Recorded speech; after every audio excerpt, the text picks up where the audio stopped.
How in the shit do I find the link to this thing?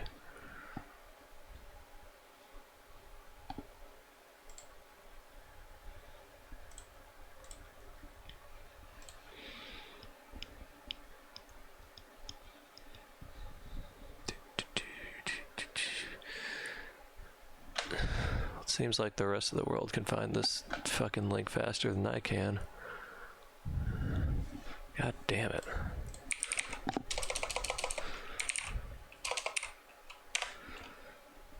I legit can't find the link to my own damn stream right now.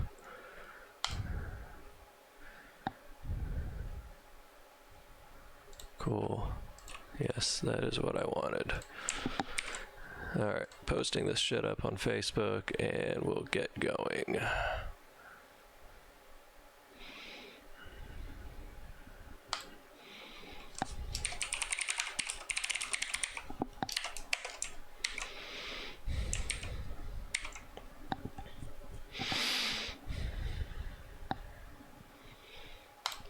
Post it there.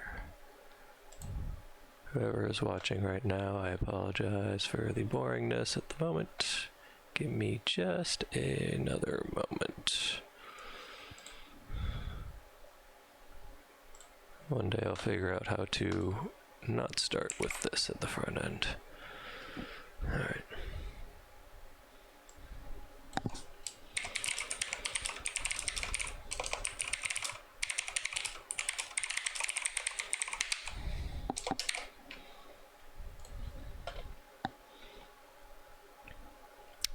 Cool. Alrighty. Hello, people. Is everything coming through alright? Doesn't sound like stupid weird or anything. Forget there's like a 10-second delay on this thing too.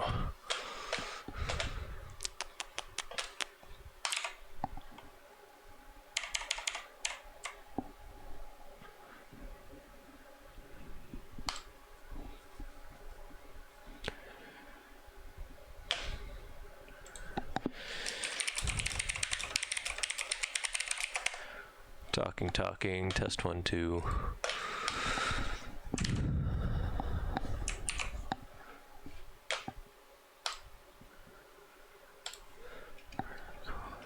Sweet. Alright, sure, why not?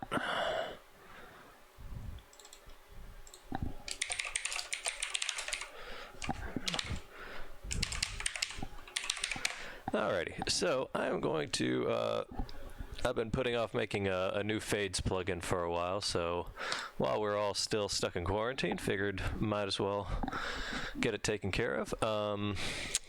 So the idea behind this one is just going to be basic. Yeah, I know, the keyboard's loud as shit, man.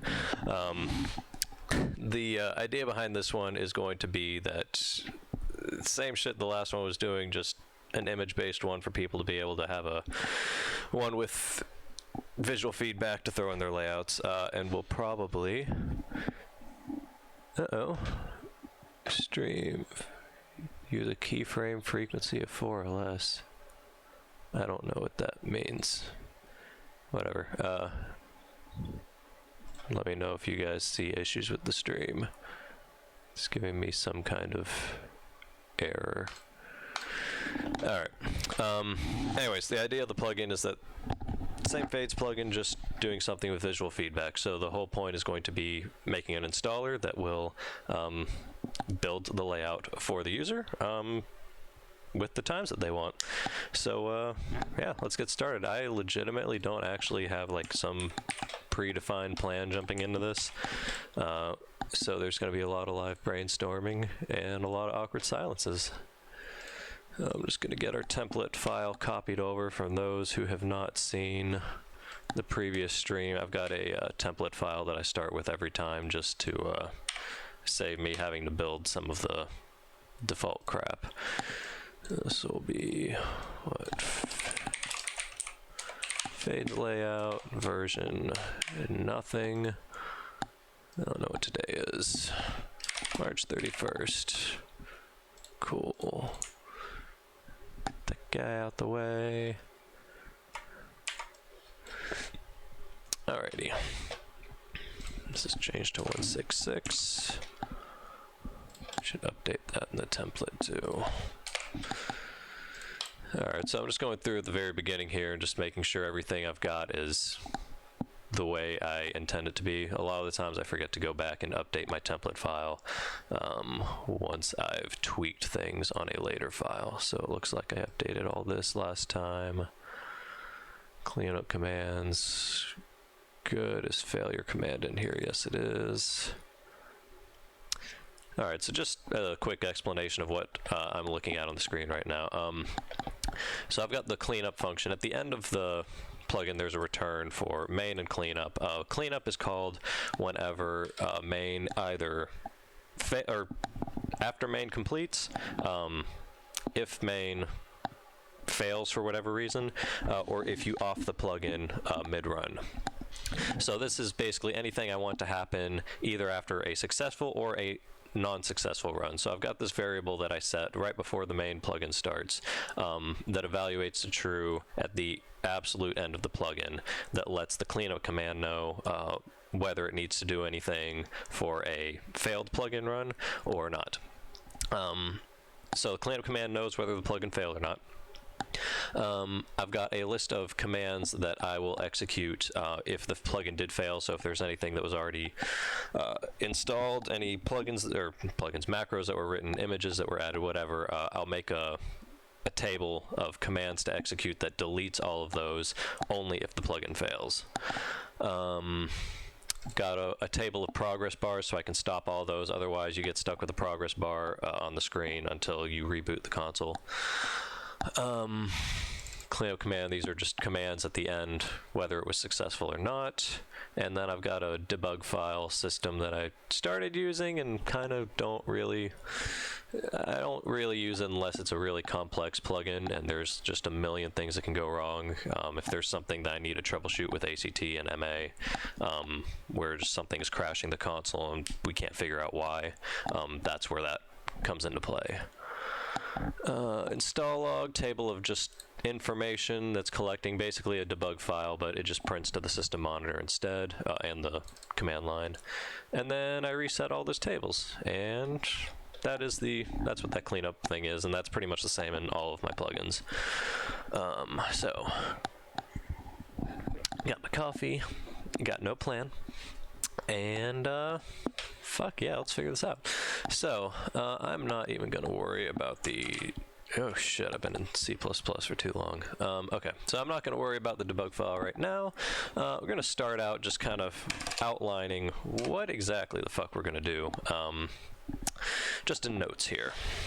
So first off is going to be, and I don't necessarily do these in order, so I apologize if the logic process is difficult to follow. I'm probably gonna shut up for a second here.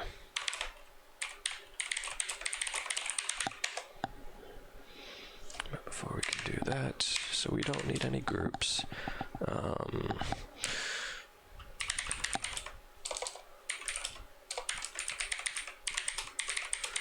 So since this is going to be image-based, there is going to be a restriction on what times can be used for fades. And I do have this folder of icons made already. So this is what it's going to be based on, is the existing fade times that I had the dude build. So before I can have the user input anything, they have to see what numbers are available. So I will, ideally, I'd like to be able to set this up so that they don't have to type any inputs. So let's start this up here.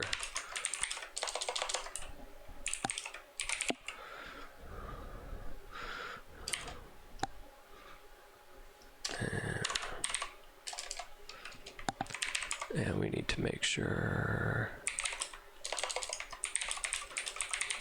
Yeah, I just got this mechanical keyboard and it is loud as balls.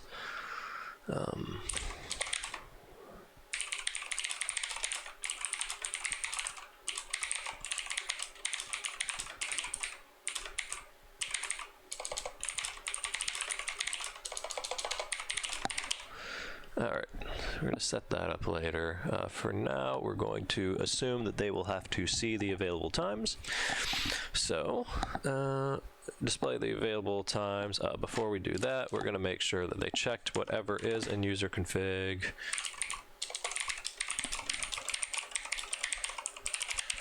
The icons were made by somebody else with, not Photoshop, Illustrator. And I do have Illustrator files for it somewhere. I really just hate dealing with images for some reason, so I just paid somebody else to do it. At 3:20, we'll watch you live. I don't quite understand Jesse's question, but it is 2:15 in the afternoon here, if that provides any useful input. Okay, confirms they've checked, display available times, collect their inputs for what times that they want, and this will really be a loop working together. So, thick. Alright, so that'll be happening during that. Then some shit has to happen with images. We have to figure out, so copy the corresponding images into show file. Then we build macros, setting fades, and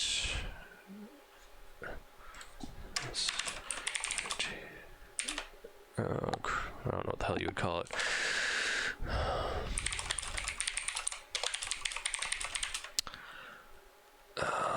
So for setting these image swaps, you have to have 3 copies of every image. One that is its status when off, one that's its status when on, and then a third one that the layout's actually referencing that gets copied over. So that's what these 2 steps are covering. Setting phase, copying images, and then we go to, right, build the layout. And that's going to be a whole can of worms on its own. I might not even make it to that step today because that one's always the one where I start scratching my head. Probably because I don't do it the most efficiently, but as it goes. Alright, so first off, before we can even display images to them, we have to have these images available in a file. I might change the color of these. I've got something set up where I can rebuild these all as a different color. But I'm going to worry about that afterwards because that is a really easy step to take care of at a later point. So first off, we just need to get all these fucking images into a show file. So to do that, let's just go ahead and import them. So I'm just going to copy over here just so you guys can see what I'm doing. Copy all these guys. What am I looking for? I'm looking for version 3.8. Images? Is that a pool? That is a pool. I don't think it's the right pool.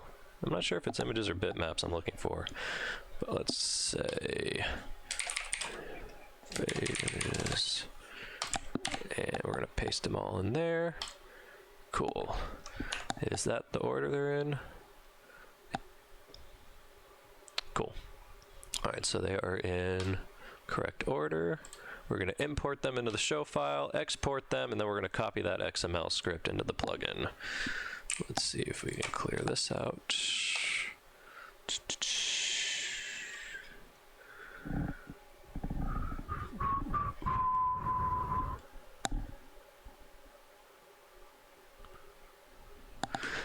Alright. Sorry, I'm also responding to other things at the same time. Why? Why the fuck am I?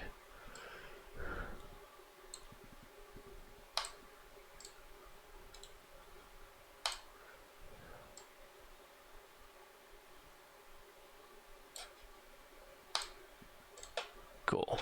Got all those in there. Image 497 to 572.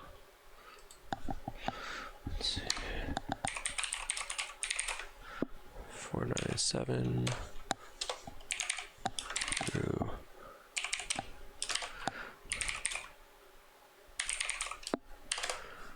All right, so we've exported that. Now, when we go to import it, we are going to have to make sure that we edit the XML file so it can be imported in any version of MA, because I imagine people will still be using not 3.8. Honestly, I don't think I'd be using 3.8. I don't have any particular complaints. The fact that there's been no bug updates kind of makes me nervous. Fuck, I forgot what I was doing. Import, export, fade images. Cool, so we go to the end of this guy. I'm just gonna change minor version to 0, so this can be opened all the way back to version 3.0 if you figure out how to open the plugin pool in it. Cool, so that is all of our, actually it's got all the thumbnails too. All right, there's all of our images. I'm gonna copy that, and way down here, I can't put anything after return.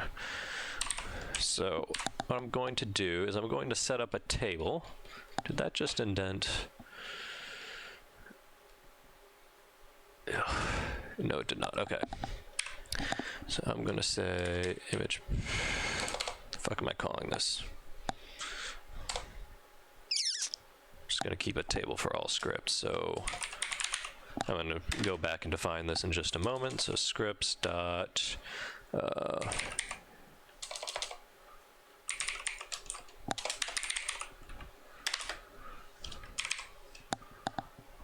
cool. All right, so I'm going to define this table earlier on, but I'm putting all of these really bulky things after the cleanup command as far as the script goes, just to not have this cluttering up earlier on. So non-local shared object, we're going to say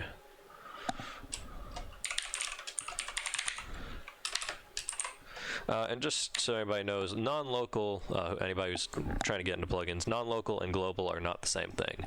So non-local means it is something that is outside of the scope of something else that's going to be used, but not global. Trying to figure out how to make sense out of that. So you can define, yeah, no, it's going to be getting way too in-depth, but it's something to look into if you're looking to deal with plugins. Dealing with non-local variables, it makes it easy to have a function or something that is accessible to a wide range of objects that is not accessible to, in this case, your entire show file of plugins. Okay.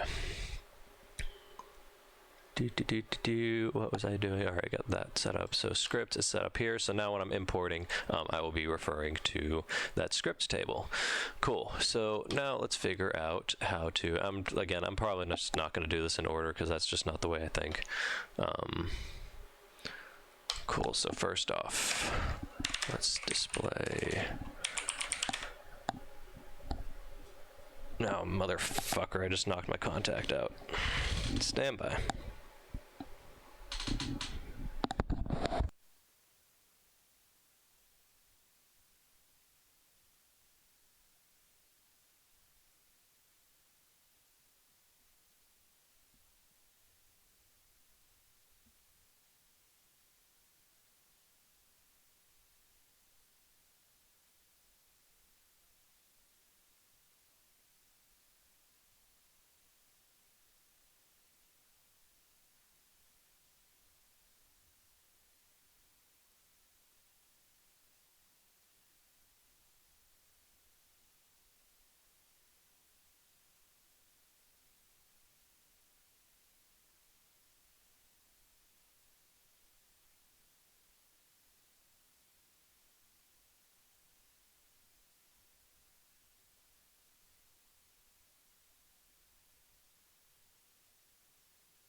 Alright, sorry, I got my eyes put back in. Oh, it hurt like a motherfucker too. Probably wasn't healthy. Alright.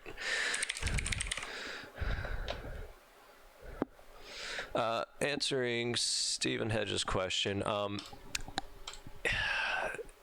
so this one kind of took some time for my head to wrap around. So what happens is the MA engine will load the entire thing. What I'm about to do is basically say, this isn't actual code, but load scripts, what was it? Scripts dot, what the fuck was it called? This, fade images. I don't know why scripts is showing up in white.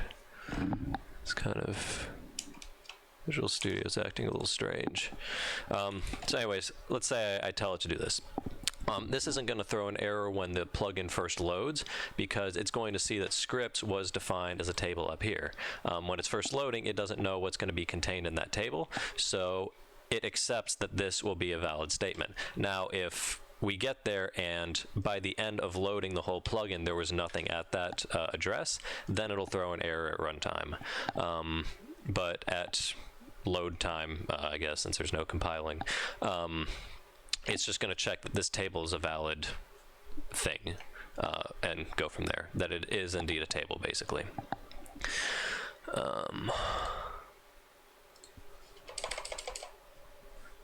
Okay, this is, yeah, I guess white is normal for that. Okay, so we're gonna say pull item generate. So I've got a pre-built function that will generate an object based on a script. So I'm gonna tell it to generate image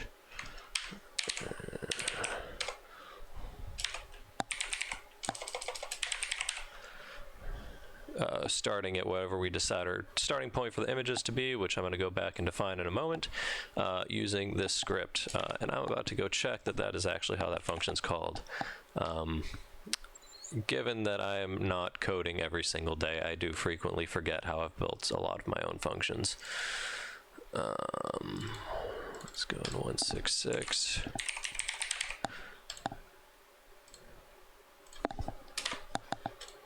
Alright, so it was object script, and then I have an alternate location if that's not where they should be imported from, which I actually don't know if it imports from the same place it exports, because MA is funny like that sometimes, where, you know, things aren't done quite that consistently. So what the fuck did I name this file?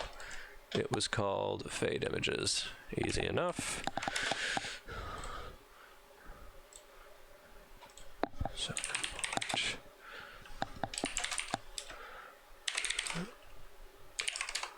okay, so it does read from import export, so that is what we need to know. Otherwise, I could specify a different subfolder in the MA folder structure for it to read from. Cool.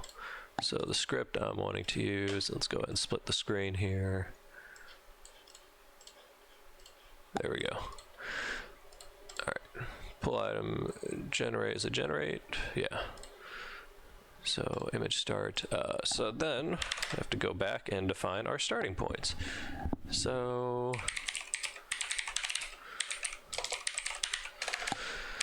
all right, need a second to think here because I know I did something a little more intelligent recently with this. Let's see. Take this off screen for a second. Some plugins I can't disclose, I'm sorry.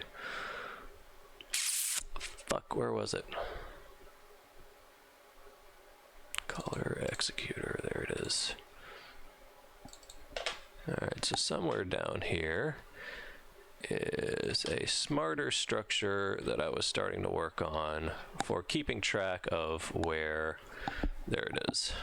Oh, that's all I was doing. That was not really that much smarter, but easy enough.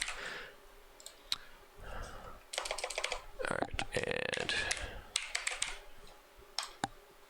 alright, so basically these are going to be container objects, though not really containers. I'll get to that a little bit later. It's just going to be keeping track of what my first, last, and current objects within a given pool are. So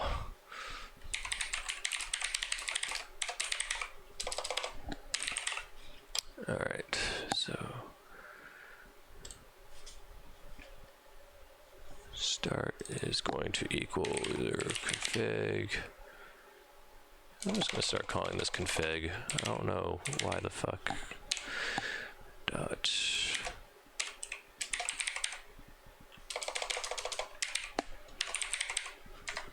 Alright, so then we're gonna go back up and define that. Combine this over here.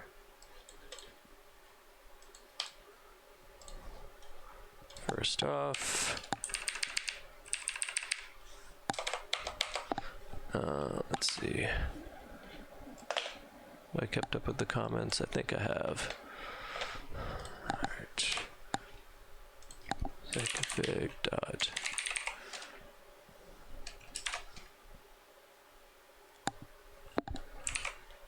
Did I not just type this? I did. Why is it not autofilling?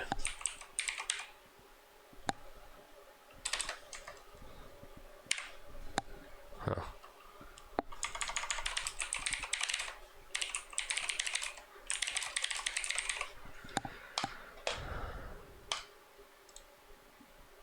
Oh, because I didn't type it right. Actually, that's how I want to keep it. So replace this. Okay, there's a reason. All right, so we're going to start from there, and then actually that's not accurate at all, because just because the user put something there does not mean that spot's available. One of the great things about plugins is that you don't have to have all of the info figured out when you start it. So I'm going to initialize those spots. This plugin might actually be a much bigger mess for me trying to live stream coding it, but we'll find out. So count start equals dot. Other coders may notice my conventions are not very consistent. A lot of these out of this library file, that file's been building for 3.5, 4 years now. So I've learned a lot of things since then, but because it would make older code incompatible, I haven't changed some of it. So it's kind of gotten messy. So I'm kind of looking forward to MA3 for a chance to rebuild that file much cleaner. Which the MA3 Lua engine is fucking powerful so far from what I've seen. All right, advanced space. We're looking to advance in the image pool. We're going to be starting at config.image start. And we're looking for how many spaces? That is a fantastic question. How many files do I have here? 76. Holy fuck. At least 76. Plus however many they import.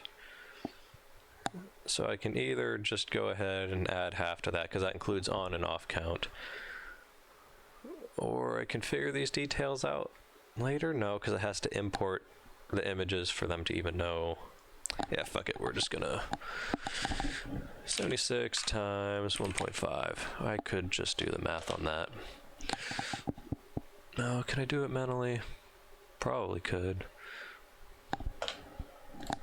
I'm not gonna.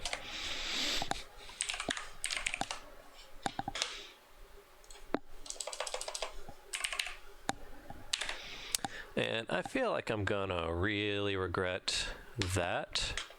So let's do this instead. Let's scroll down to this point, and we're gonna say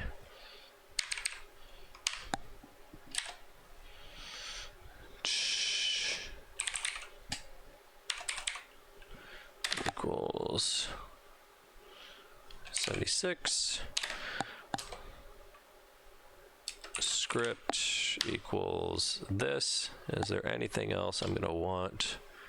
Make sure to close this table down here. This is the really shitty part of these. Can I collapse this whole thing like a smarter human being? Yeah, I can. Okay, that's great. I think that's going to be fine. Let's keep our conventions consistent here. All right, so we're going to say this is the total count. And this way, if I decide that I'm going to do an update later where I'm going to change the total number of images for whatever reason, I can just come back in here and just change this one variable, and the rest of the script can read from that. So I'm gonna say not this, but let's see, scripts dot fade images dot, what was it, total count times 1.5, because we're going to leave enough room for the on and off images, which are already contained in the file, plus the capacity for the user to use every single possible fade time. And then I've got a couple of optional parameters, which I'm just going to leave out, that add padding. Cool, so I need to change this now. That is not a function, first off. Stuff fade images dot script. That should be the end of that. Cool, so it's going to read the correct script for that when it decides to go build the images. Great. Do usually keep a total field in here. I'll keep that at 0 for right now. Let's see.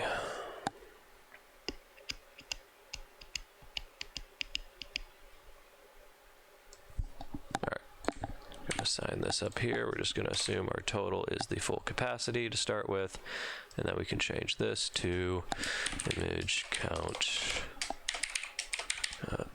total. Alright, then image count final. And I used to have a much smarter system for this on some Launchpad plugin I made for assigning all these ranges more easily. Tools.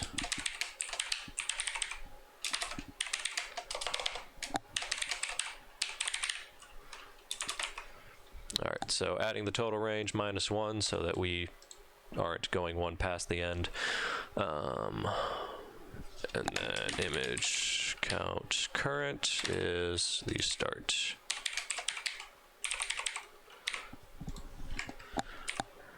Trying to stay consistent with this shit.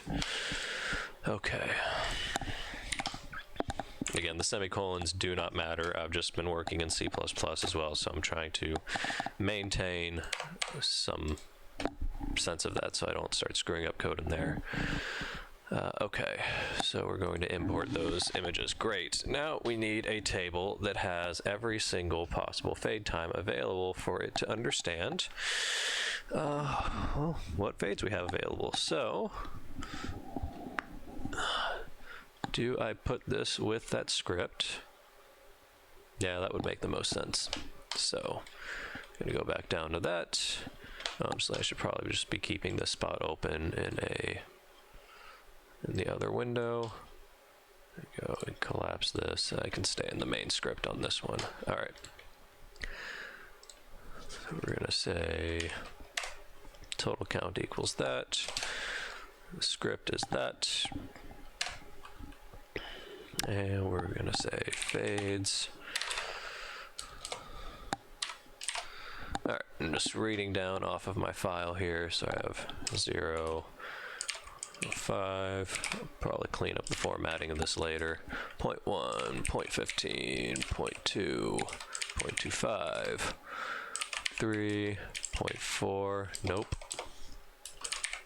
Nope. 5, 6, 0.7, 8, 9,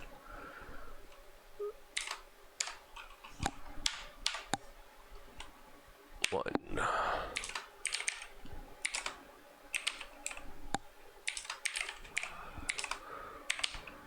6.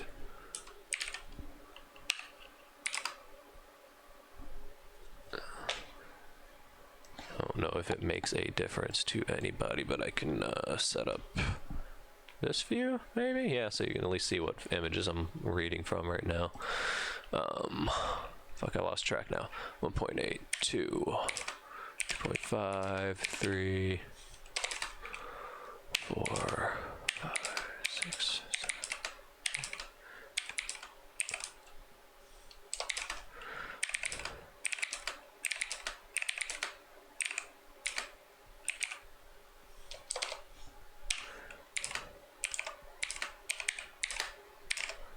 there is all of our available fade times that were set up with this.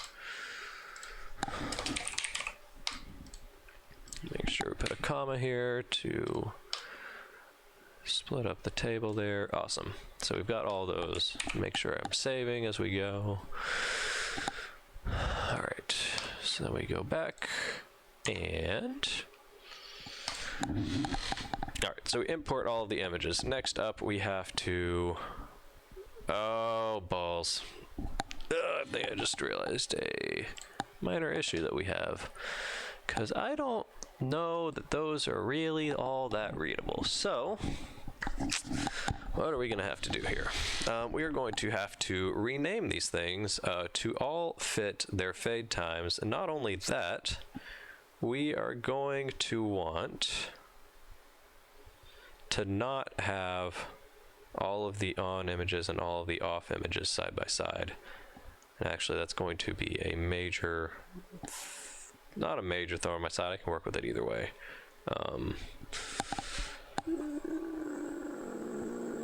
Okay.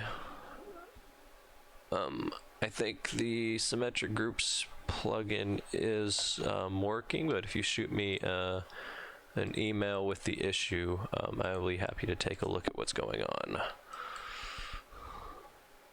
Can I respond directly to these?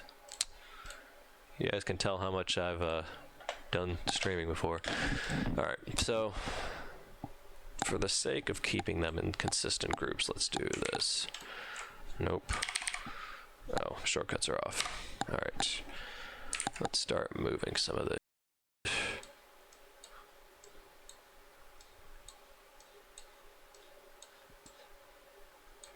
This is a touchscreen, isn't it? Oh, boo. There we go.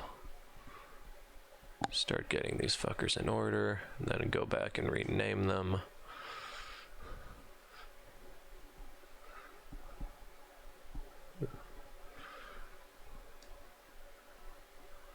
So these are 100% not going to be readable by default, so I'm going to have to do something about that.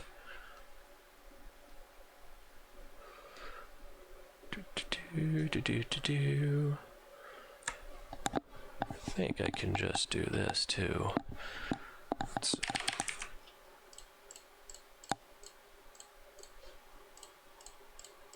gonna feel really stupid if not. Let's just go ahead and test it. Yep, alright. Gotta rename these things because they don't make any sense at the moment.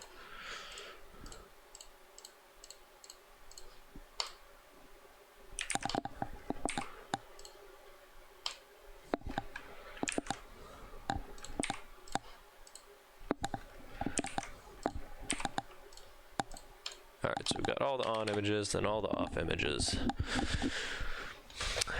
in order. Let's back this up as well. Or not. Cool. So next up. Motherfucker. You know what? I'm taking the maybe lazy route here. Let's do this. Let's do a new file. Rename images.lua. I didn't mean to put the fucking slash in there, Jesus. Alright.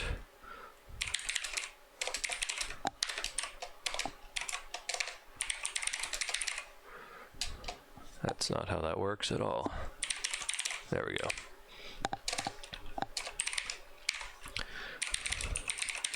Equals to number gma.text input.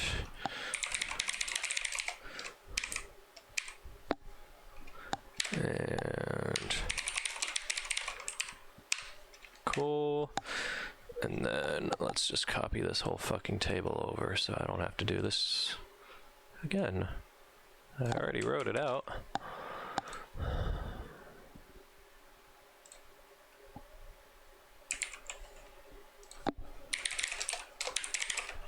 times equals all of those numbers. Now, for IV in I pairs times do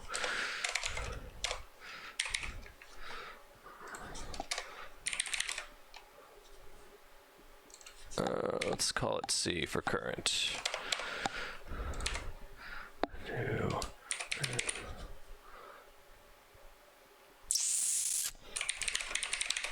equals on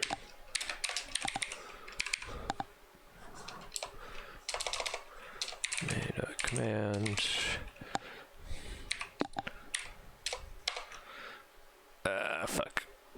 string sting nut format. Yeah, that's what I wanted.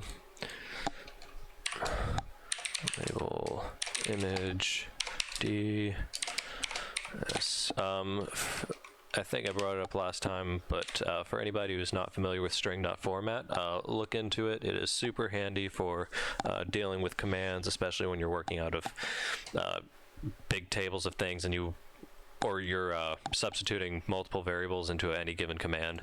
Makes it a hell of a lot easier to read what you are typing here versus having, like in this case, 4 different concatenation operators in that line. So label image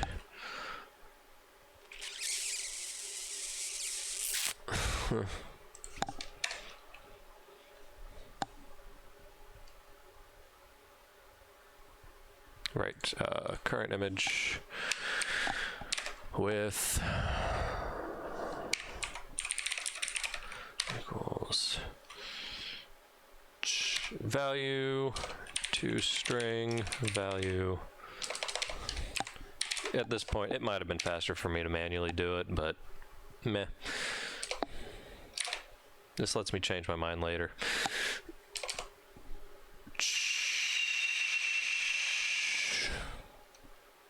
Brain fart.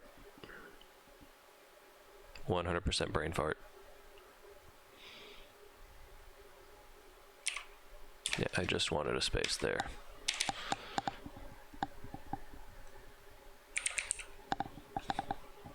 Cool.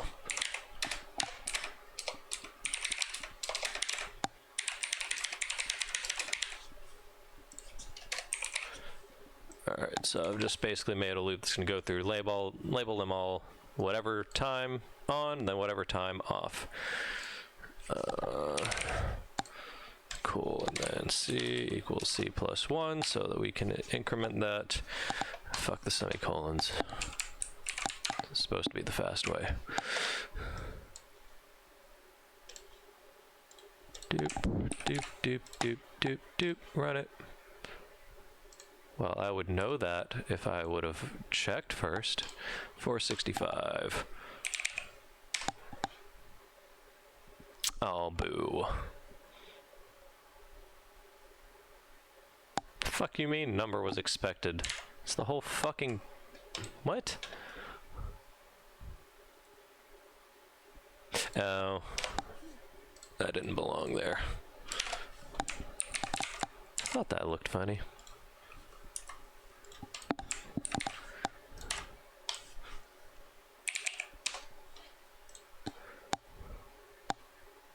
Huh.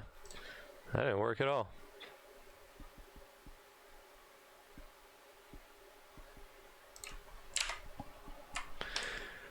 Yep.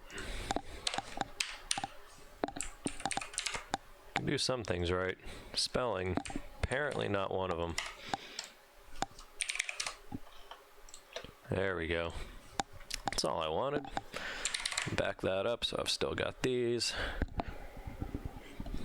I'll come back to export this later because I'll probably end up making other changes to it. But I do actually want to change this to fade. That's why I like doing these by plugins, because when I inevitably change my mind about some stupid ass detail, ta-da, it is that easy to change. Alright, what the fuck? Yeah, I saw it already. LD coder. God damn. Alright, was it only 2 of you guys that called me out? Shit. Okay. So I took care of that. Lost track of what I was doing now. Alright, so I did save this already. Cool. So alright, so we have figured out how much space is being taken up by images. This was a unnecessary value because I just put all the available fade times here. So I can get rid of this line, and it'll be fade times.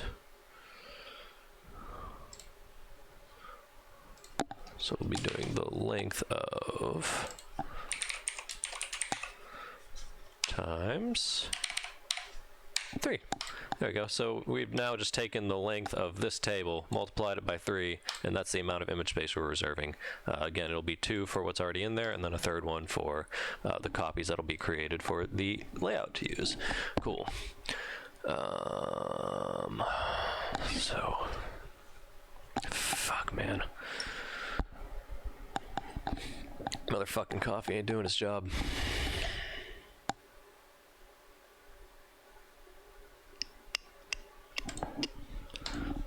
Alright, then we are going to make the images visible. Great, so we're going to figure out what image pool number we're going to be starting viewing from. Basically, we want to create a window that looks something like this for them, so they can see what words, goddamn, what times are available. So probably just, actually it'll probably look exactly like that. And since I already know, no, perfect, that actually works out to the exact size. I'm just gonna store this as a view and save this directly in the plugin. No, I'm not. No, I'm not. But I am going to steal some of my own code because I am feeling lazy. So we're going to open the color grid plugin here.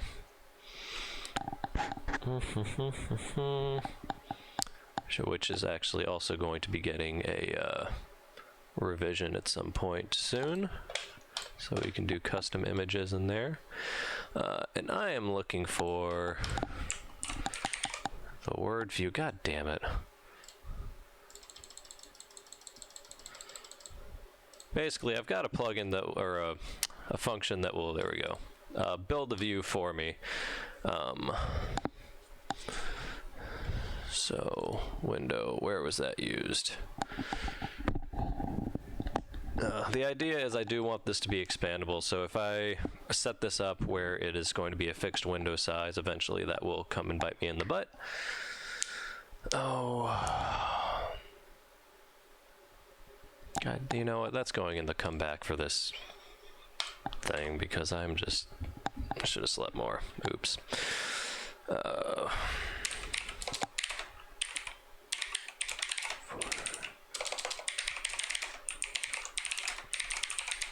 Alright, so for now, we are just going to export this view and work with that.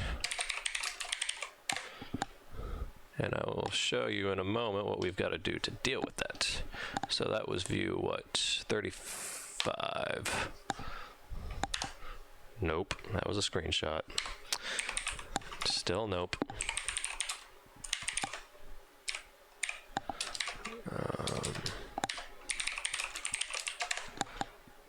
Alright, so we go back into our import-export here, and we should be looking at, oh, there we go. Alright, so again, we need to make sure that this is capable of being imported in any version of MA, so I've gone back a version before plugins were made public. And one other thing we have to do, sorry, I had to think about that for a second, is figure out where it's going to be opening this from. So since this will be importing into a variable position, what we're going to have to do is basically let the plugin be able to edit the script before it builds the view. So I'm looking for 503 or a number that is one lower or one higher. Probably going to be in here. There it is, 502. So as with many other things, I've got something set up for this already. So we'll say,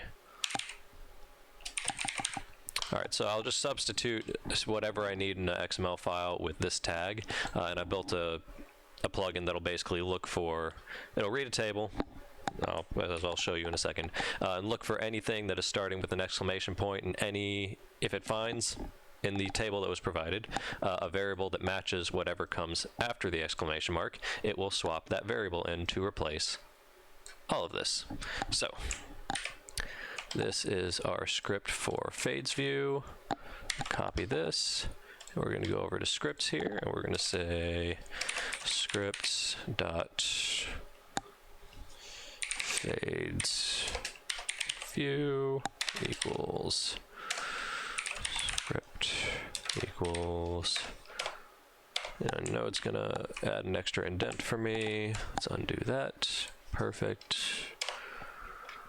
Cool, so there's our script in here.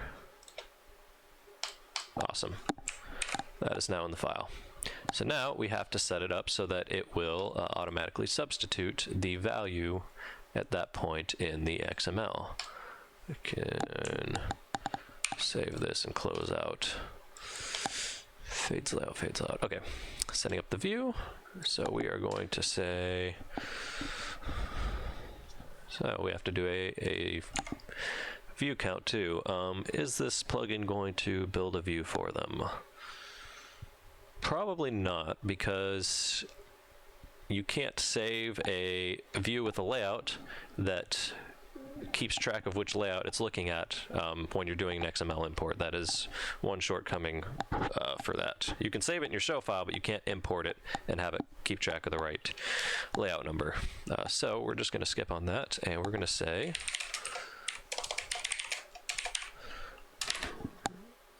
start from this.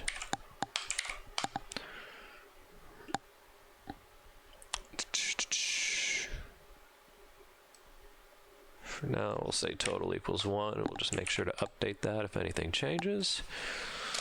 And we're going to do the same thing here. Start equals pull item advanced space. It's really hard to talk and type. Oops. All right, we're just going to start looking at view 1, and we're only going to import one of them. And then once this is going to be a temporary view, as soon as it's used, it's going to be deleted.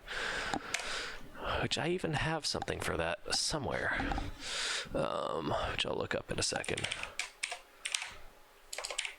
Count dot.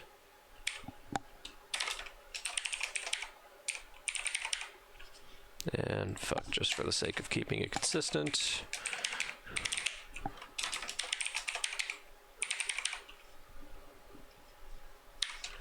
Yeah, I'm really failing miserably at this whole semicolon thing.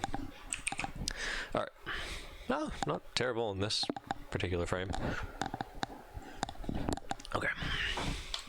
So now, what did I do? Did I have a special function I used back here? Wrong plugin. Doop-a-doop.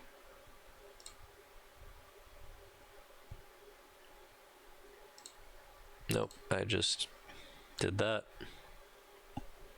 All right, that was all of it.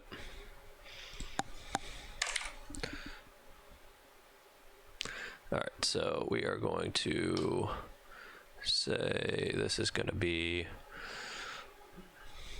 you know what?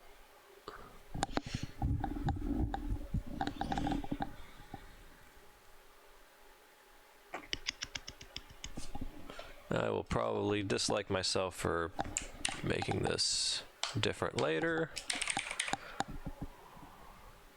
Has to match forward, has to match case, swap all of those. All right. I'm going to say views That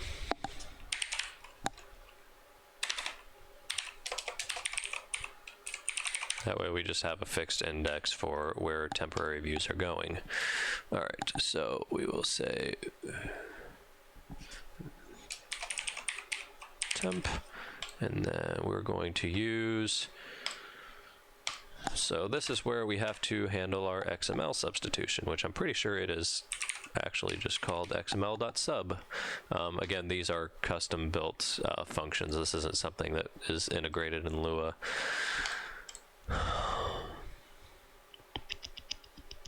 Yep, feeling extra lazy. All right. So view sub, that is normally what I do name that table, and the variable we are looking to replace is called, I really don't even need the bitmap info of this view. All right, it is called image start. All of this should be indented. The rest of these aren't even relevant. They don't exist.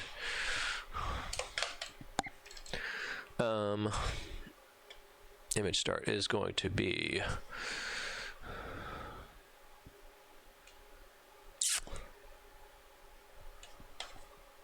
that isn't even accurate. How the fuck did I arrive at that? Is it? Fuck, I don't even know my own code anymore. Sure, still the wrong thing. Nope, it is object with a number attached. Okay, so I'm hopping around too many places here. I am looking for, let's start. All right, so it will substitute the value with the starting number -1, because everything in that XML file is 0 indexed, so 0 in the XML file is 1 in an actual pool. Great. Okay, so now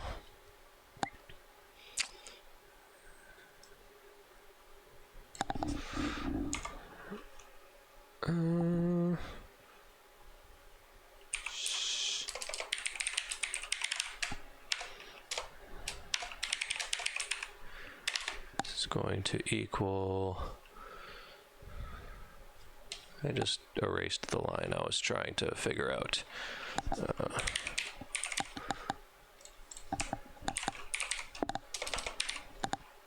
Sub equals, yep, script substitution list. Great.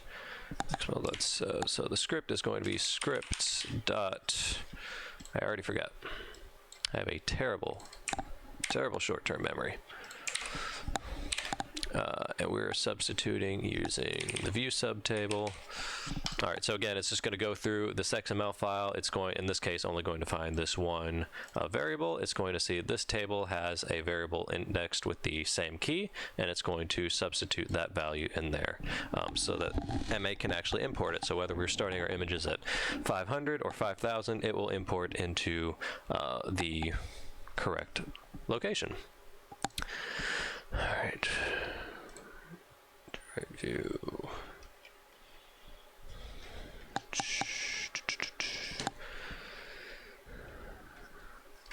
And then we call the view, and then we put on, we immediately delete the view. Great.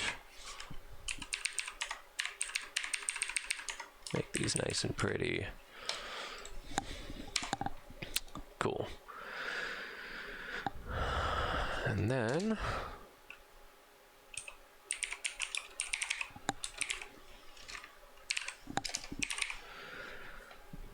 all right, so at this point we should have our correct view pulled up. And this actually should function. For the moment, I'm going to mark, actually we'll keep it, marked as true. Let's just say, we'll give it a 5-second sleep. We're just going to go ahead and check that everything we've done so far is actually working. And then, and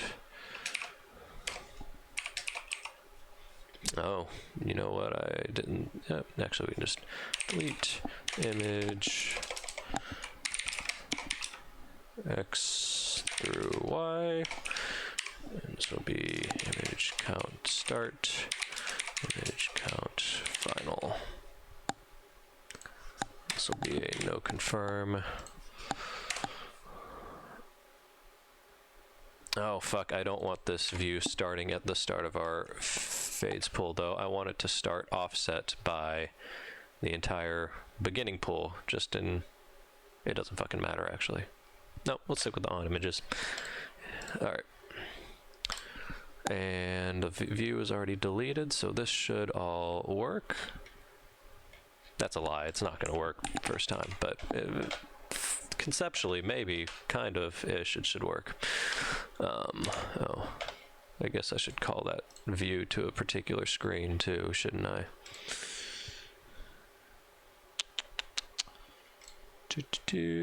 Generate the view. Oh, mixing up how I'm calling commands here. Shameful.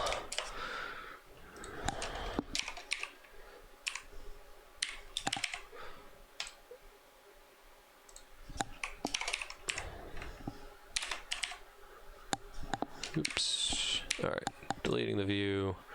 And just so you know, this version of command, for those who haven't seen the previous video, previous stream I did, I've made command, echo, and feedback all incorporate string.format, so I don't have to type all of this out every time. I just have the abbreviated version I can use. Screen. Oops. Keep it screen 2 for now. Or do I want it to be all screens? I'm gonna do all screens for now. Which means I should save a temp view, which I, again, have something for. What if I disable?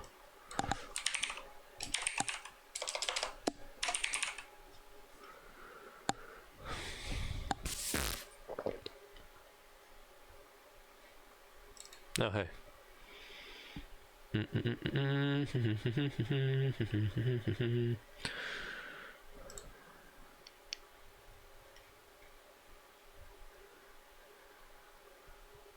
Okay, does it return anything? It does return view original. Okay, so I want to store 2 views. Alright, so our total view count will be 2.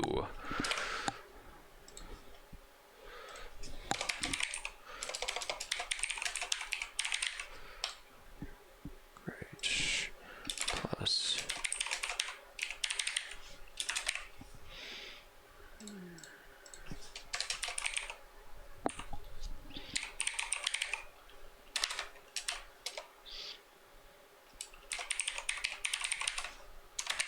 Alright, so I'm basically just making a spot for, God damn it, to store our current view temporarily so that once we call another view, we can restore the view that was already there. So with that in mind, I need to clean this shit up here in a minute because my notes are going all over the place. So we are going to do, right before we do anything there,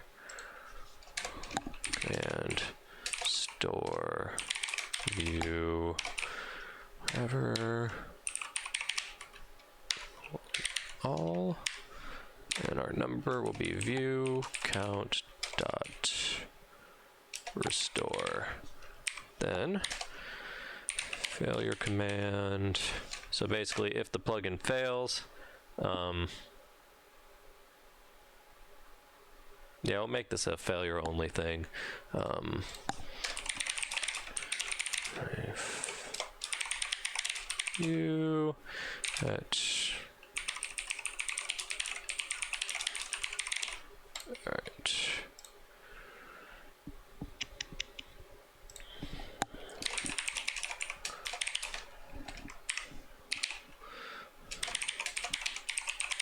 Alright, so that way, if the plugin fails, it will restore our original view.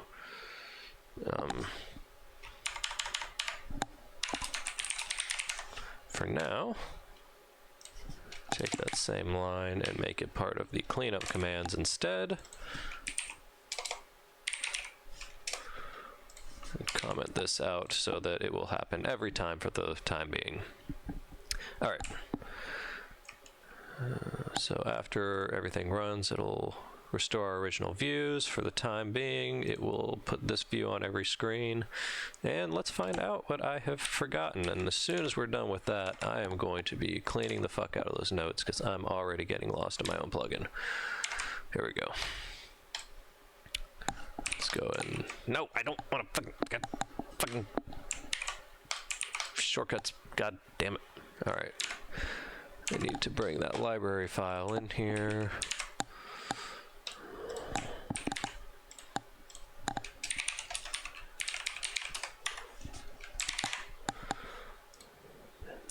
This keyboard doesn't like me hitting too fast. Have I missed any important comments?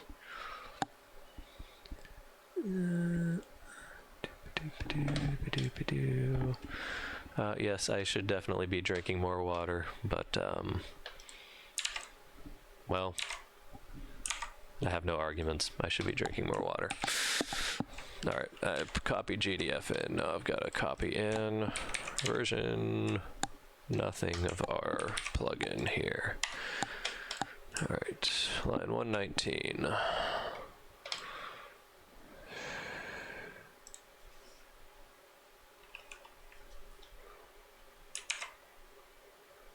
Expected near config.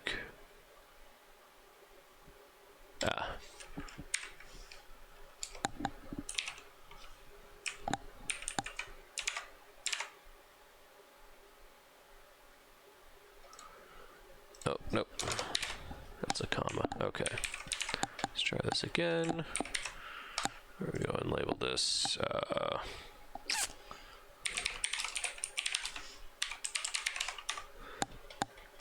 Oh, well, no errors so far. I don't know if it asked for any input, but failed. Line 115, I forgot an S.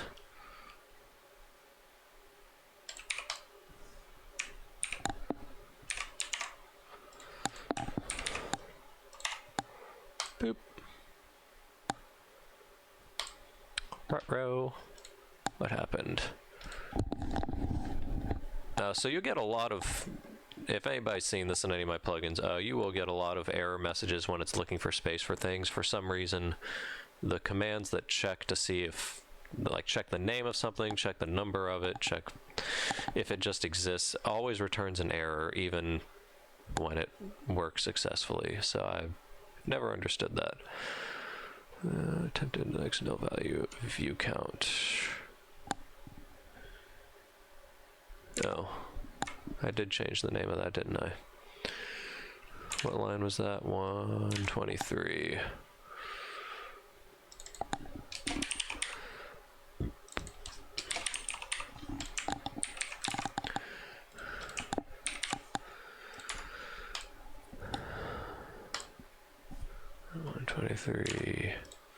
Again.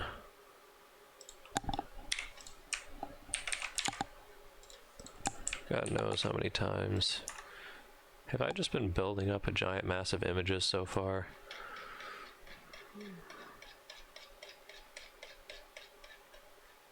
It's only imported once. Apparently I forgot to go ahead and put in. That's something smart to go ahead and do now. As soon as we import the images, failure, command, append, delete, no confirm image.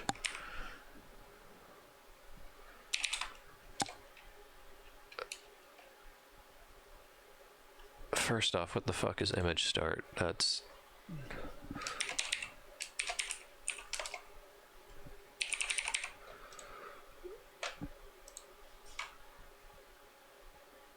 If that actually worked, I'm not sure where that would have been found.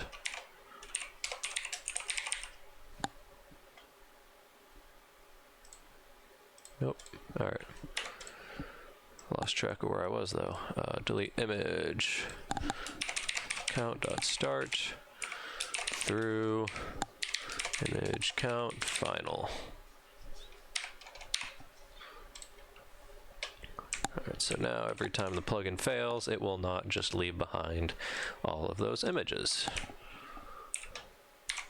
Hope I fixed the actual issue that crashed it. Still didn't work. View count. Line 141.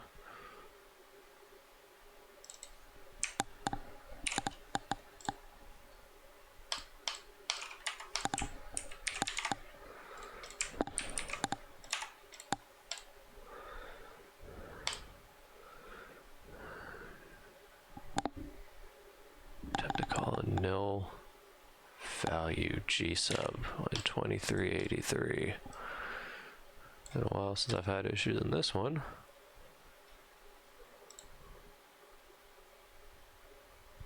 Okay, the method's definitely valid, which means I gave it an empty script somehow, which traces back to line 145.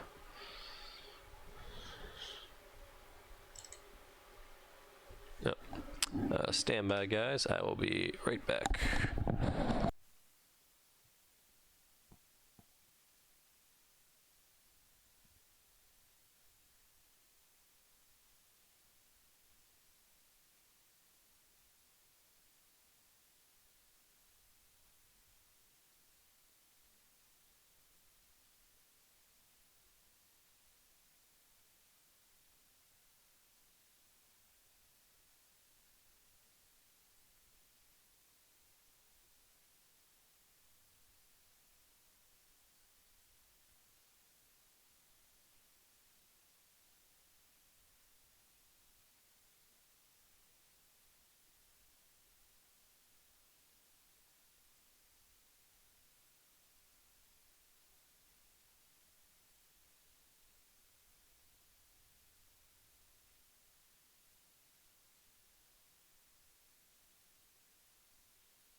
Okay. What the fuck was I doing? Alright, so it's becoming very clear this plugin is not going to get finished today, but that is fine. We will get through as much as we can.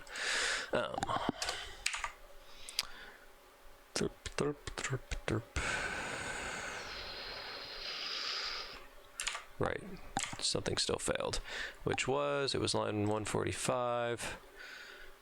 Scripts.fadeu.script. That's what I missed. Oh, getting up and taking a walk was helpful, apparently.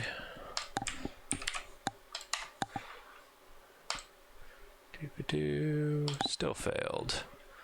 Still managed to have an issue with, oh, line 146.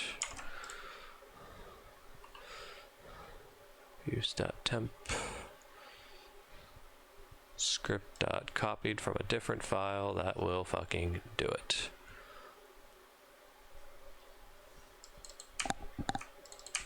Copy that into here. This is why being lazy is bad. God damn it. Line 147 now. Is it just gonna be every fucking line's wrong? Yep.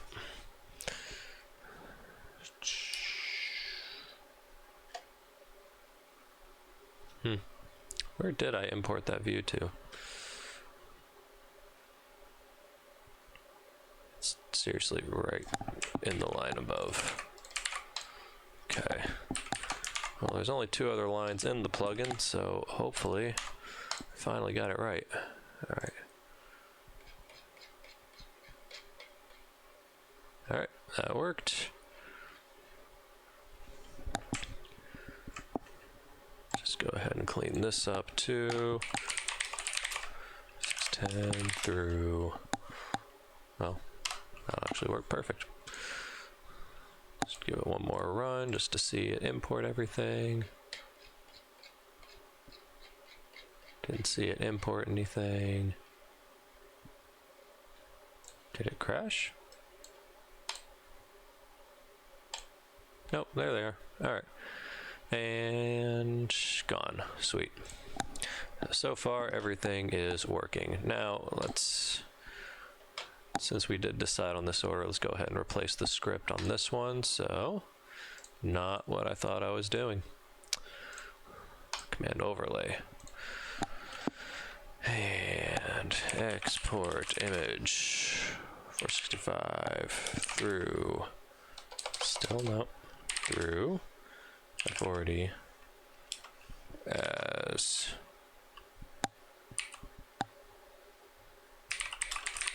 sure that faded perfect. It's the same file.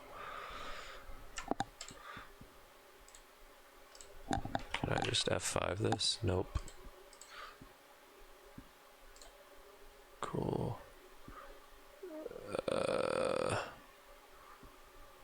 Yeah, I want to use this one. How do I use this one? No. That. Okay. So, yep, get rid of this, change it back to version 3.0. And cool, we've got all our images in here. Copy this script, go to our scripts over here. And starting from this point to here, paste, undo the automatic indent, and we should be good.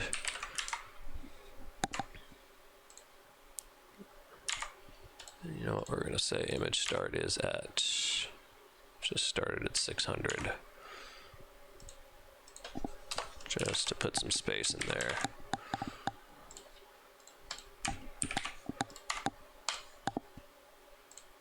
Cool. It imported everything as expected and gone. Perfect. Alright, so far, so good. We have all of that not working. It was supposed to pull up a view for all that, wasn't it? Well, motherfucker. What happened? Let's take a look. View 54. The slash is missing. Is that the only thing I missed?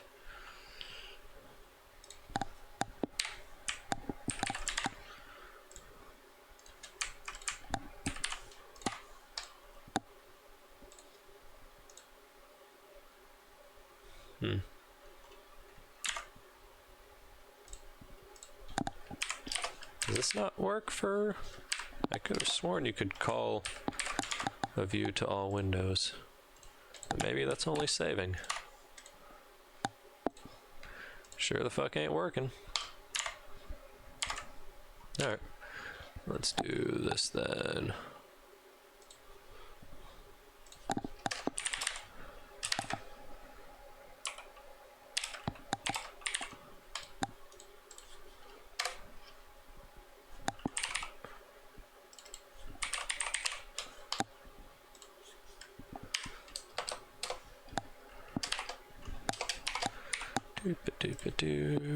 Screen All right, so we'll just pull it up on all screens that way. And I'm only doing this so if anybody's using this plugin on a single screen setup, once you get a text input box, you can't change. You can't click on these. You can, they don't do anything. So I'm setting it up just to make sure that it's visible from any screen the user might be on.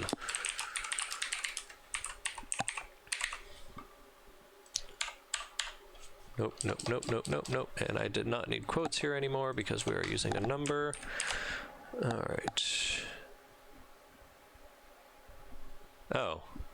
Oh, motherfucker. Jesus Christ. Oh, sorry guys, I wasn't reading the fucking comments. All right, you should, oh, that's the wrong label for that, but let's see if this, it should pull up the right screen now. It's got like a 10-second delay on it, so I can't see yet.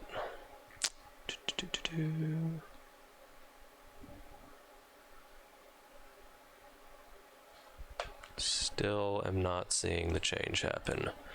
What the fuck? There it is. All right. Well, sorry about that. All right, going back to what I was doing. Anyways, I was just working on trying to get this pulled up on all available screens.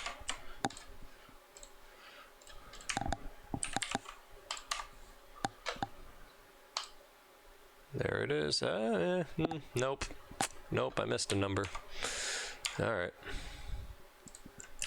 Let's see what it is that we missed. I'm willing to bet there were 2 spots to put that variable in the view script.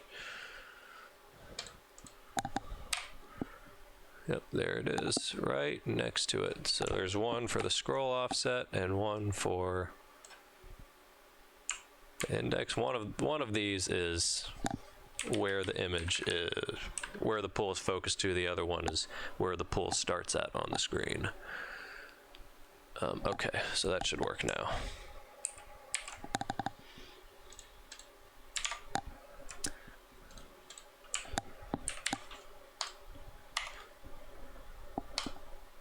Yep, there it is. All right, so we now have our view set up so that it will show us all of the available fade times. The next thing I'm going to do is rename all of those views temporarily so that they are, well, just labeled a little more sensibly. The user doesn't need to see on written next to every one of these. They're just going to want to see whatever number of seconds.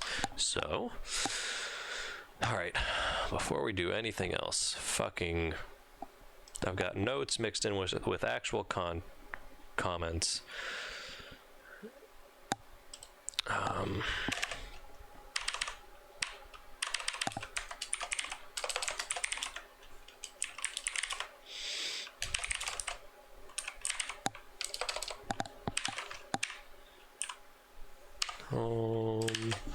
copy.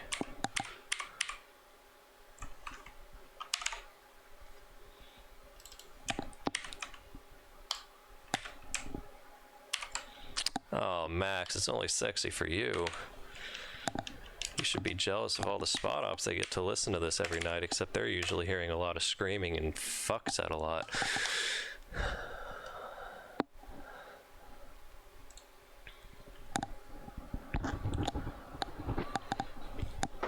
Okay. That still hasn't been done. So let's just come back to that. Fuck it, just drop it right in there. User input, that is what we're on right now. Great, display the images. I think that's actually supposed to be a note.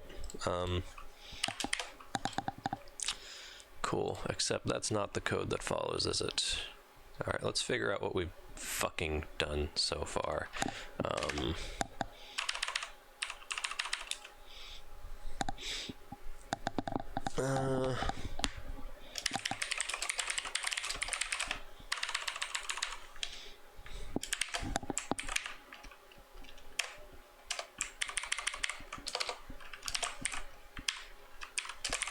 All right.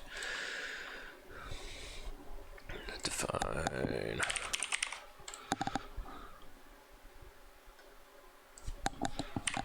Counter counters, find starting positions.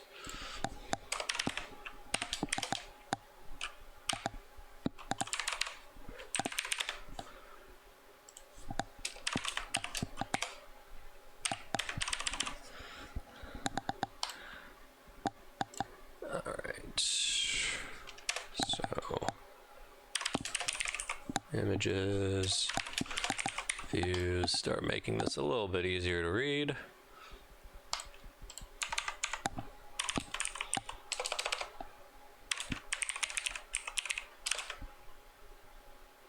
Go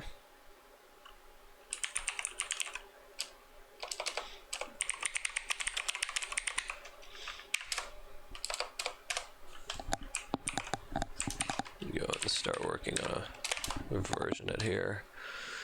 I hate that it uncollapses everything. And I never remember the command to refold them long enough to bother with it. Alright, so we've got starting positions, counters, and then we set up for user input. Alright, so first off is displaying all of our images. Alright, I've got a whole bunch of things mixed together at the same time here. So I'm handling images and views in the same spot. Let's do this. Import images. Alright, then create a view.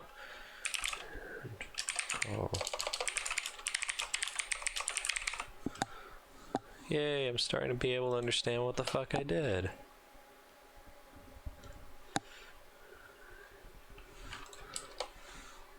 Right, coming back to that, that's fine, but that is still part of the views.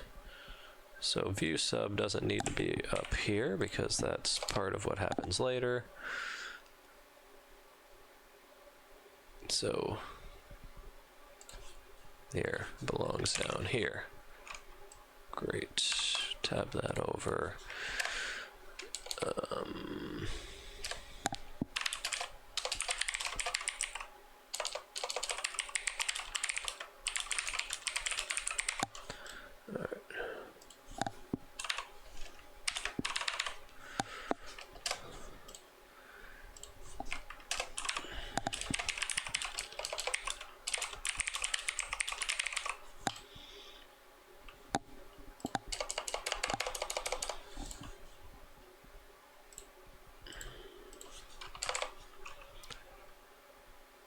Alright, then we're importing the view.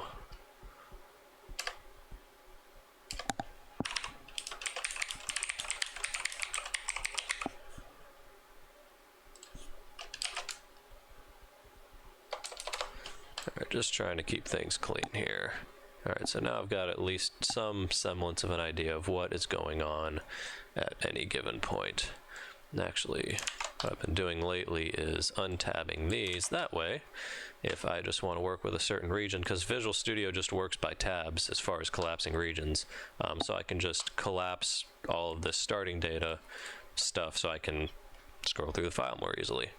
So we've got that. We've made it all the way through the images, or making it to the view. So now we're going to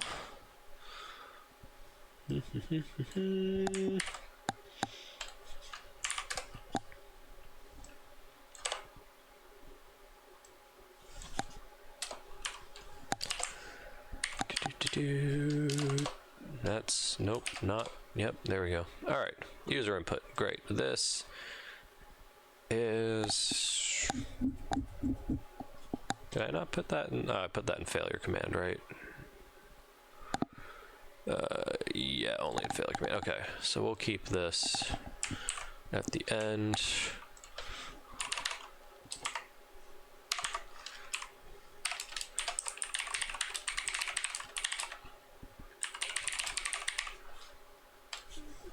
Actually, we'll go ahead and keep this too. All right.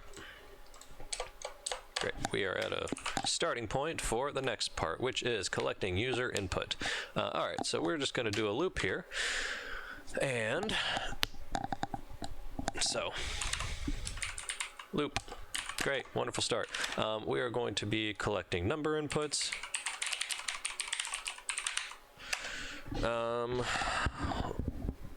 Let's see, I don't think a through range is quite necessary.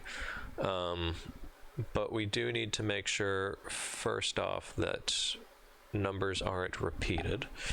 So let's see. No repeat entries. Make sure entries match available fade times. And what else? Man, I think that's it. Click number inputs. And as an extension of no repeat entries, max out at all available fade times. Okay, and then we're just going to use the loop to build the table to start with, and then from there we will figure out how to manage the data after that loop is done. So we will say, so now we have to start collecting inputs, so we need our wonderful little container for that. So let's just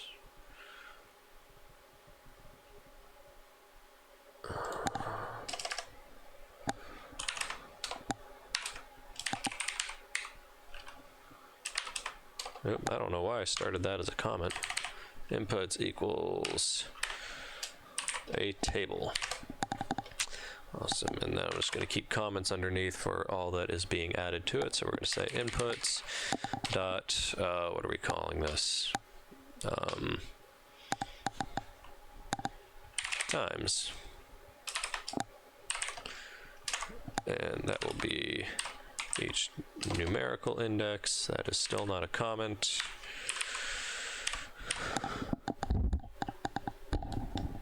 Yeah, we do want to keep this in order.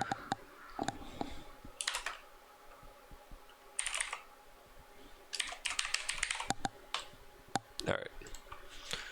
That just lets me know how I'm structuring the table that it's being held in. So we will say we can tab the times. LD coder. You could indeed do that, building a layout where you can tap the times. However, that would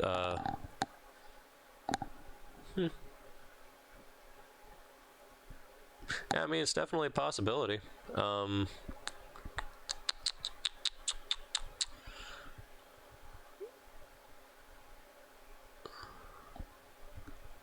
Yeah, think about that for a second. Let's see. I'm trying to think of what all would be involved in that. So yeah, you could build a layout full of macros that's going to have just be setting a Lua value instead. And then the complication would be, yeah, no, it's doable. It's a lot more complicated, but it's definitely doable. Since the rest of the plugin will not be influenced by that, I'm going to start with just punching in the time, since that's a lot less setup, because the process of setting that up for tapping on a layout means that each one of those buttons is executing some Lua command that's storing to memory, and then when I hit the go button, or when you hit the go button at the end of that, it will fire a separate, basically I would have to break this plugin into segments inside of a table, so that go would fire basically the rest of the plugin. So definitely doable, and definitely something I will put down to figure out. Once we can figure out setting up the I'm just going in circles now. We'll build it just starting with text input, and then that will be some polish to come back and put on later. So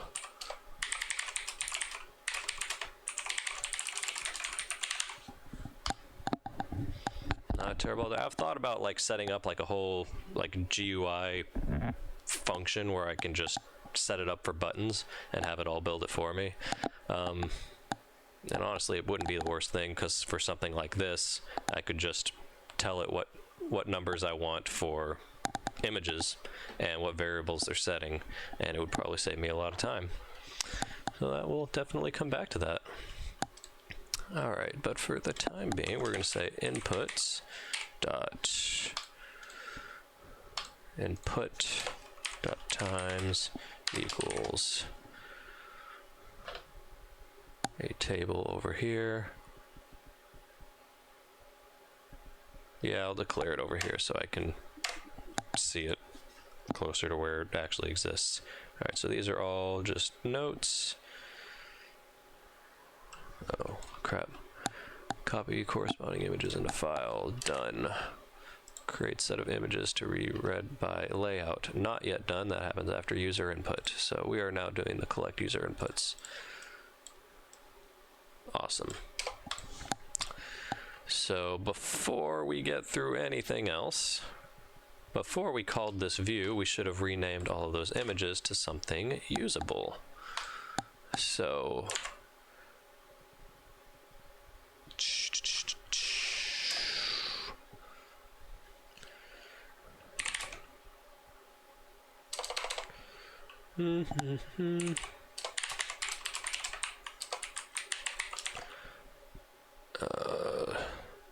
scripts dot fade images dot hell was it fade times do current image is going to be count dart plus I minus 1. We are going to say label image current image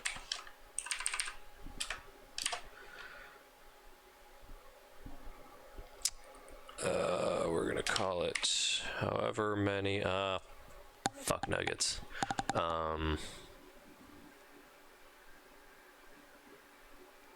Shit. Alright, we're gonna have to do it as a string seconds. I think that should work. Yeah, we're gonna have to do to string whatever. Let's make this a little more readable. Alright.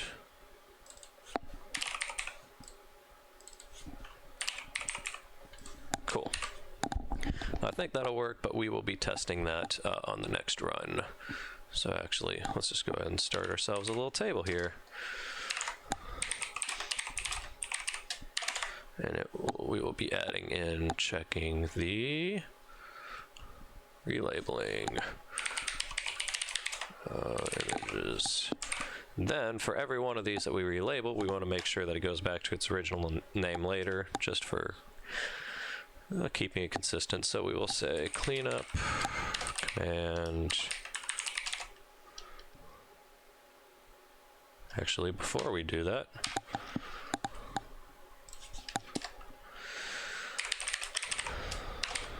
current name is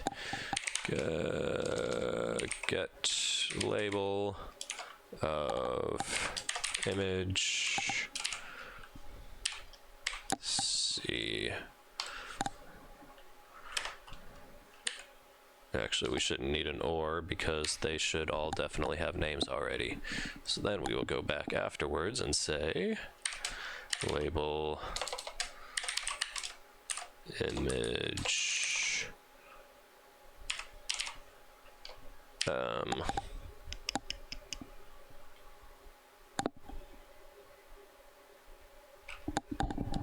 right, yeah, it's a table. Label image, whatever our current image is, C as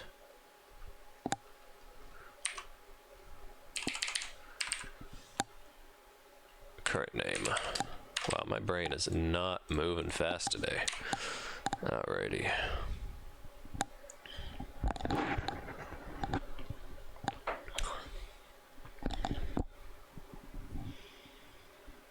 Oh shoot, LD coder, one other thing about setting up that UI in a layout is that there is still no way to import a view focused on the correct layout, so it would still require the user to select the right layout, which isn't the end of the world, but can still leave a lot of room for people to go, what the fuck's wrong with this thing?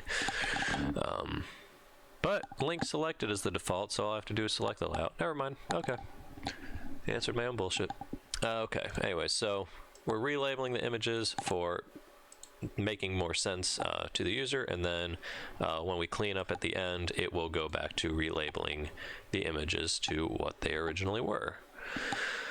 So let's see here.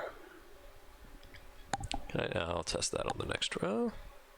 Actually, nothing else has been done yet, so this should not crash, so we can go ahead and test that now.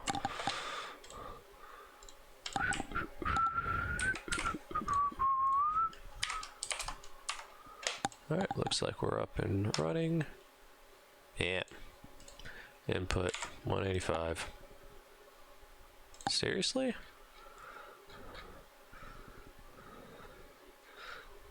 It was inputs. Fucker. Where the hell did I get the single one from? Shit, that's in here somewhere.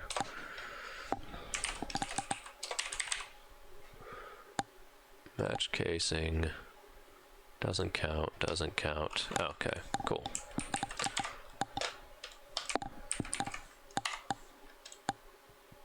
Hey, there we go. And now it's displaying all the proper number of seconds instead of just some random image name. Cool. So we made it that far. All right, so we are now collecting input times. So while true, do.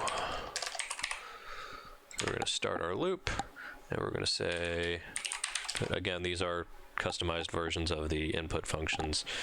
So GUI input is one that I've built. So title will be, let's do first off.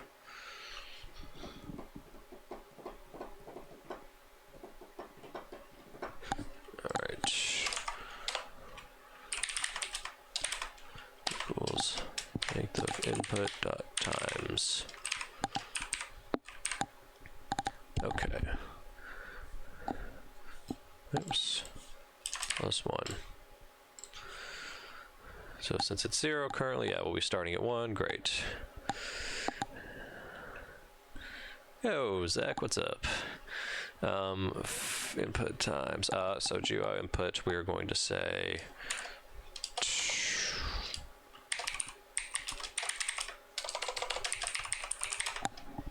number, our current number, and then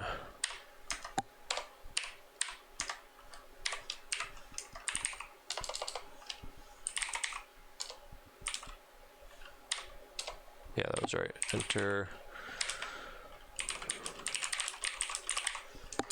All right, so this will be the default text in here, and we are going to start it with number is true. So this is going to tell it that we are looking for number values, so it will automatically reject it'll automatically reject anything that doesn't evaluate to a number. And we'll also say match escape true. So this means that if it sees the exact same text that it's originally provided with, that is a trigger to end the loop. So we will say input nothing and escape. The second parameter is a error message, which I don't think I've actually been using. All right, that really went off screen there.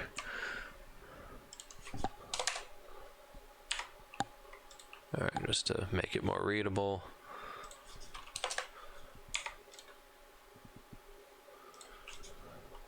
Fuck it. Might as well make it consistent here. Okay. So there's our function call. So for every loop, it's going to be doing that. If escape, then go to, then break. So a single line if statement just to tell it to break the loop if we have triggered this escape sequence, which is by pressing enter with no input. All right. If input. How do we do this? Let's save ourselves some time and let's set up a table for all of our available times. So local time match equals, fuck, where did I put it? So I made a function called key swap that will take all values from a table and make them keys, with their values then just evaluating to true. And I will show you why in just a moment here. Equals function. And it does, okay, it just returns a table of that. It's not a method, so what does it live in? That's what I needed. Fuck, what goddamn fucking table am I in right now?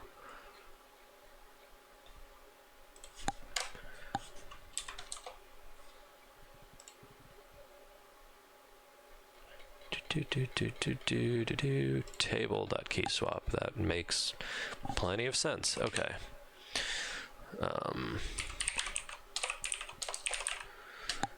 Key swap. We're going to be taking scripts dot something down here. Fade view. That is there are only fucking 2 of them, and I still grabbed the wrong one. Fade images. Dot fade times. All right. So this will now make a table where, for example, 0 equals true and 0.5 equals true.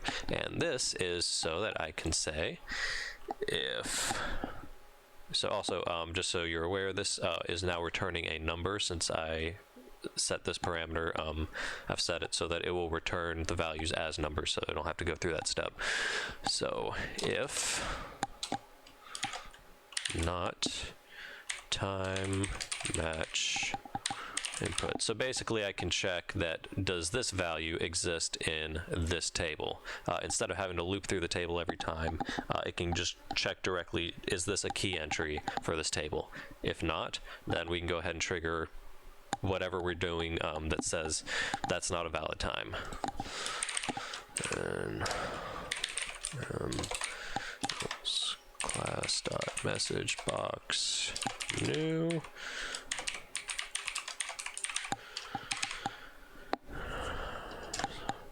Again, another object class, more or less, that I've built that makes building message boxes easier.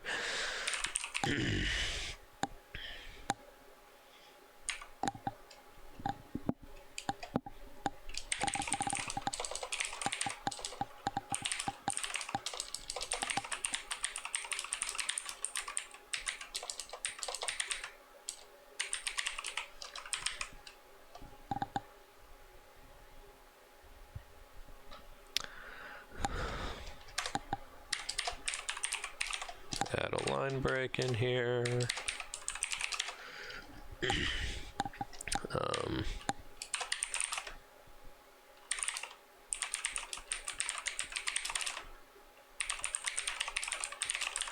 Something like that. And then we'll say m.confirm, even though we're not confirming. I don't use the normal message box because it doesn't pause plugin function. So if I was to make an actual message box out of it, it would just continue with plugin progress. So this would happen, and then it would immediately go back to displaying this loop before the person can read it. So I use the confirmation window instead because it forces a pause.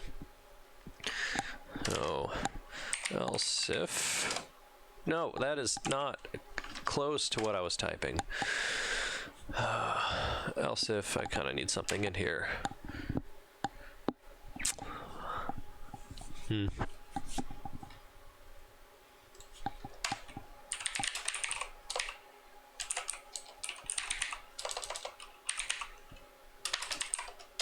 Alright, so we'll have a table called used inputs. We're going to come back to this else if line. So else we're going to say used inputs input, our input value is true. So now we have a reference table that we can check times that we've already confirmed. So I don't know why I'm copying that. It's inputs. Keep this in here.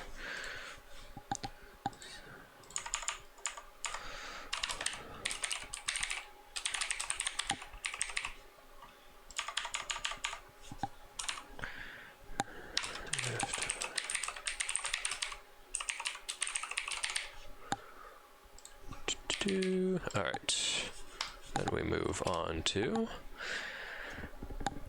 all right, so if you've already used it, then we'll do the same thing.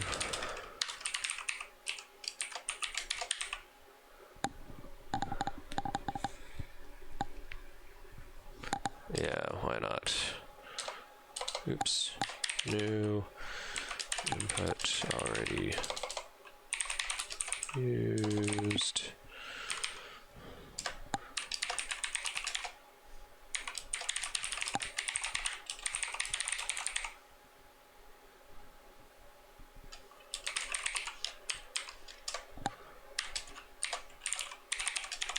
All right, cool. Else, we're going to say the fuck.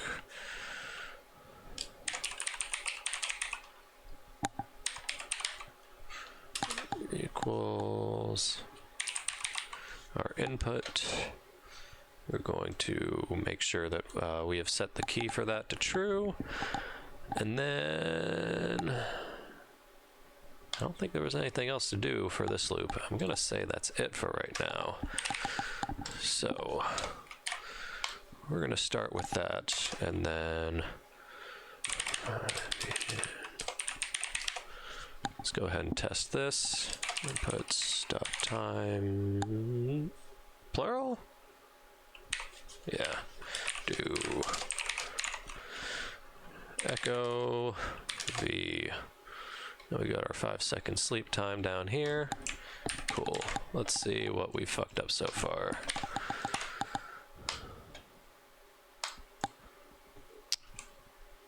$190 singular input used.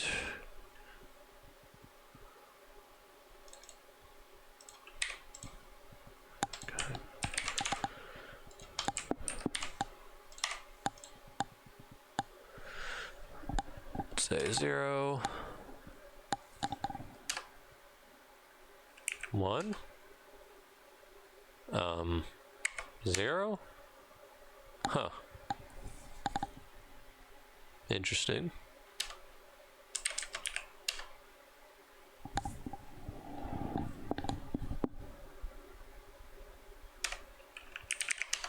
So decimals get really mad. Okay.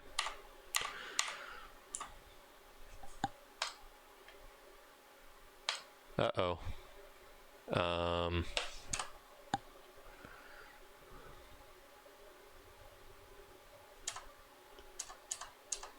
I might have fucked up here. I can't get out of this.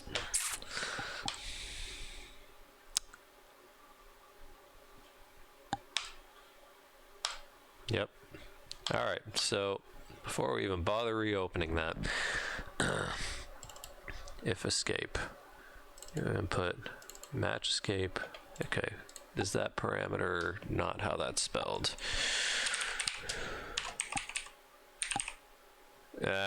Yep, it's fully spelled. All right, that was the error.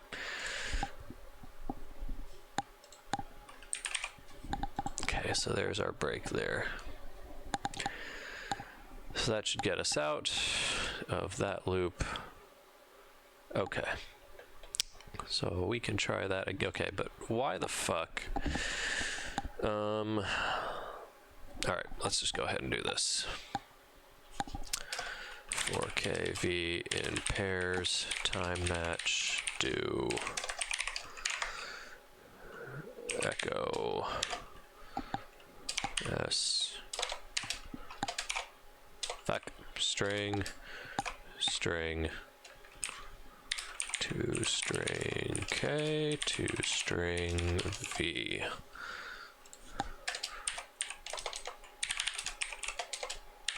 Alright, so that's just going to trigger an automatic failure, so we can just see this, not even worry about the input loop right now. Hey. Hey, MA. Hey, MA. Fuck. God damn it. Oof. Alright, let's see here. Is anything from MA still running in the background?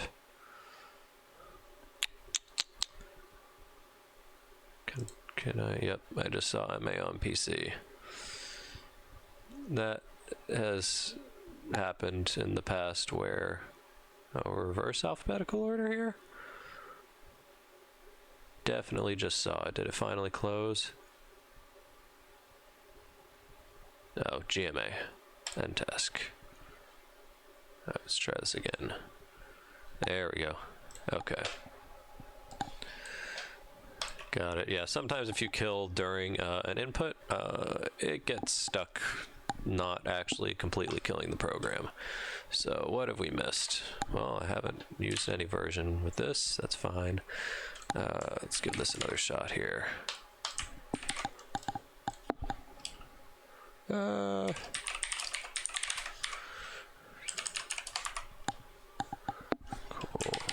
Going back up the show file, and let's give this another shot.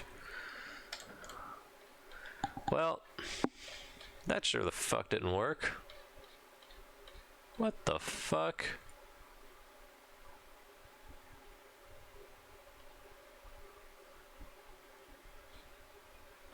What in the actual fuck did I do?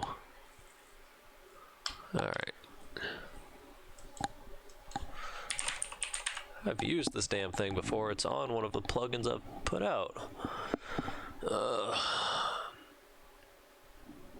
Forget in blank table, do t append.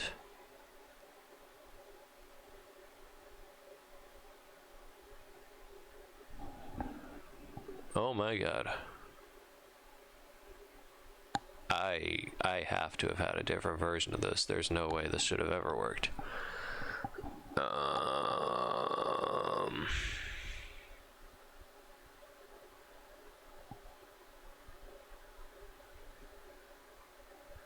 Am I misunderstanding the purpose of my own shit here?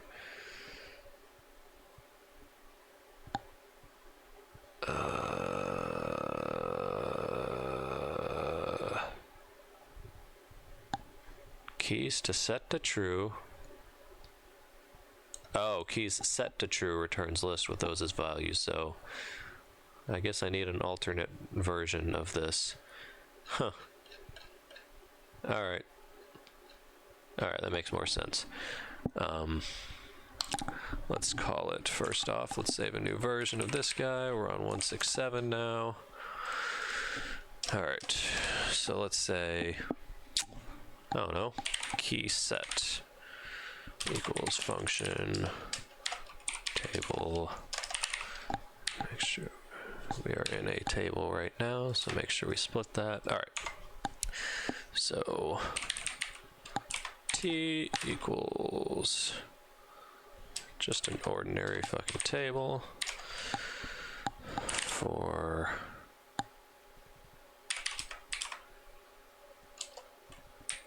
in pairs table do t value equals true. Turn t. Great. Let's go ahead and set this up in here. So we're on 167 now. I need to update the version number at some point, which I should do now while it's at my attention.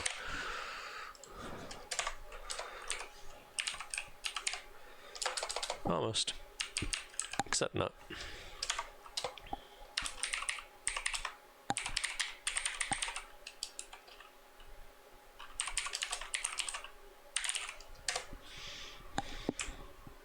All right, great.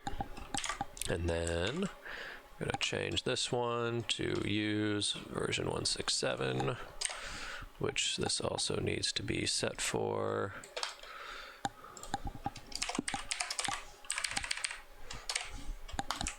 Alright, so I just basically, the way it's reading from this is I'm making a globally accessible table, and all this is just reading out of that table.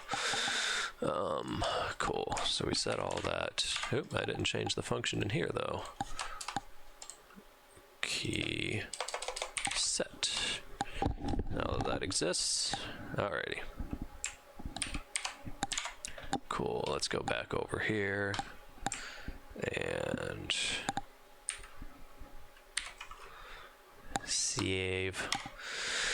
Okay, I'm going to test this, and then I'm definitely going to stand up and take a 5-minute break so I can stop staring at a screen here in a moment. But let's make sure this fucker works. I think that was everything.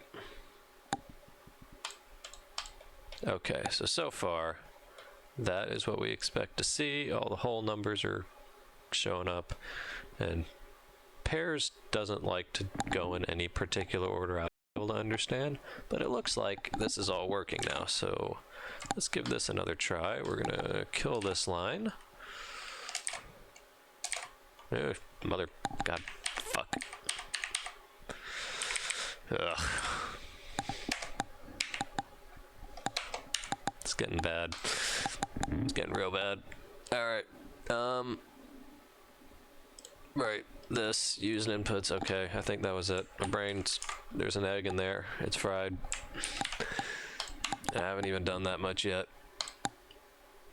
Alright, so let's try this. 0, it works. 0.05, great. 0.07, perfect, not supposed to work. Let's try to give it 0 again. Awesome. 0.25, 0.5, 1, 2, 4, 8, 12, 16, and go. Did I have it do anything after that? Oof. Right, because it already deleted those images. That's fine. Was there any kind of feedback I had? I should be checking the system monitor. Yep, okay, so there is the times that I put in. Awesome. Okay, I will be back in just a moment. My brain, it's not. I'm gonna get some water like somebody more intelligent than me suggested. And when I get back this time, I'm actually going to remember to load up the correct fucking screen, as apparently I can't even figure out how to do right now. Goddamn. Alright. Alright, I will be back in just a moment.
Okay. Definitely did not sleep enough, motherfucker. One of these things gets me back to the right screen. Cool. All right. Let's see what we can crank out. At the rate I'm going, I'm definitely not finishing this fucker today. But let's see how close we can get. So, we've collected all of our times. God, I need more fucking something to keep me awake. Alright. Doop-a-doop-a-doop-a-doo. We collected all our times. We made sure that they were all valid times. Great. Now, for each of those built, we should start building a table of its current on image, off image, and the image it will be triggering. So, what kind of containers are we going to have to be building? Well, let's just start building this in notes first. So we did while, yeah, we'll add that in. So while length of inputs is less than length of scripts, fade images, fade times.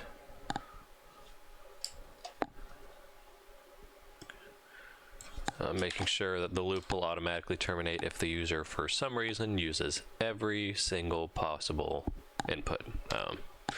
Alright, so we've got that taken care of. Make sure entries match available fade times, no repeat entries, and yes, the whole thing is collecting user inputs. So that loop is done. Trying to think here. So we don't really have, we're not dealing with groups, so all we have is fade numbers to deal with, and a pool of macros, and a layout to build.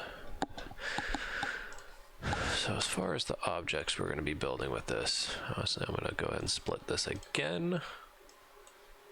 And I just do this so I've got information available in, that didn't make these smaller? Oh, it did. Cool.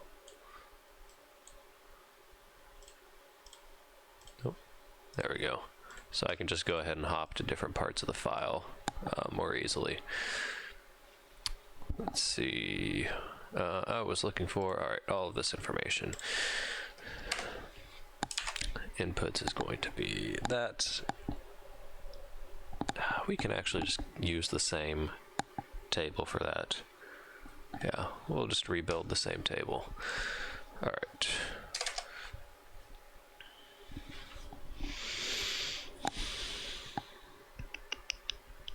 Let's set an option in here.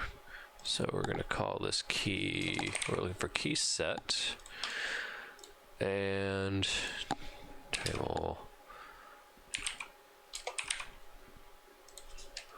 So put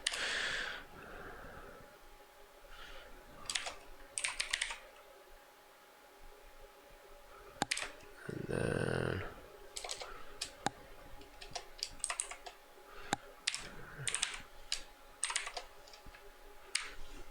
and available options are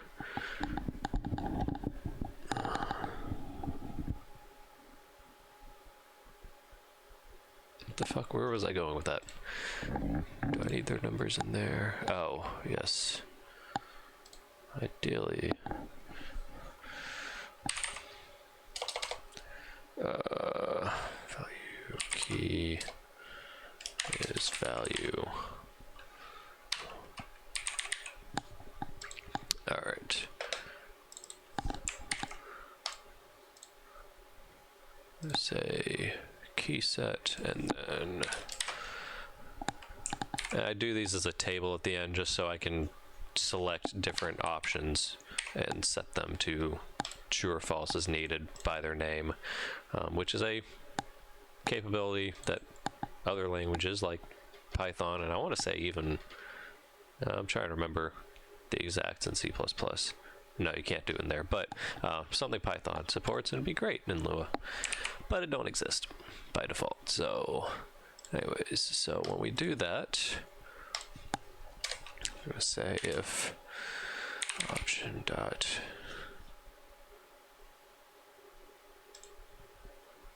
Alright, so first we need to make sure the table exists. So if option and option dot key is value, then format these a little more cleanly.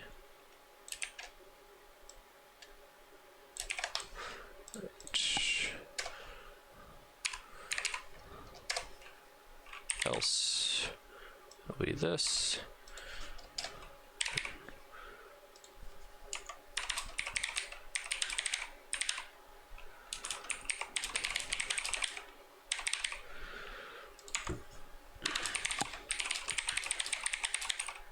Original.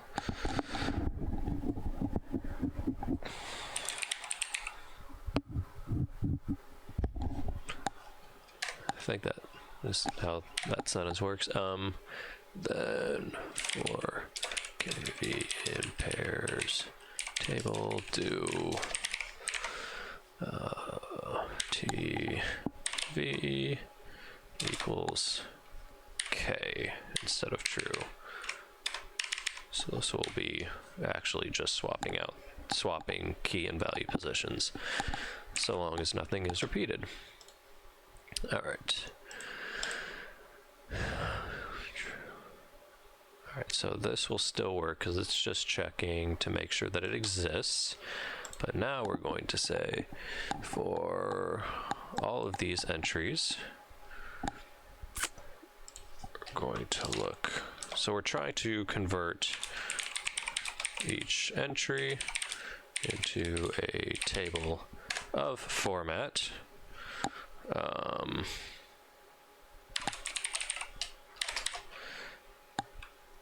On equals on image, off equals off image. Eventually it will be read equals read image, and maybe will help us. We'll go ahead and add it in. Index, and this is its index in the original table down in here. Oh, we're just gonna say number. All right. So let's go back to this and say we're actually changing the final formatting of this. Oh, I guess the actual time itself would be, you know, relevant equals.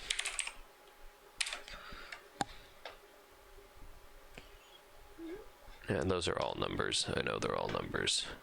So now let's copy this fucker over to here. So I know that's how those tables are formatted. Awesome. Okay.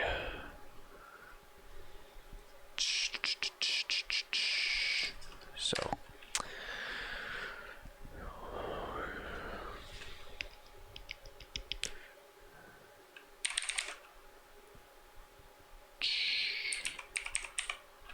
equals scripts dot fade images dot fade times. That's how we're gonna access it. It's actually going to be, just gonna move that down for a second. Index time match value, and that will match up to that. Great. And then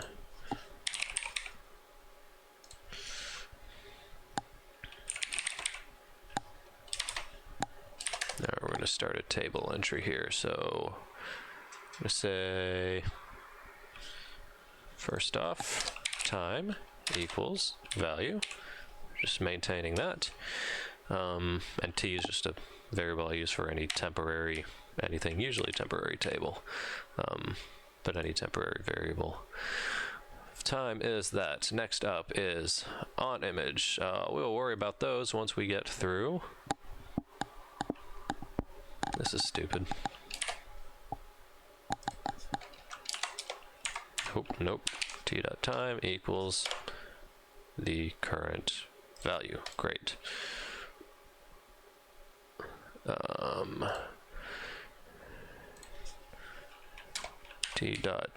t.index equals index. Profound things here. All right. Next, we're gonna say t.on equals. So actually, we don't need to access that table directly anymore. Nope, wrong key. It's going to be image count dot start plus index minus. Okay, let's think for a second here, because I need to make sure. Well, it's just going to be a matter of always keeping the images coming in with the on image first. That's fine. So that said, there's something we could do here.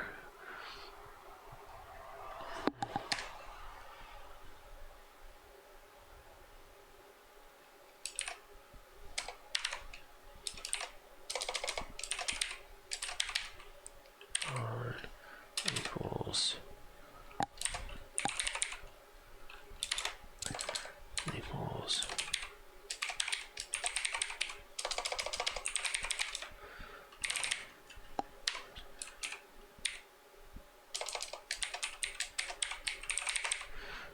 plus, where the hell?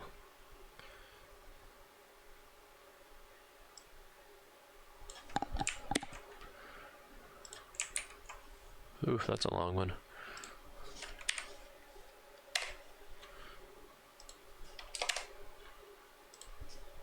There we go.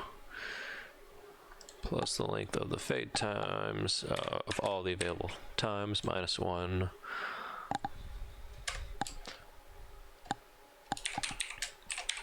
Off. Actually, and we'll go ahead and capitalize these to show they are containers in and of themselves. Equals on start plus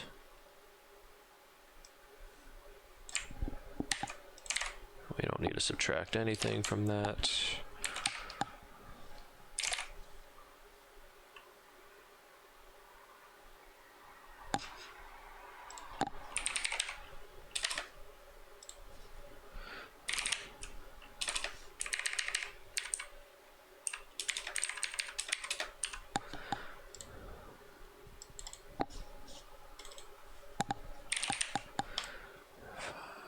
Cool. So now we have a range to reference the beginning and ending of the on and off areas, and if I decide to change anything later, I can just edit this little bit of code instead of having to search for it everywhere it might be referenced. Awesome. So plus index minus 1. Well, oops. All right, and then off will be dot on dot start, and this will be dot off dot start plus the index minus 1.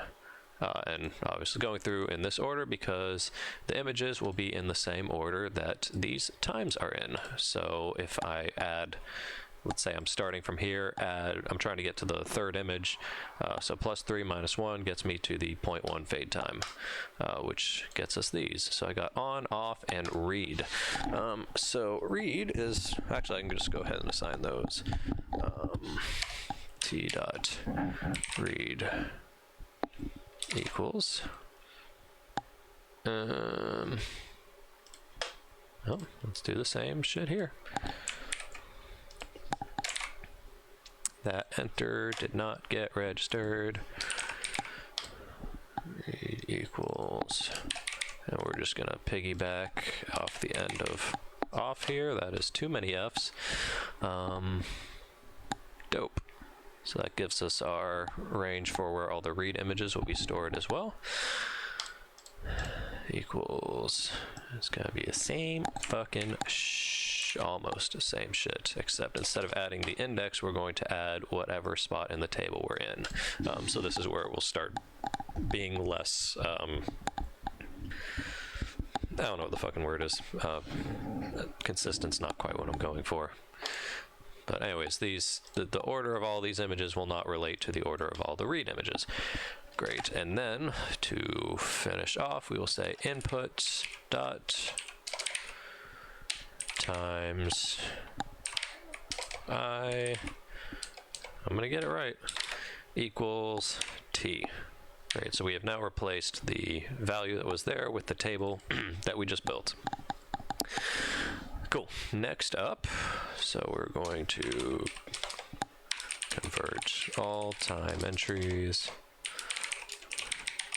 into a table of, into tables, plural, of related values. Right, because all these times will be associated with the same on, off, and read images when we were building our macros. Speaking of which, it is time to start building our macros.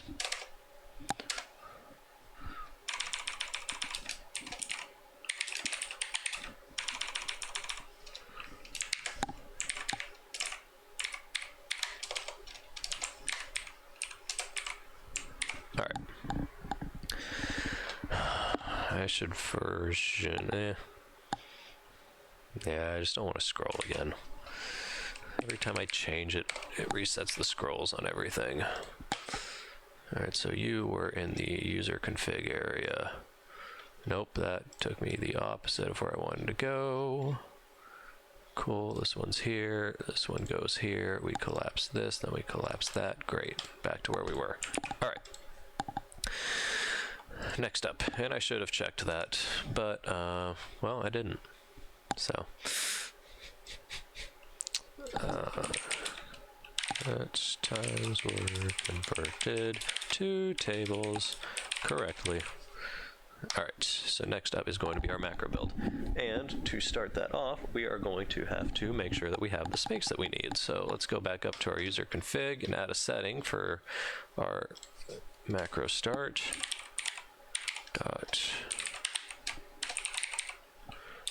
We're just going to start it at 1 for this one. Alright, so I'm looking for... Alright, so now we go down to our starts. And then... Oh, that is all views. Images, inputs. I'm just going to make a note for macros here.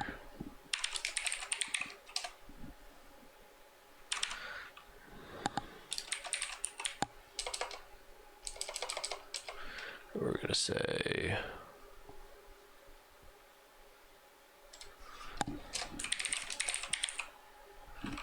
equals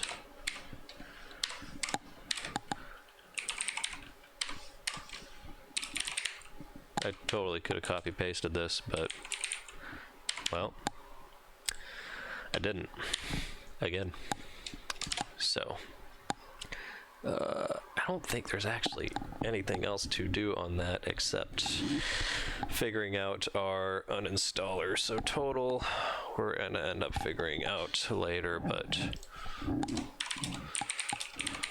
the total trigger macros, which is what I'm calling what's gonna be triggering fade times, plus uninstaller. I think that's it. No. This option set, or I should say variable set. I am aiming to keep this out of having to use Lua when it executes, because I know that does concern some users when Lua is actively running during their show. So any plugins where I can keep from it having to run live, I do. Obviously there are ones like the Go Timer where it has to be running in Lua live, but anytime I can avoid it, I do, just to keep it more comfortable for more users. All right, variable set. Installer plus variable set. I think that covers everything. So we will say macros dot total equals length of. Actually, we'll format it like this a lot of the time. Input dot times plus 1.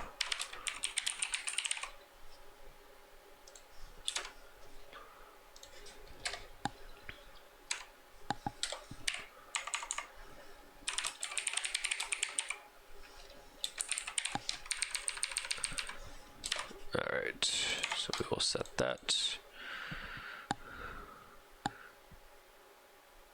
Great. And then macros dot start equals pull items dot advance space. We're working in the macro pool. We're starting from config dot macro that, and total will be macros total. I'll just keep a default padding. And that these extra variables are just setting how much extra space is on either side when it finds available space, just so it's easier to find them. When they're not butted up right up against other macros, it tends to be easier to find the block. So we will. So that gives us our starting one, and then final equals macros dot start plus macros final -1, and current equals. Awesome. Still failing at the semicolons. It's fine.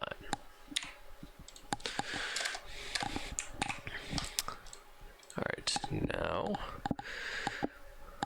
let's see, do we?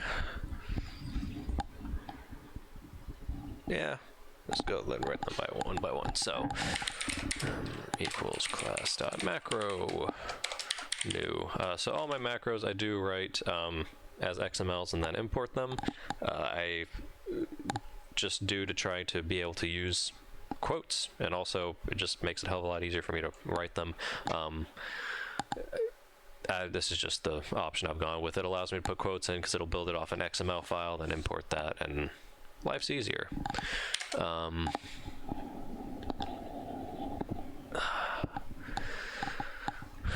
Cool. Fuck, I lost my thoughts completely.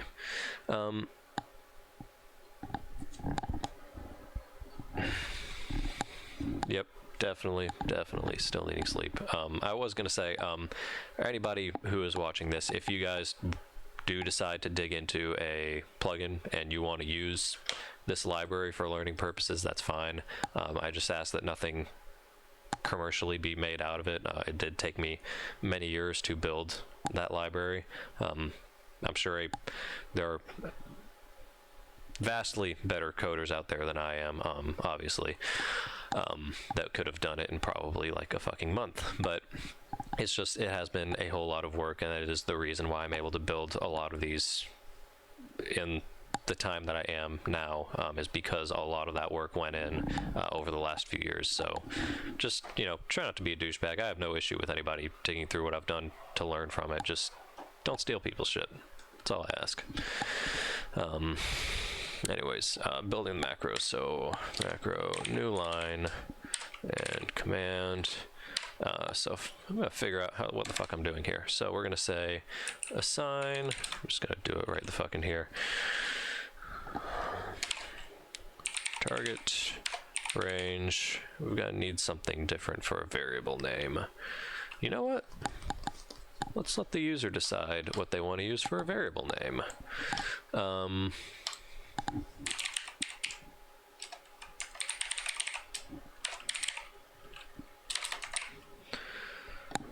And we'll actually just go ahead and contain it in the double brackets. well, there's no point. You can't put quotes in a variable anyways. It will be. Oh, you know what? But it does need to utilize quotes in the command. So we will say, we'll leave the $sign out of it completely. How about that? Okay. And we'll just make it, what was I starting to call it? Target range? Sure. Target fade range. All right. And then, so assign variable. Shit, no, I don't want it showing up in quotes. It's a string, but we want it absent of those quotes. Yeah, okay. Assign variable slash fade equals time. And then copy. I'm just gonna make copy image X through Y at N through M to copy all off images. Oh god, bloody fucking shit. Damn it. Fuck. You know what?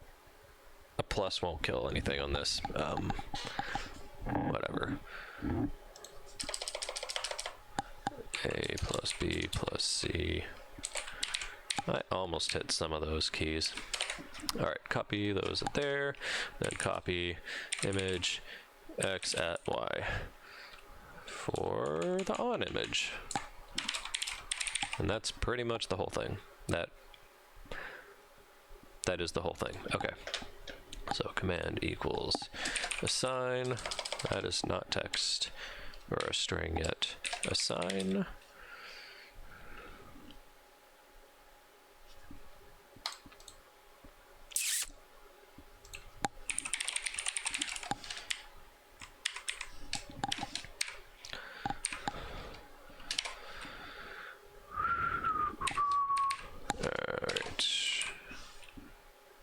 We're going to put the variable in there. I hope the $sign doesn't screw up this command. Fade equals our time. We'll do a toString here, and this will be config dot variable name and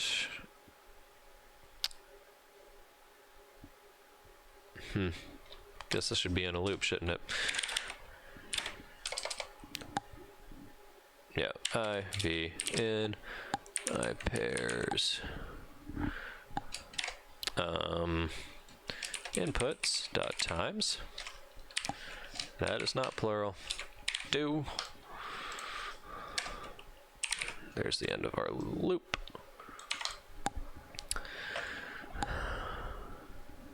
Alex Key, sorry, I just now saw your comment. I mean, I wouldn't say read the Lua book front to back. I definitely use it as a reference. I haven't read the damn thing front to back yet.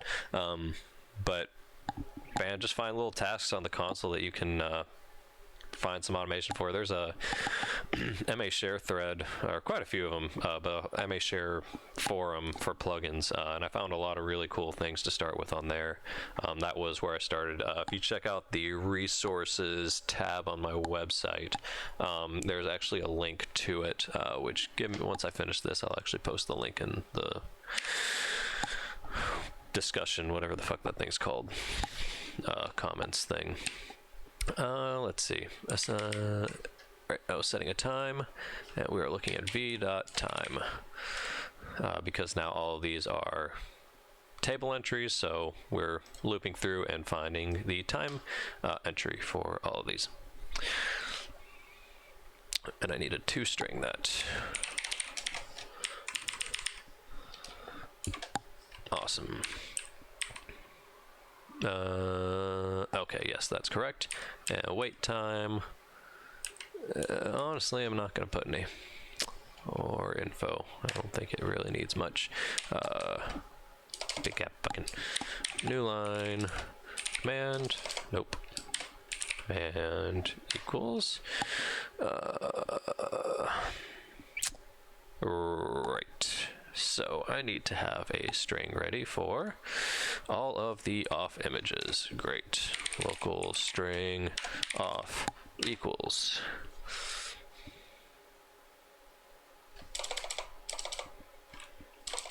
Also need to keep my damn variable naming consistent. Actually, I can add that in during this. So I'm going to define that up here.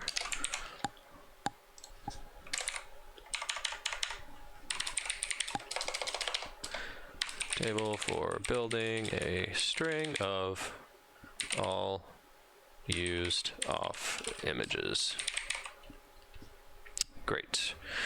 So this is going to, I'm going to be putting in every off image that is going to be used for this installation of the plugin, and then I will turn that into a string so that that can be inserted as a command line to copy all of those images at the new image location to wipe out whichever image is currently on. You can set one up where it's tracking which image is currently on, but it involves setting extra variables and just seems unnecessary, especially when we're dealing with this view of things. That actually is a modification that I could make to the color picker to make it more efficient for when people are doing massive color grids. Anyways, sorry if I sound completely unenthused, my throat's just getting dry. Drinking water. All right. String off table. So we're gonna do string off table. Nope. Table.insert.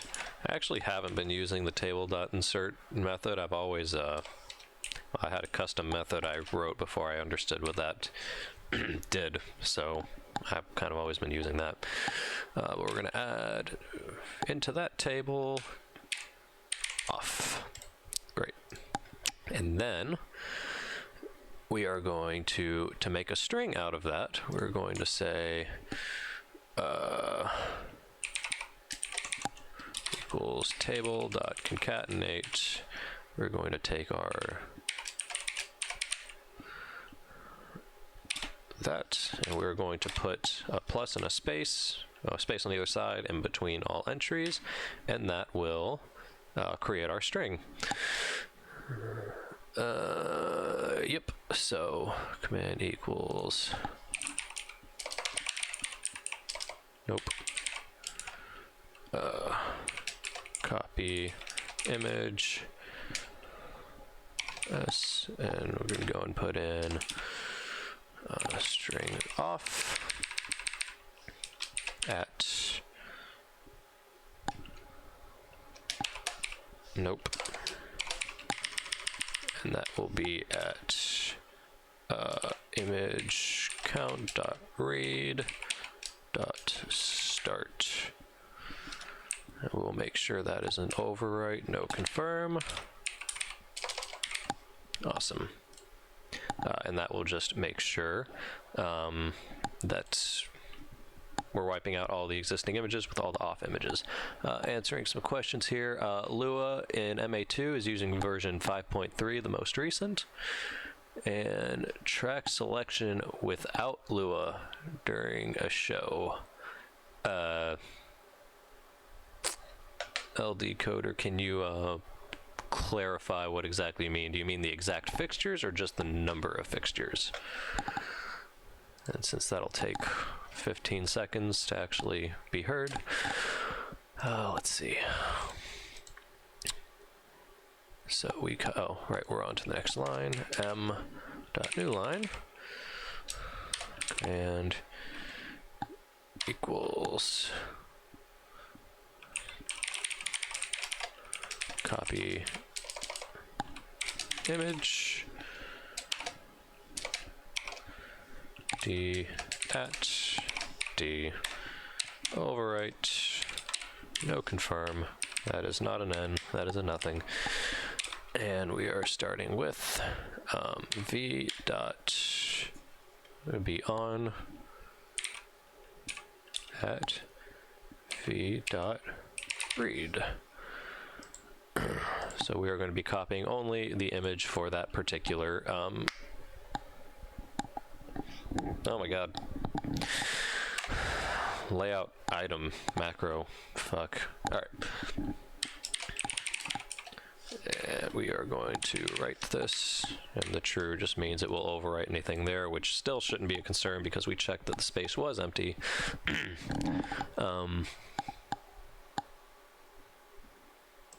Actually, you know what, I'm going to leave that false so that if there is an issue we will see it. Okay, so that takes care of writing all of those macros. So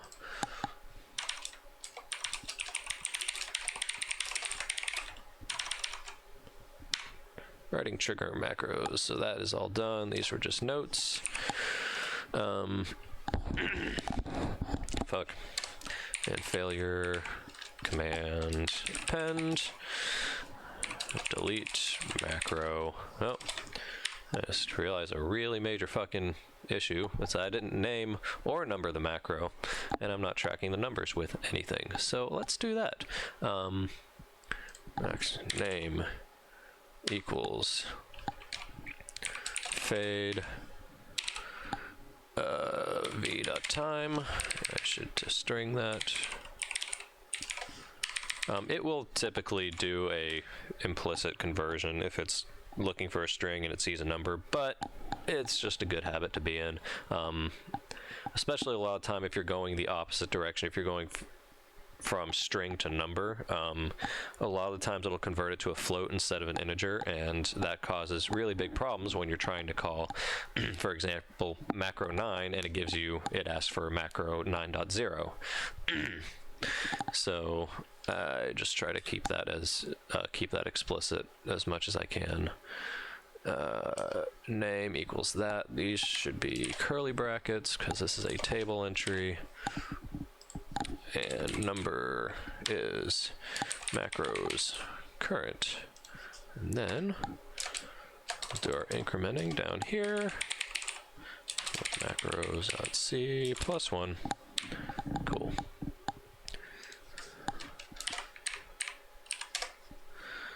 Delete macro .c.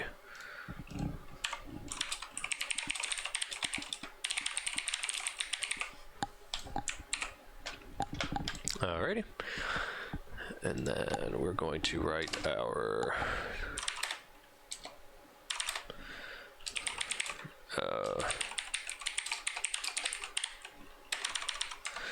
and then I just do this as a macro just so that nobody's trying to keep track of a variable, well, just by looking up their variables.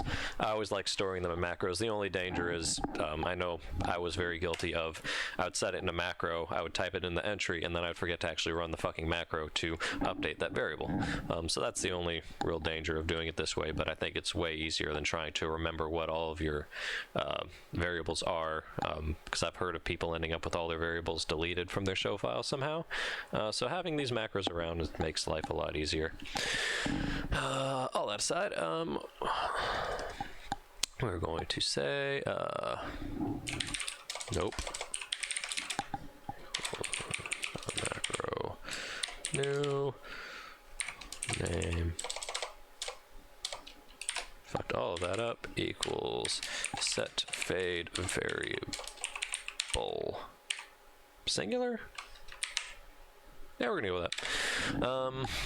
So number equals macro.c, and we're even gonna say macros dot. Oh, should I make a separate subtable for this? I didn't previously, and I probably should have. Let's see here. Yeah, so I did views.temp and views.restore.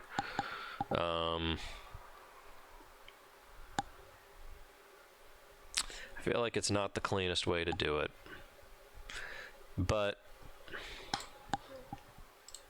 if it was a bigger plugin, I would go ahead and start redoing these to have a specific, but there's not going to be a whole lot more at this point. I mean, there's going to be building the layout, and that's pretty much it. So versus the color grid builder, which was a lot more, not a lot more, it wasn't terribly harder than this. LD coder, let's read this. How would you track the currently selected or something for your color picker? Oh, okay. So I don't know if these comments show up at the end of the stream. So LD coder is asking how I would track the currently selected macro for fuck, I just remembered a goddamn email I was supposed to respond to. Oops. How I would track the currently selected macro in each row. So you would need a different macro for each row. So for something like a color picker, because you're going to be basically turning off an image in each row. For something like this, I would really only need one variable, but again, because it's so few items, it's safer to just go ahead and have it wipe out everything, just in case a variable gets stuck at some point, because weird things happen with variables sometimes. Just in case it gets stuck or somebody resets a variable or whatever, so that it's not ending up with two on versions of an image. And these images are not very high resolution, and that's intentionally done to keep these copy operations minimal. Oh, but now you got my brain thinking.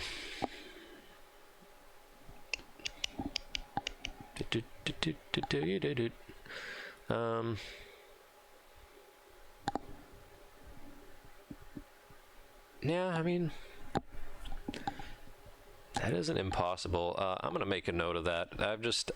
I know I've made the decision to keep it with overriding the whole group of images in the past, and I feel like I was pretty set on that for a reason. So I'd kind of have to think back through that to see if there were any other dangers, or if it was just one bad experience with variables acting weird.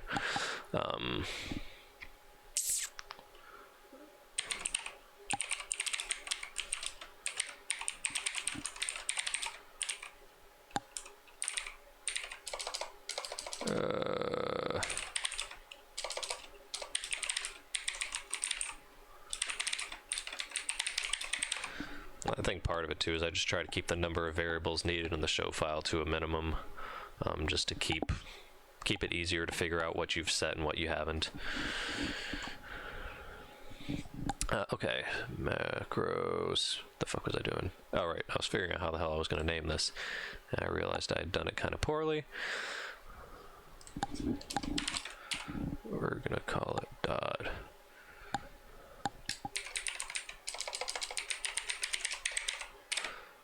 We'll keep camel casing in this case because these aren't tables in themselves. And dot uninstall. All right.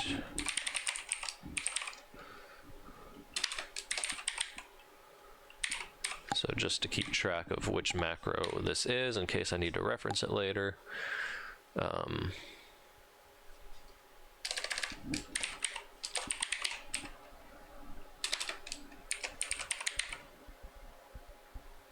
So LD coder, I don't know if I fully answered that, but yes, it would be a variable for each fixture type. Is the short answer, yes. All right, so now in here, append and set var. We're going to keep this as a global variable, so any user using this layout will be, well, not having conflicting data. User var would be very bad on this. And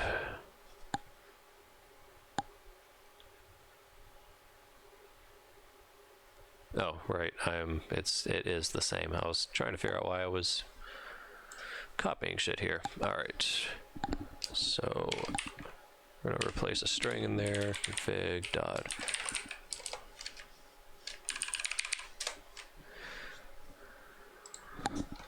equals.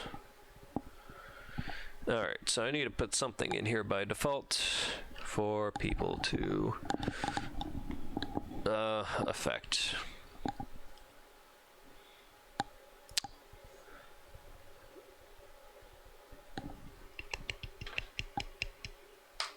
we'll make another variable out of that.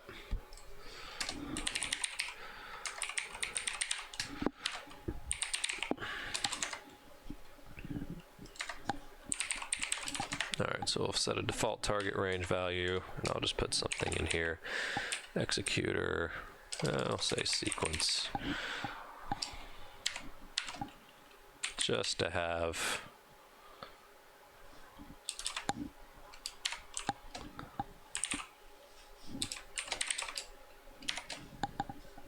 alright. I know to give people a vague idea of what they can use in here. And they can always change it later.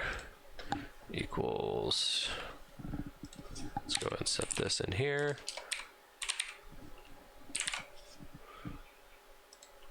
I know the equal sign isn't necessary, but just from using code makes me feel better. Alright, so that takes care of that, and that's the entire macro. And then we can go ahead and increment. And then the uninstaller macro we are actually going to build at the very end, because we need to build the layout first and know where that layout's going to be, and blah blah blah blah blah. So we're going to put it all the way down here.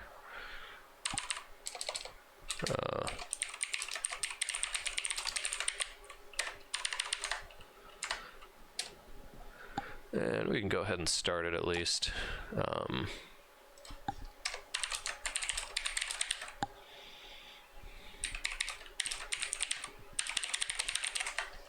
Alright. I just thought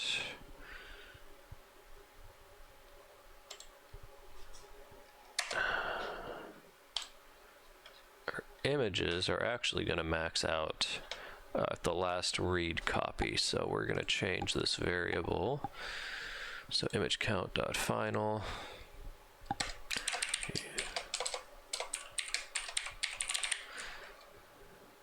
equals dot read dot start plus length of input times -1 and image count dot read dot final equals image count final, because we will not be adding any images after that.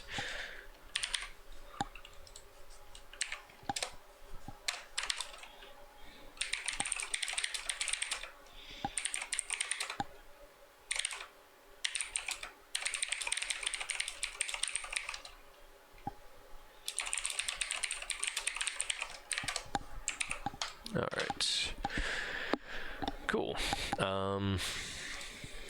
Where were we? Right, we're going to set up the uninstaller macro. So class.macro new name is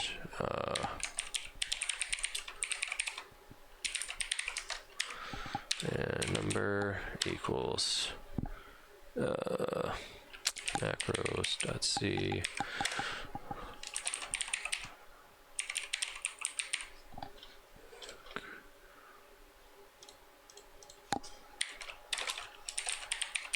probably won't end up needing it, but again, just for consistency. We're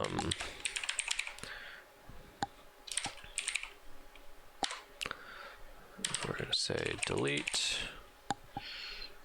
image D through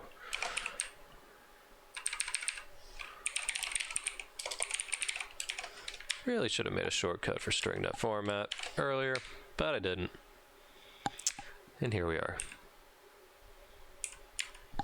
And that's going to be image count start, image count final. Actually, before we do any of that,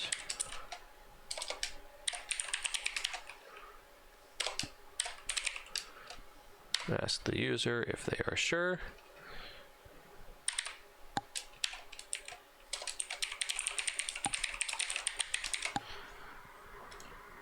Alrighty.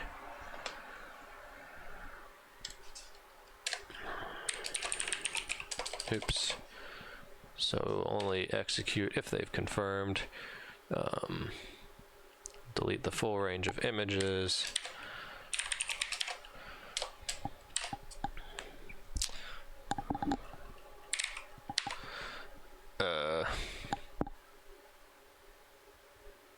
What macros? Jesus.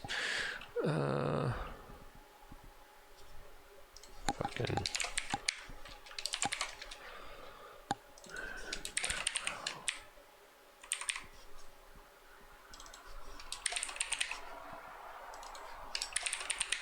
All right. Get rid of all macros. Get rid of all images. Equals.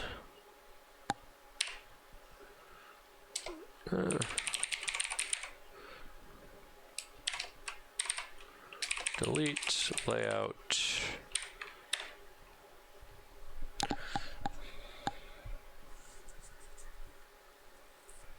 No, just again to keep it all consistent.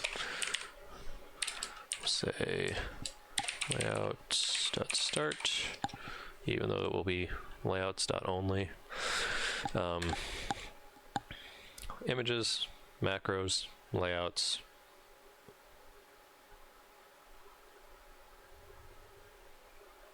I think that's it. I don't really think there's a way in a macro to confirm anything. Oh, it should also set that variable. Well.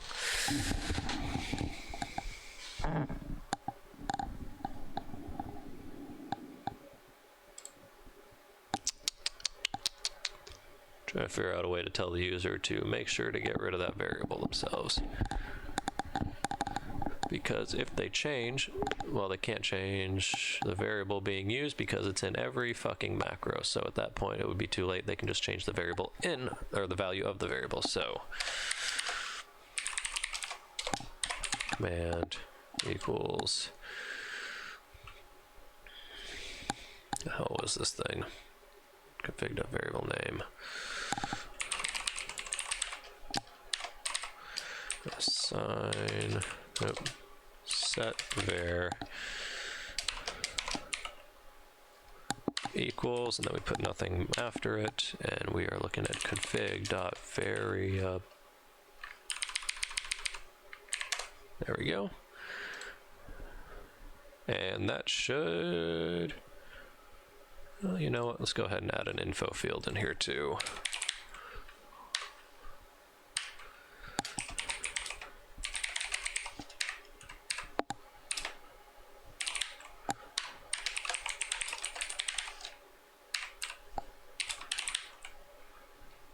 Oops, that was a dot, not a comma. Info equals delete. Most of these should be pretty self-evident, but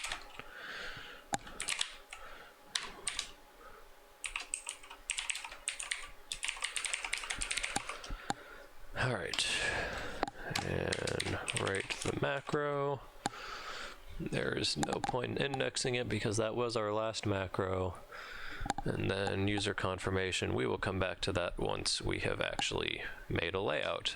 On which note, all right, I'm gonna go ahead and test all of this shit before I dive into the layout part of this. And that will be our last portion. Not terrible for 3 hours of work. First off, we are on version 03 currently. One of these windows gets me to the right spot. Cool. All right, let's make sure. That's right, I was going up here to set our macro start to somewhere that I will find it later. So let's see where I will find macros. I don't know, fucking go away. Clear all pulls, macros.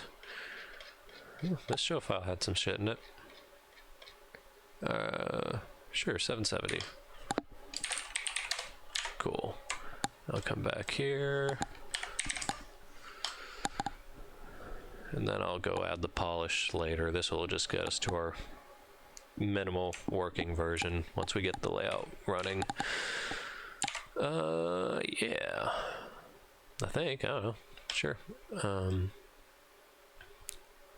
I wonder if there's a way to just pause a plugin indefinitely until it's triggered again.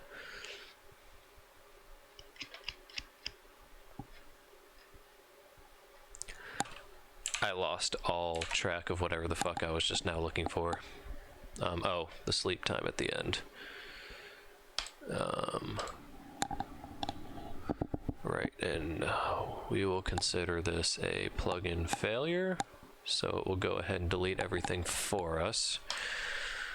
So we will say, we're gonna comment this out, and we're gonna say, oh, give it a 10-second, 8-second sleep. And that'll take us straight to the end, so it'll trigger all of the plugin failed stuff. Alrighty. Looking good so far. Let's go ahead and back up before we run this. And give it a go. 0. Good, that's working. 1, 0.25, 0.5, 1, good enough. And failed. Arithmetic on a Boolean value. 252 index.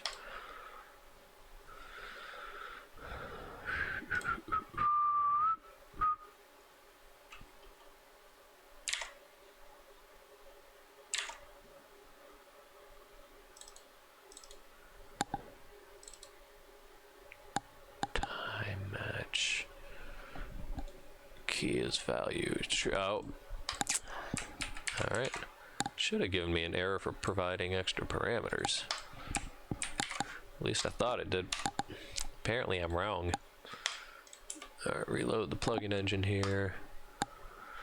0, 1, 2, I don't care enough. Okay, and 261 global input.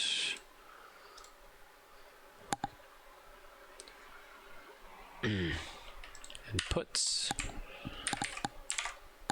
Really need to learn to make a fucking decision on if everything is plural or singular. Mac cores, yep, that seems wrong. 275.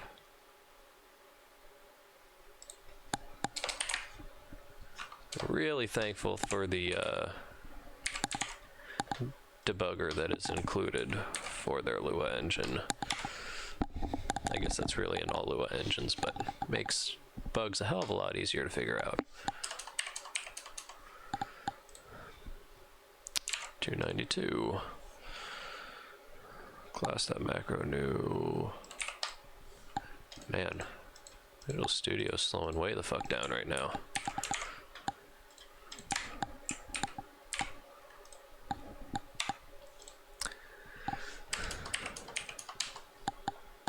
And 423 nil provided.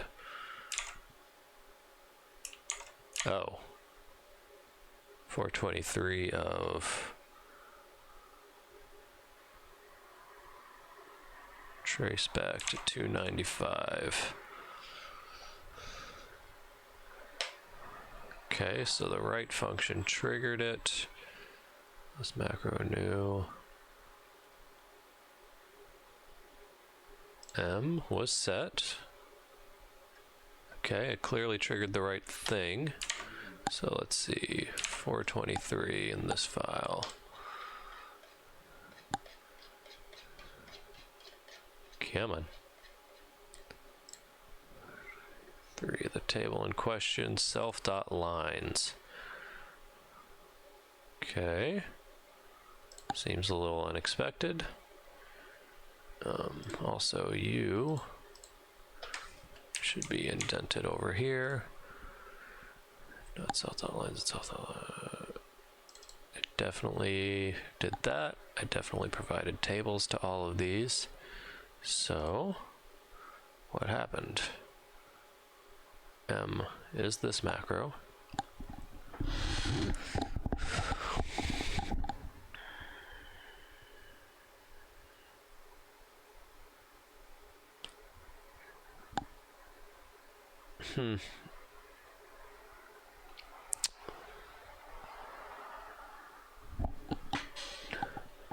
All of these, all the parentheses are encompassing everything necessary on that one and that one and that one. It is CMD, right? Okay. Self.lines.append. Make sure it's new super table. No, maybe I misunderstood the error. For iterator table expected got no.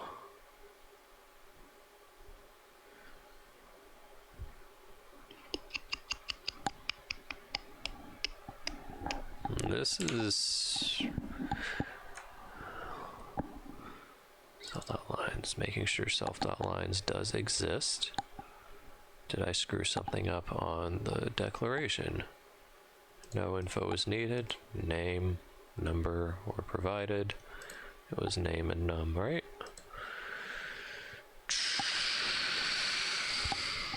Name, number, all valid pieces of data, otherwise I would have gotten an error earlier. What in the fuck? Responding to LD coder. Append is just something I added into any table, a class I'd called super table at the time. It's table insert that adds an object to the end of that table. New line is a more defined method that is actually taking all of the information that is provided in the list table as the argument and assigning well, a table inside of this object that contains command wait info or whether the line is disabled. And I thought there were some default values in there too, but that might not be accurate. So it's basically just a glorified way of adding that in there, really. Actually looking at it now. Oh, the only thing that it makes a big difference on, it really just is the same as appending straight to the lines of the table, but one, it puts it in a internal or a nested table within the object, treating it as an object. And two, it makes sure to check if self.lines actually exists to see if it has that table yet. The reason I don't declare that in the class constructor is that tables are referenced by their memory address. So if I had declared that in here and then import it, every single macro is going to share the same lines. So instead of having each macro having these 3 lines customized for that macro, the first one's going to have these 3 lines, the next one's going to have the first one's 3 lines, and then 3 more lines, and so on. Each macro will just be getting the lines from the macros before it in addition to its own. So having it declare as part of this function helps make sure that it is declaring an independent table that lives inside of that instance of an object, which is kind of all in quotes because Lua wasn't really built to handle objects. It's all just kind of cheats to make it happen. No, hopefully that wasn't too long-winded and actually answered what you were looking for. Oh, you're just pissing me the fuck off now. What the fuck? Alright, right. This only changes whether it doesn't overwrite or not. I can think of 0 reasons. I fucking hate these bugs. How the fuck did you get nil? It has to check.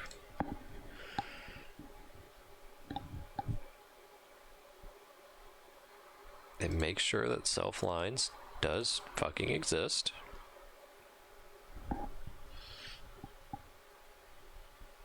And it's all indexed by number.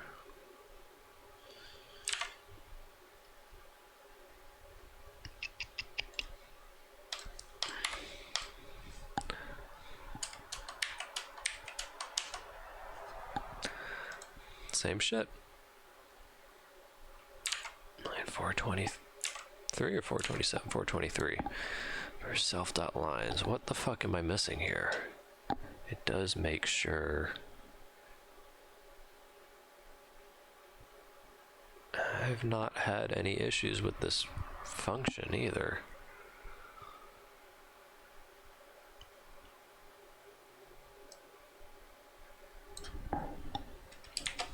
I mean, for fuck's sake, then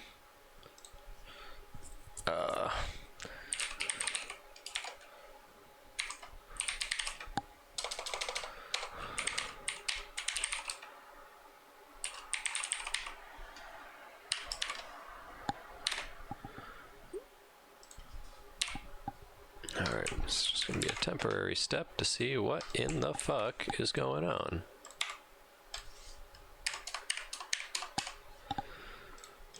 Alright, it sure the fuck did it. That's interesting. Made it through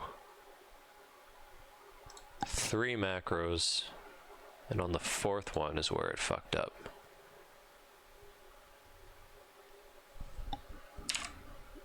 Okay. That changes things. Okay, so first off, we know that it's not that. So we can go ahead and get rid of that line, save it. Okay. And we are in the loop for 295, which puts us, oh, in the variable set macro. Okay. Oh. Well, sure I am feeling dumb. I understand LD Coder's question now.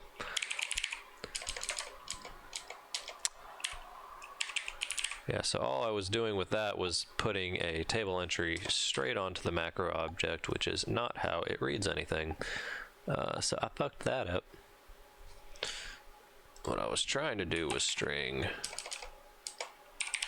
format, and actually this should be command equals string.format all of that mess, and then closing curly brackets.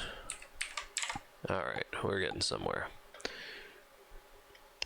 If I would have checked out the traceback number earlier, would have figured that out.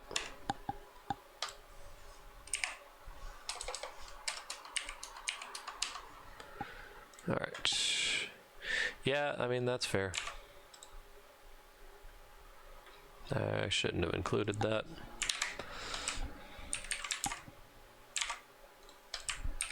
It was complaining about the layouts line that doesn't yet exist. 4-amped 331.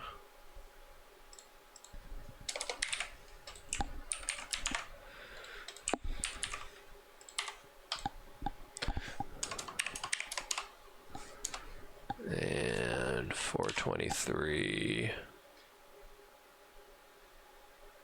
of what? Oh, god damn it, I did it again. 332. Which is right here. I did it, man. That was really...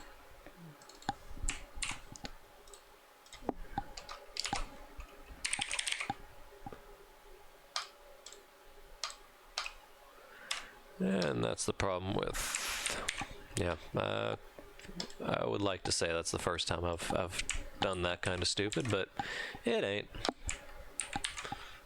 Definitely could use some work on how I've labeled some things. I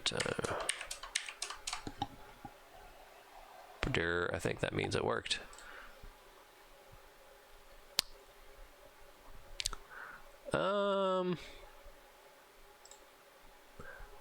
Didn't work.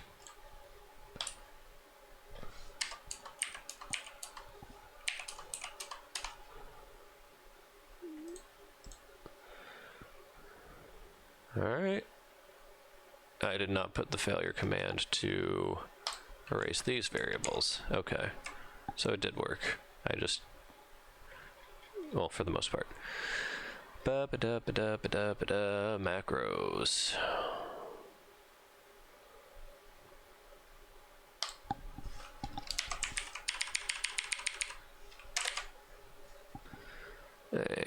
do the same thing for here. There's not much room for it to fail by this point, but doesn't hurt to include. All right.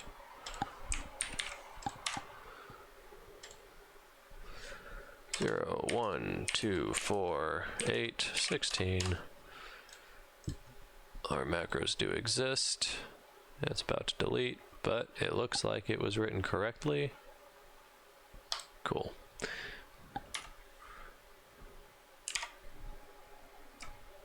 Just gonna set this for a little bit longer, just so I can look through everything that was built. Make sure we are good so far.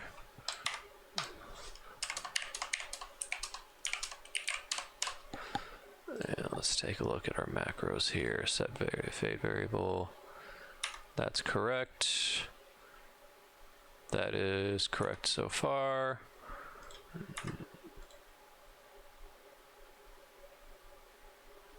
Cool. Cool. That all looks good to me.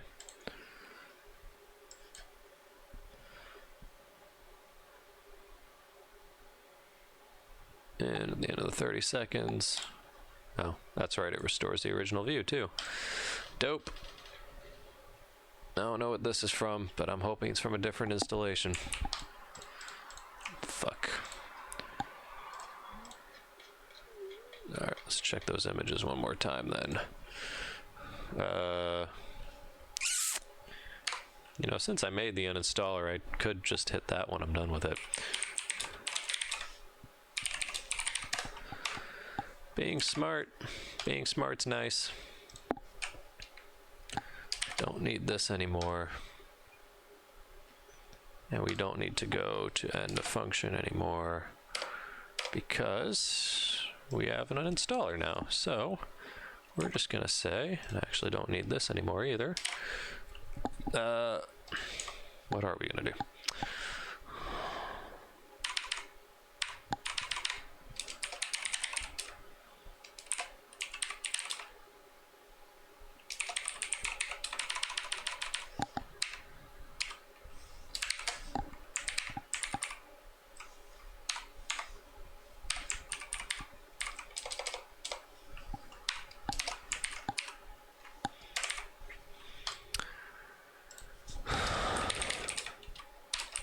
I can't take this anymore.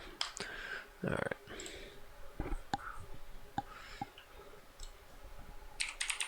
Nope, still lagging like a motherfucker. All right, why? Probably for the number of things I'm running on this computer at the same time. Just a guess. But I also don't need this, and I don't need this, and I don't... Yes, save that. I don't need that anymore. I don't need that anymore. Maybe that'll help a little bit.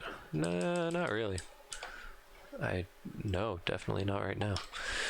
Okay.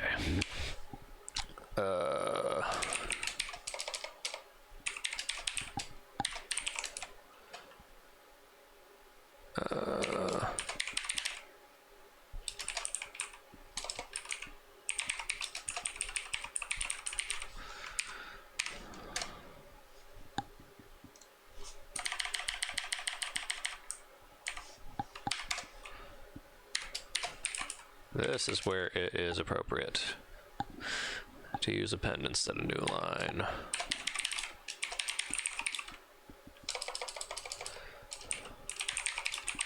Man.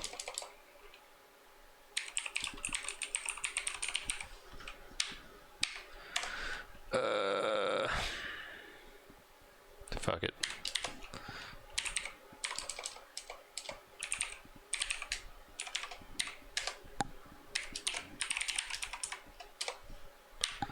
Good enough for right now.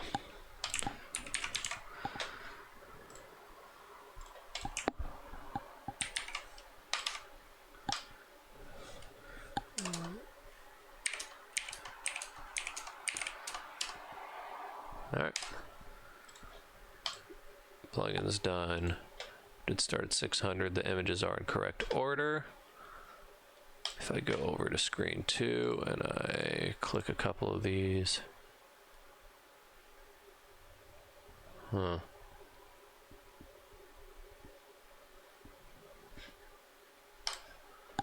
All right.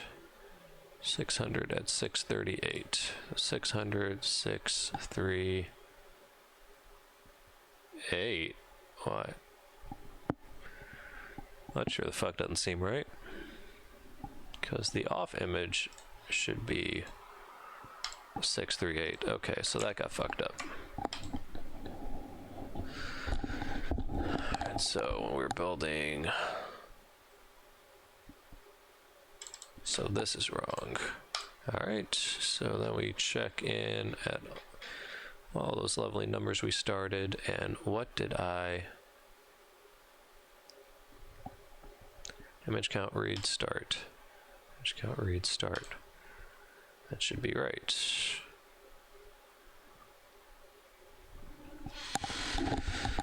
Alright, what have I missed here? Why would off and read be the same numbers? Read is offsetting by the total length of fade times from off, and off is doing the same thing from on. The on images are correct.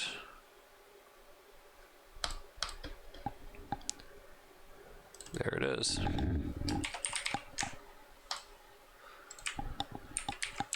Alright, so we can uninstall this.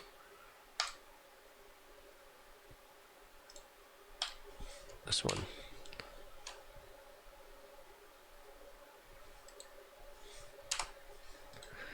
What the fucking... How in the fuck did I even do that? 800 through 799. Definitely not what I was aiming for. Alright, so what did I fuck up here? Let's see. Delete macro, macros start, macros final. So where was that declared? I added it to itself, which was currently 0. Total. You want total. Alright. Cool. So the uninstaller doesn't even work for this. Give me my fucking...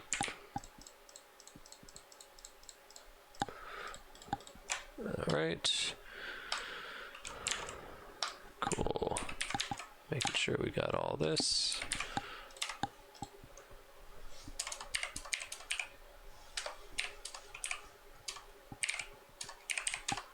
Just like making sure those work. Cool. Made our macros. Great. So now let's check our image pool. Cool. And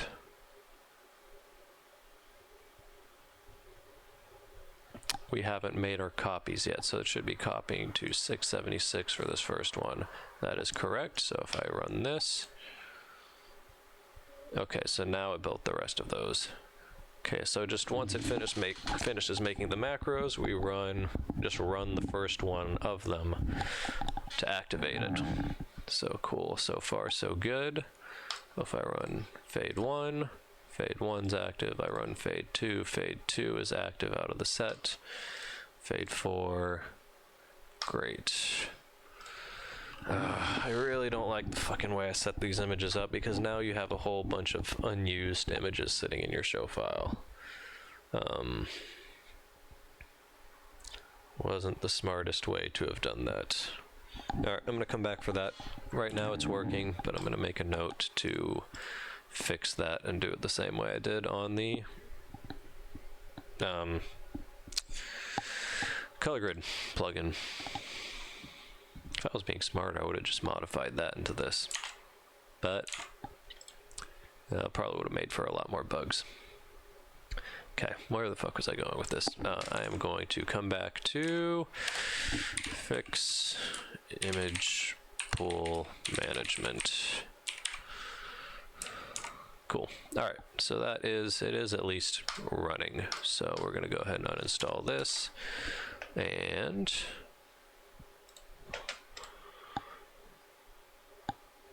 so after we write all these macros,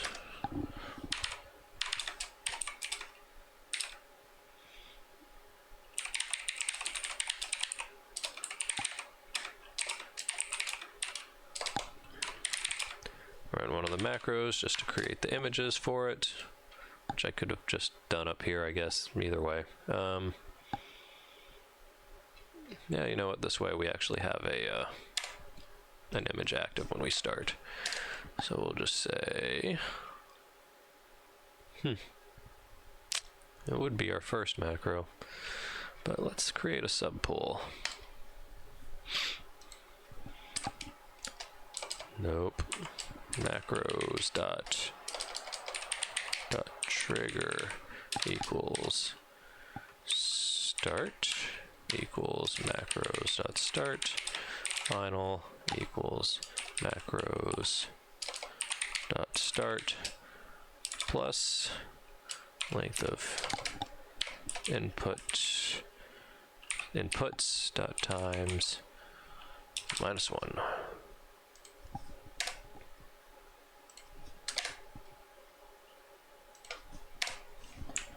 And let's go back over here and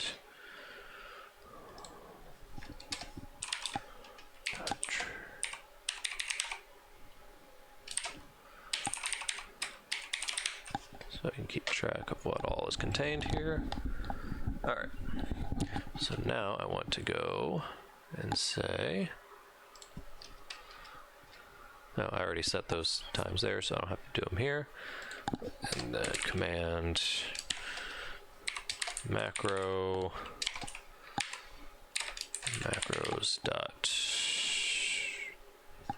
trigger dot start. Cool. And now it will fire that macro first, or to create our images. And we are finally at the layout creation.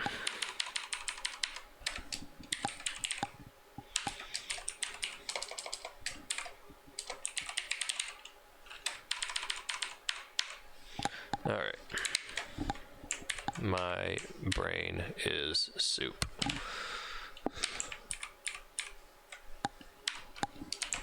Just sad because I haven't actually been doing that much thinking during this. This hasn't been really creating anything, well, outside of a bunch of predefined functions, really. Okay. All right, brain fart. First off, we have to figure out where that layout's being stored. So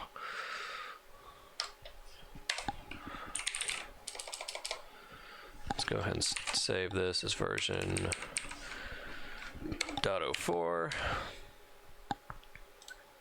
All right.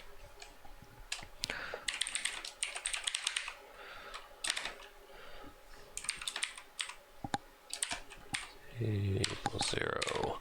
Start equals, god damn it, Jason, come on.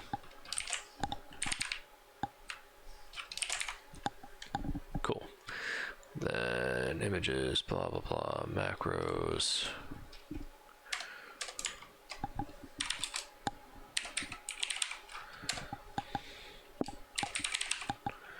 Start equals pull item dot advance space layout.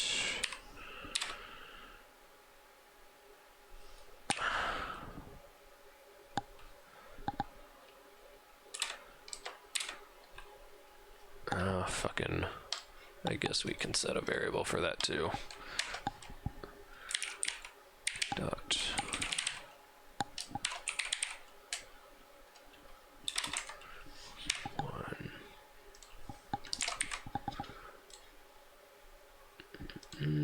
so we can give the user the option to pick where it will start looking for layout positions.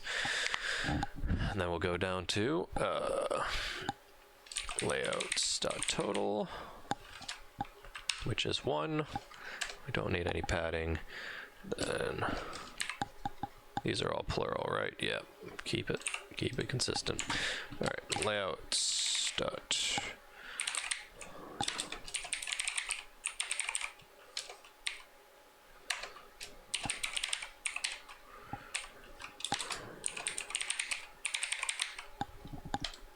okay.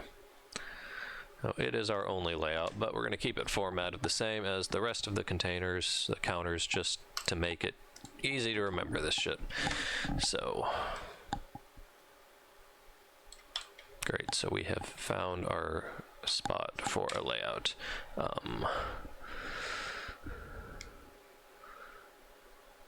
Alex Key, I am actually not able to sell that plugin, as it was a private build for the Dead Mouse camp, and there are a whole lot of there's a whole lot of hairiness that would be involved, and probably me losing at best everything I own if that route was pursued. They've made it very clear that they would eat me for breakfast, so I'm sorry, but I cannot indulge that, unfortunately.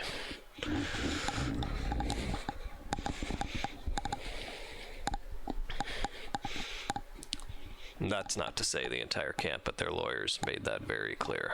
So, anyways,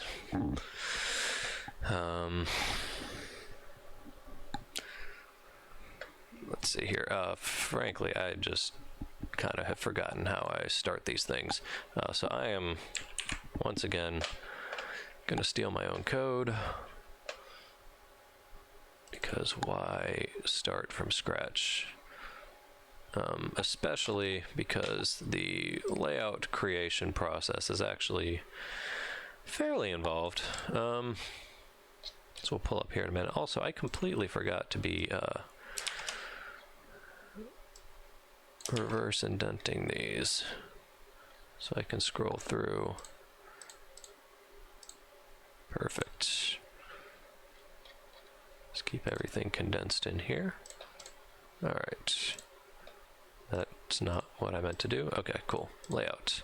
Layout, layout, layout, layout.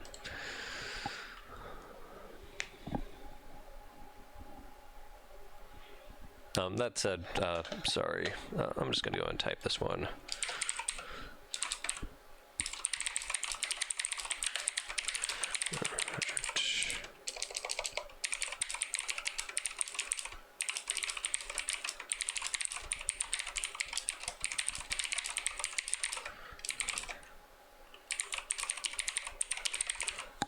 So I'm just letting Alex Key here know that while I cannot sell the OSC code, if anybody has a project that can be solved through other means besides explicitly OSC, I am toying with some other communication protocols at the moment. Hit me up as those other protocols become available. I will actually be able to sell those. But again, just I can't do OSC for the MA2.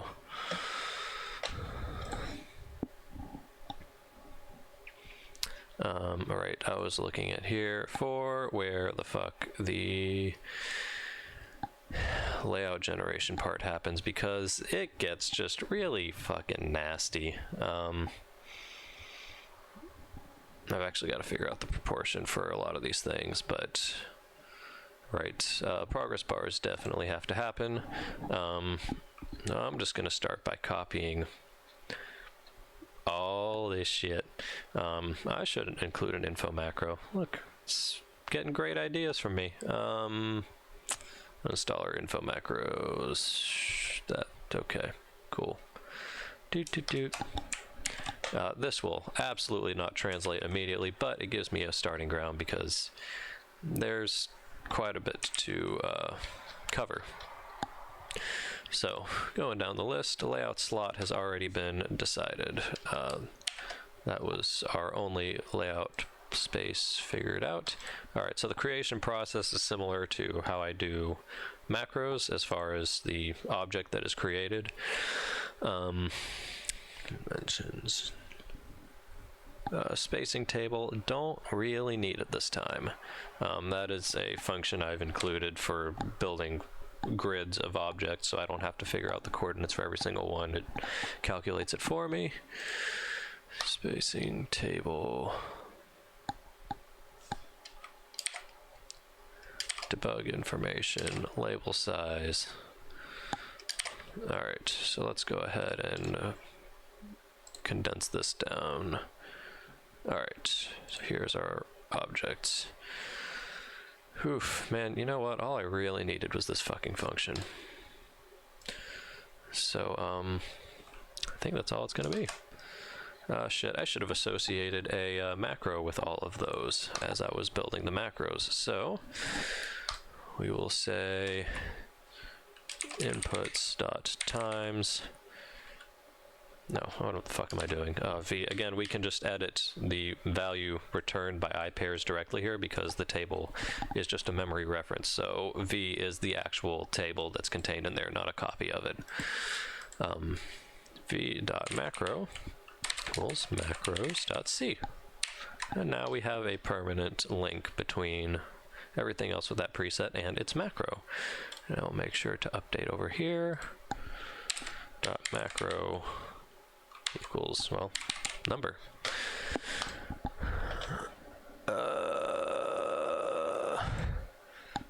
Lighting Tech 88. I can only say that because I legit just don't even remember. Oh, well, I've got PLSN right the fuck here.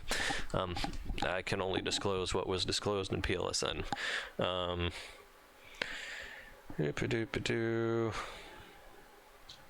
entirely true.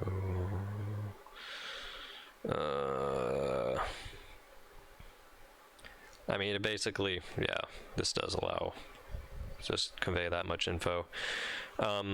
It was interpreting OSC packets for Lua use, basically, so Lua could understand what was being sent from their complex setup, which I legitimately don't even know what that is at this point. There was a whole lot more in that setup than what I did with it, but it was just catching OSC plugins or packets that they then did whatever they did with their code. That's kind of where Collins took over with handling whatever his desk was doing with it. I actually have pretty minimal knowledge of what happened after that point, once it obtained the OSC info.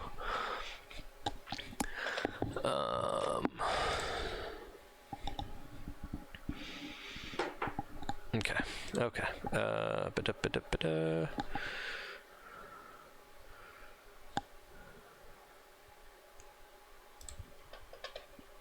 Right, building a layout. I am building a layout. I am drinking water. Oof.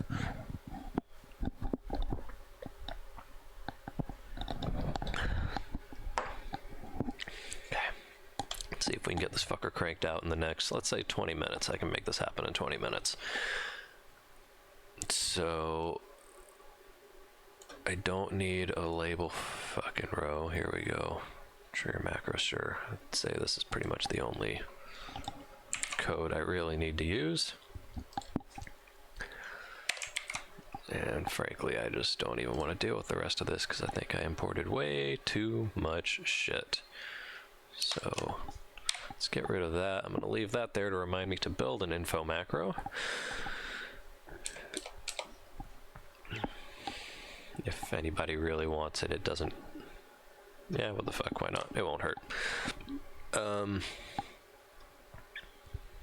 That will actually say about the same. Alright, so yeah, that's a pretty, honestly, that name will work just fine, so we can maintain that naming. So the number is going to be layouts dot start.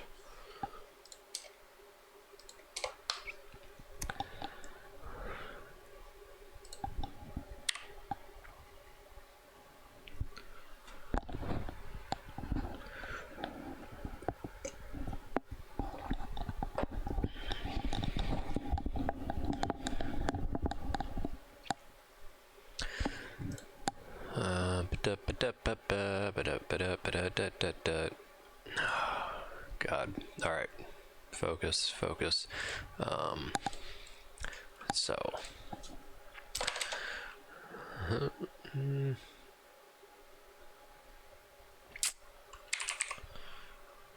iPairs.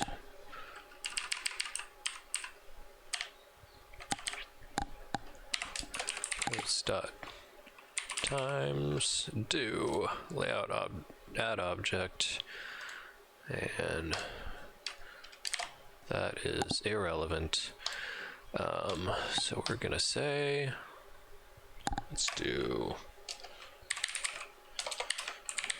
we're gonna do a coordinates value that is just, we're gonna start from 0, 0. We're gonna I don't know, increment by, let's say, a spacing of 2. I mean, once the layout's built, the user can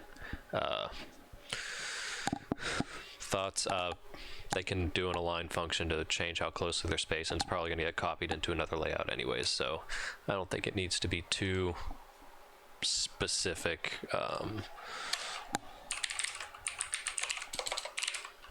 Equals, say 2, 0.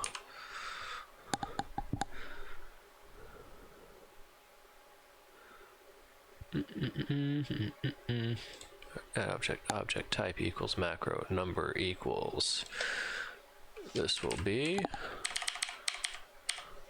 so a lot of the fun is probably taken out of the layout building part for anybody watching for that. That is all handled inside of the layout. It's just building an XML script, so I'm going to give it all the parameters for each macro that's going to get added, including the macro number, the dimensions of it, the coordinates of where it's going to place it, the image it's going to link it with, and then it's just going to go through, build an XML script out of that info, and then import that XML script.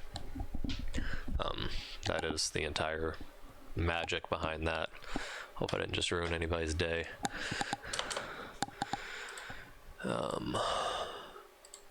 The number equals, well, we're just going to keep that at v. We're going to say v.macro, and that will be our macro number. Great. Image is v.read.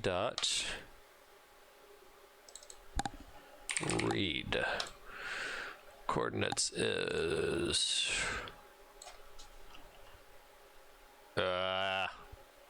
motherfucker. I have a copy function in here, right? Let's see. Okay. So this is a deep copy function for a table. Because tables reference by memory address, I can't just assign a table here, because this is building a massive table of all of the information. If I feed it this coordinates table, and then I keep updating this coordinates table, every single macro is going to end up at the same coordinate by the end when it actually builds it, because it's not building one item at a time. It is going to collect all this information. Then when I tell it to build the layout, it will use all that information. So I have to give it a new table for each set of coordinates, which I don't really need a deep copy function for that. I just need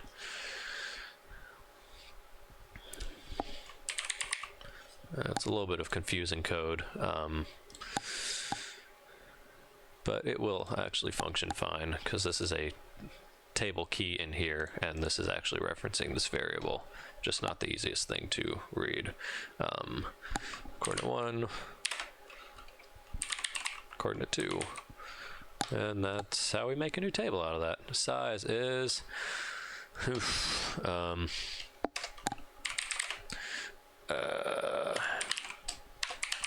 I'm going to go ahead and establish this variable over here. I'm going to say it's going to be 1 by, honestly, man, I kind of forgot what the what I built these as. I'm going to say it's 1 by 2.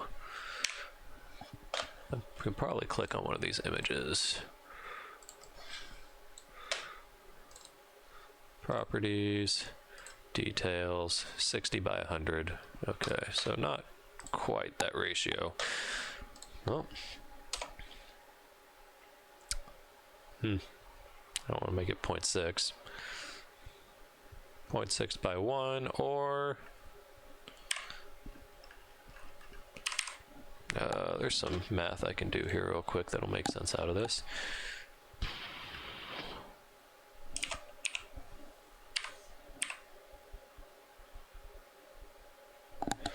Man, just give me a fucking sheet of paper. I remember this much out of algebra. 6 over 1 equals 1 over x.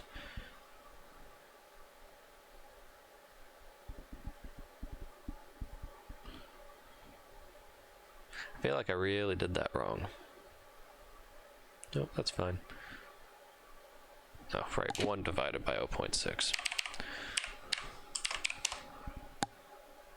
That is definitely not right. All right, 1.6, we'll call it 1.7, why not?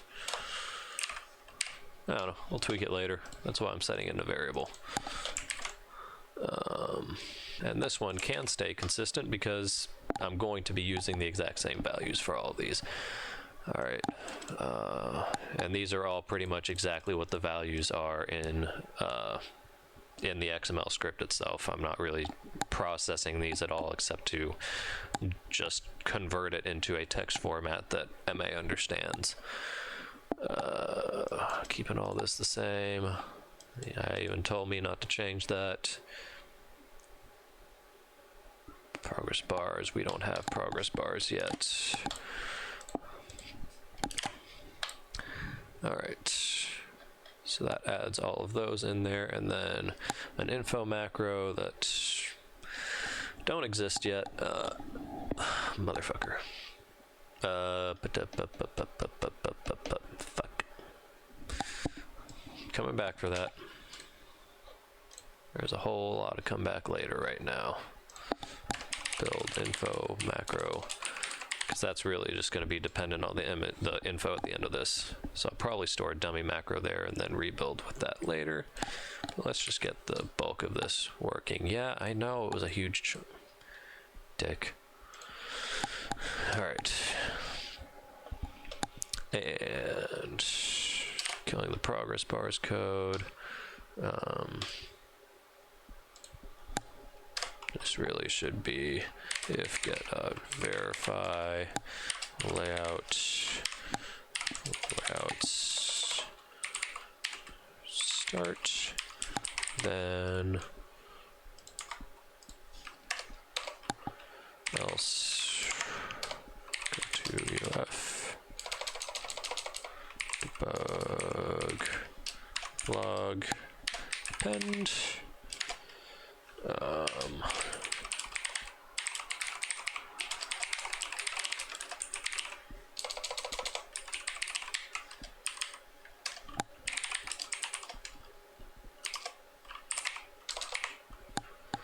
All right, and then we are adding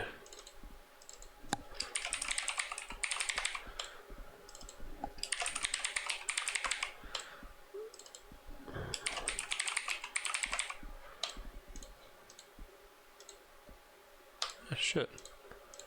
I had a version where I did that. Failure command do. Oof, no. Do not play with that. Oh, apparently I used to do these as tables.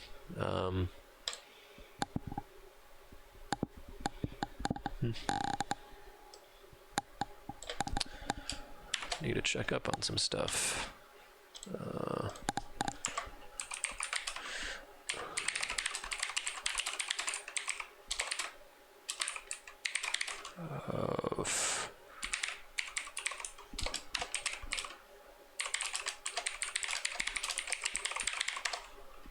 Alright. And this should now be functional. Alright. I said 20 minutes, it took 10. But we don't know that it's working yet, so I should shut the fuck up. Let's give this motherfucker a spin. And by that I mean, let's see what error I already... Oh, no error so far, okay. Dope. 178. Calling no value. Looks like it was somewhere around here. Pod advanced space layout. Total. I did set total up here. I set it for 0. Yep.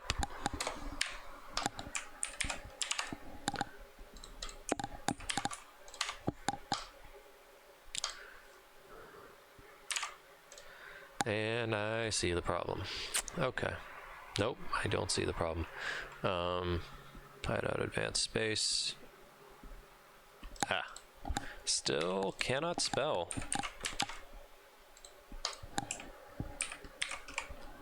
I think I made it all the way to 3 words into my 4th grade spelling bee. Oh, not usually terrible at this, but nope, not a number, not a valid number. Oh, I did include that actually.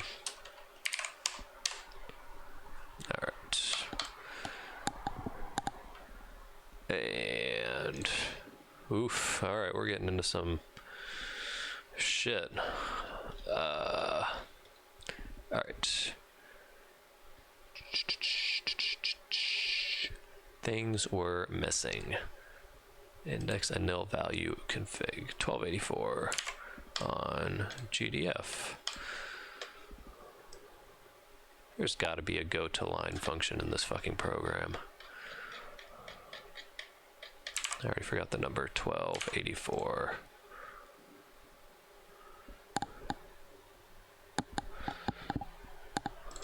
Config.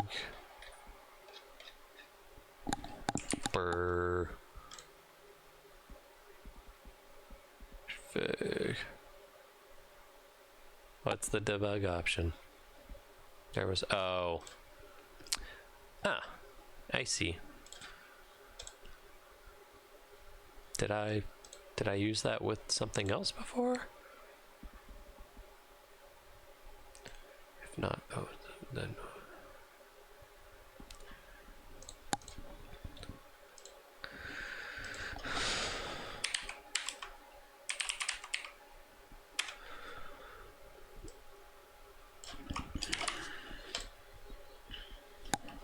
And all right, so I'm gonna make it check that that option was even provided.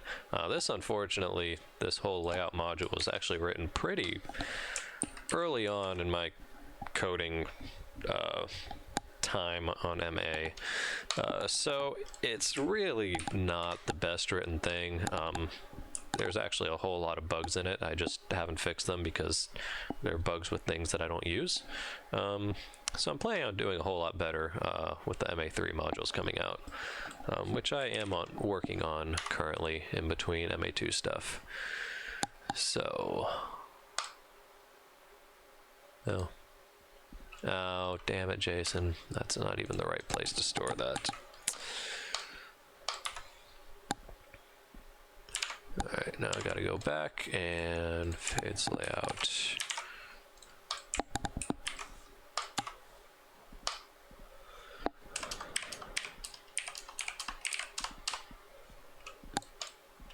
Still failed at line 1284. Did I?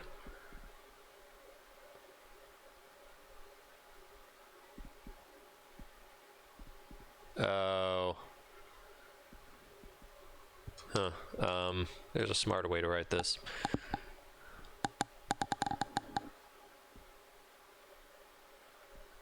Right, so I want not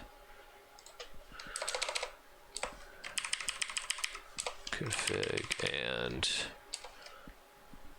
So for and statements, it will always, if the first part of an and statement evaluates as false, it automatically evaluates the whole thing to false before assessing anything else. So right now it can't find config.debug because config is a nil value, it doesn't exist. But by confirming that it even exists first, the and statement will stop it right there and evaluate to false. And then I put the not here to evaluate to true, so that it will delete this file when that option has not been provided or a table containing it has not been provided. So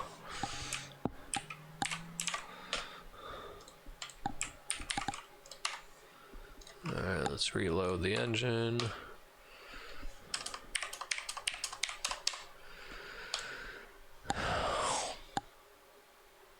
Well, not the issue I saw coming.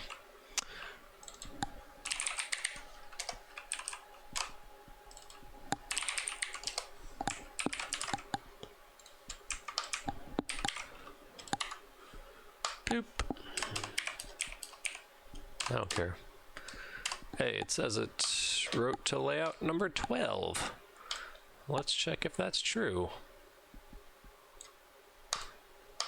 Sure ain't the name I was looking for.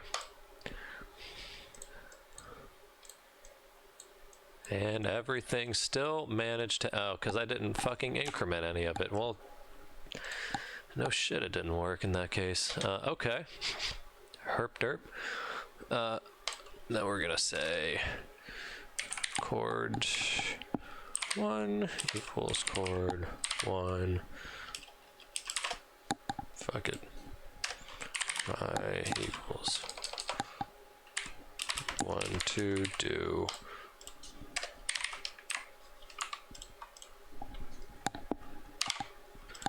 Coordinate I equals coordinate I plus spacing I, so that we can advance that by whatever these values are, and then it will put them in different positions. But why in the fuck did my image not come through?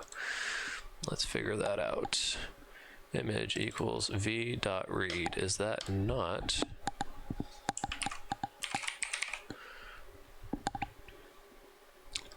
sure?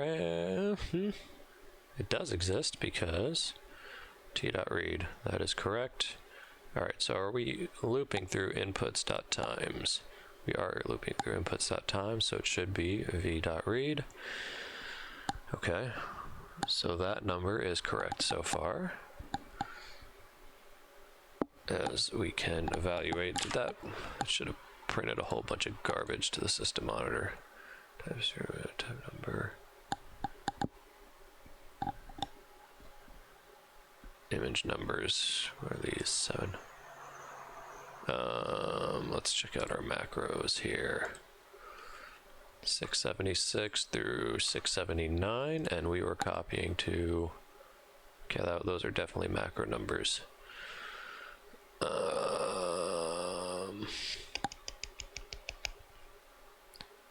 Okay, well, in that case, that is why we have that debug option. So let's enable that. And actually,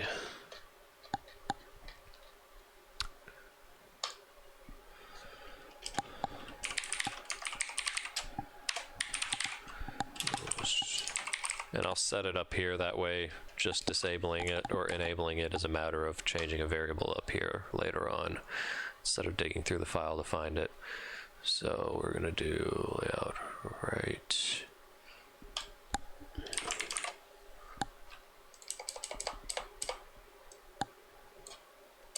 There we go. So it'll be, oh, actually that's a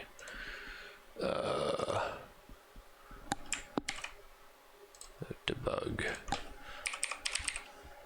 Oh, guess that's all I needed, right? Yeah. All right. So it'll be set to true or false depending on whatever's been set up there. So let's run that again, and we'll take a look at the file that was built and see what's wrong with that.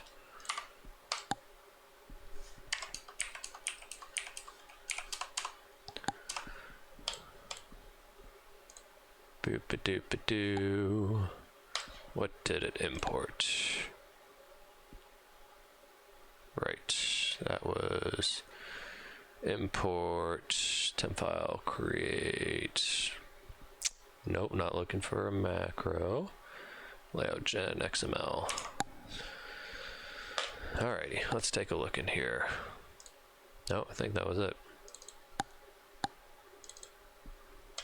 Alright, what do we fuck up here? No image. Definitely went through and set everything for no image. Why? Because I based it off of the fucking code from things that weren't using images. That was dumb. That was, yeah, not wise. Okay, so info macro. We want the trigger macros. Well, no, this sure does look like what I referenced from. We got pull icon versus simple, and we went with simple. I think that's the correct one, yeah.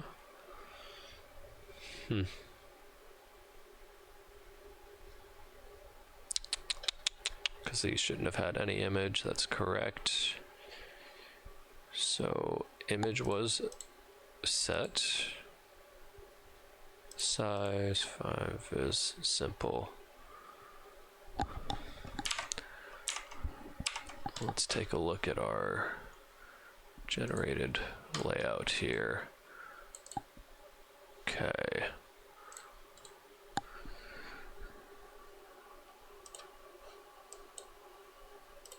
so I really just didn't see anything.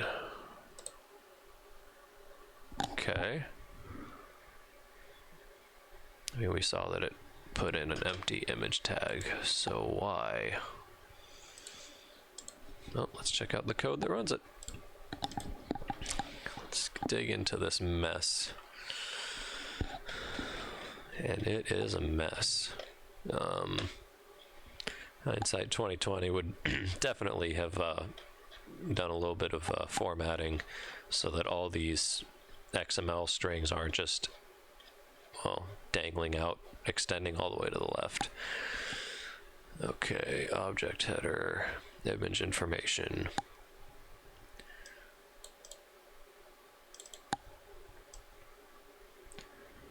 Valid entry provided for image information. Okay, so there's number one. Let's just go ahead and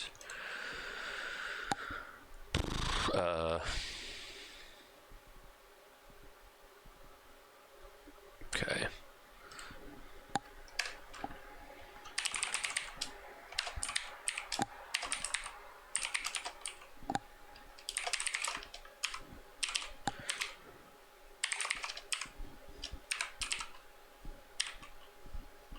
Signed for macro number macro.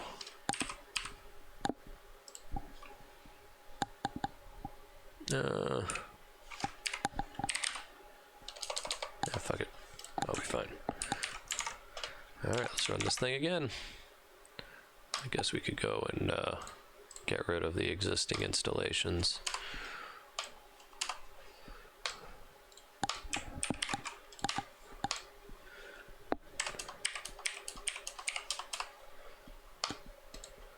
.676 through 680, or 771 through 775. 76 through 680, those all line up. So that seems to be correct. And yet, if I go pull out the generated layout, I am sure it will be. Also, our layouts did not get deleted. Let's check that uninstaller. Okay.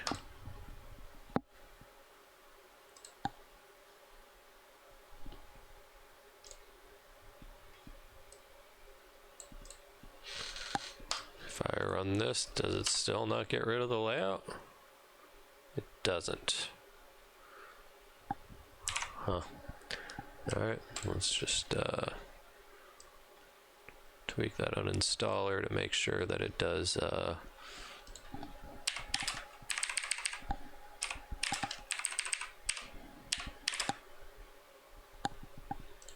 don't really know how else to get that to actually be enforced. Seems really weird that it would not do that. Huh.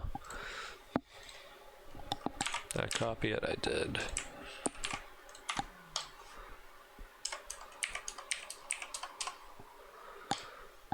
Okay.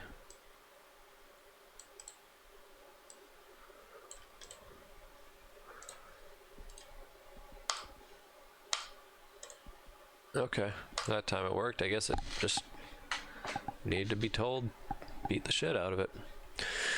Okay, so that works now. Well, we are now at 25 minutes. I did not succeed. Damn it. Okay, does the image need a name? Does it automatically pull the image name? I don't think I ever had to store image names before. So... is there something else we were checking out during that? I already forgot.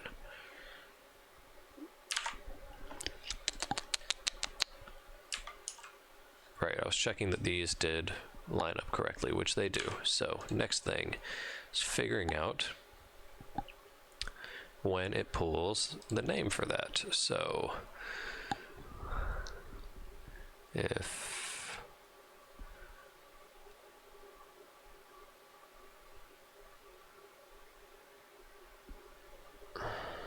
All right, so it pulls the names right now, or during this function.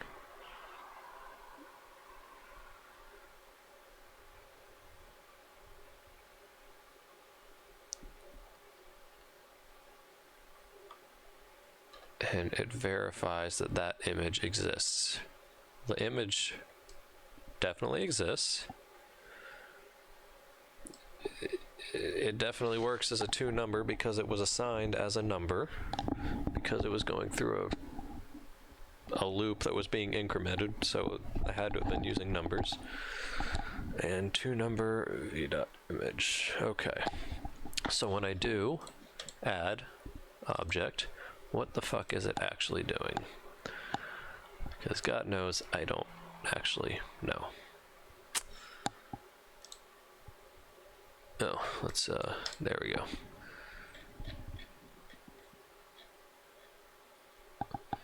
Add object if not self.collection. Okay. Equals self. With that config.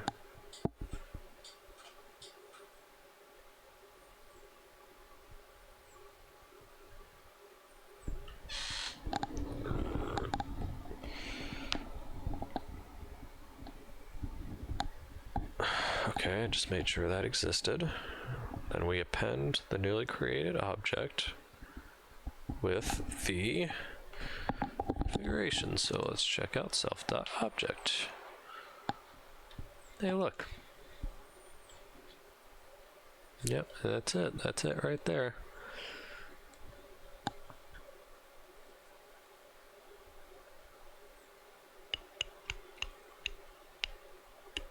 Coordinates and size using not XY has been handled. I know that. And I've seen that it is triggering writing. Motherfucker. What the fuck? Okay.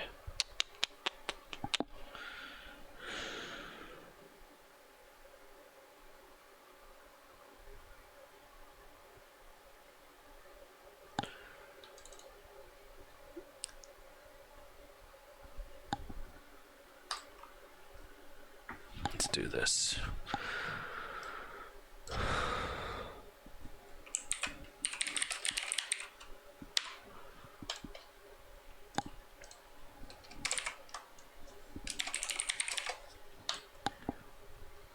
Config.image.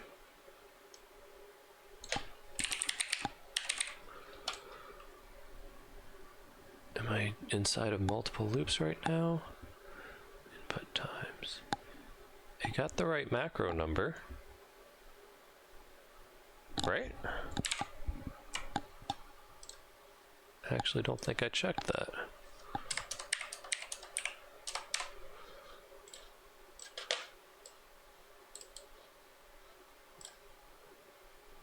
Yeah, it's got the right macros here.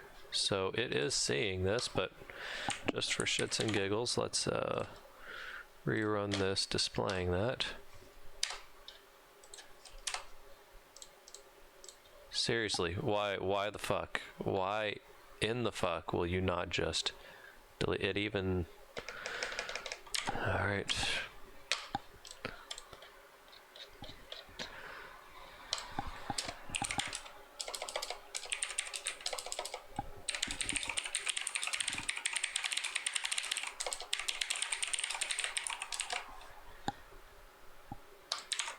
Okay.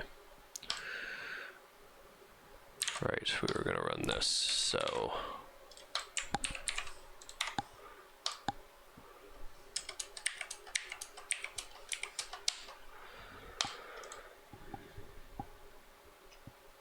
Alright, it definitely got the right fucking table.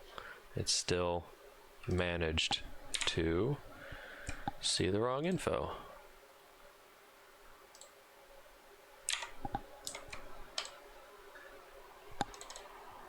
It just made this file and still creating it with an empty image field.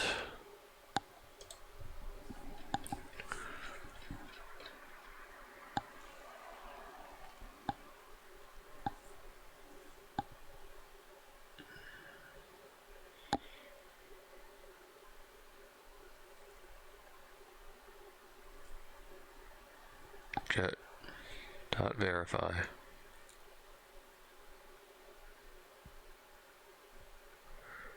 To number. That's correct.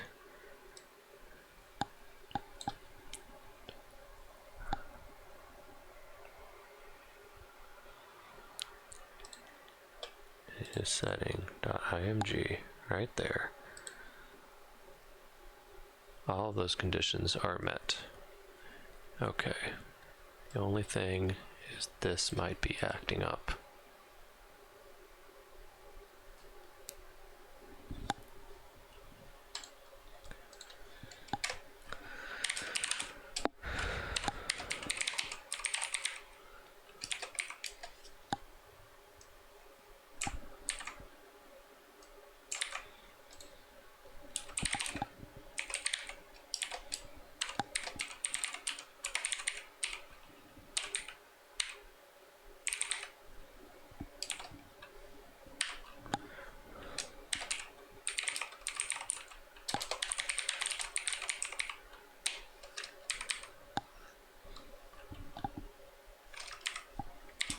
Alright, let's see if that's what's causing it, because the other two definitely have to be fucking, like, it can't possibly not show up as a number.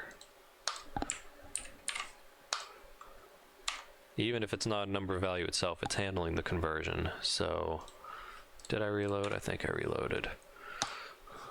0, 1, 2, 4, 8. No, for fuck's sake. What the fuck did I put? Mag? No. No, it's just not a function.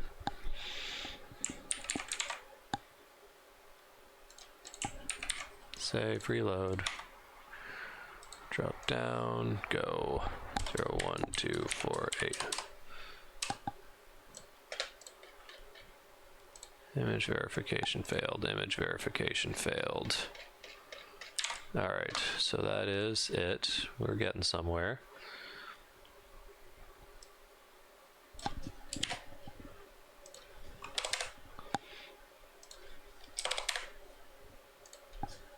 Let's figure out why in the fuck it's not working. First, I'm just gonna try something really, really dumb.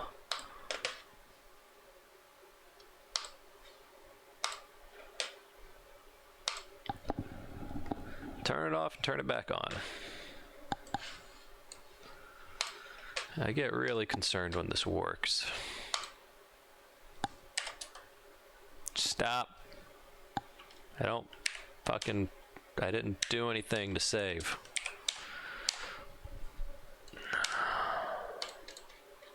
Alright, still failed. Better news than it suddenly working from restarting, because that means unpredictable behavior later on. Cool. It all still fucking sucks. I still cannot fucking understand.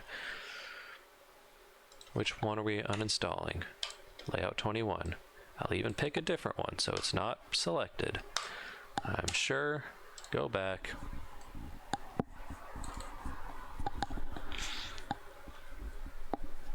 Is it seriously because I'm in a world?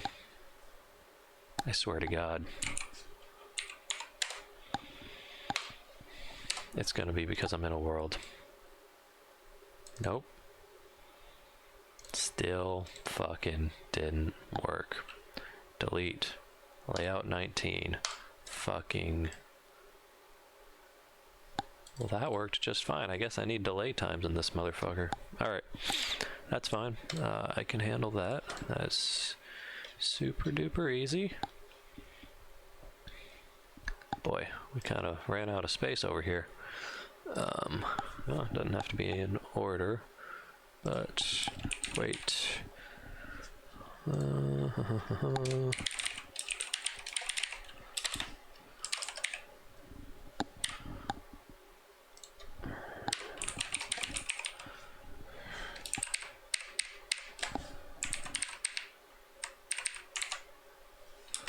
Let's see if that fixes everything. Still, nope. Nope, nope, nope. Do not want the semicolons. For once, I don't want them. All right. Image deletion has not been a problem, so we'll copy this. Go ahead, delete all that.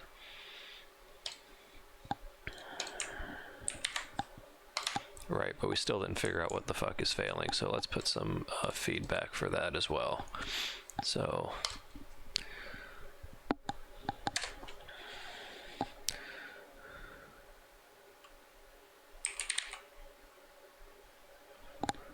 you know what, while we're in here, echo equals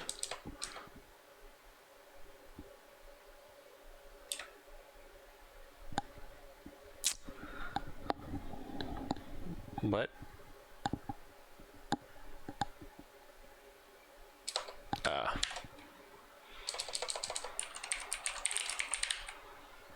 There we go. All right, so we are utilizing string.format in here.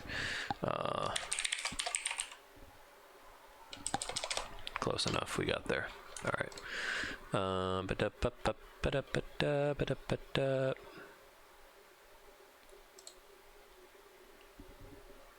Wait, what happened? If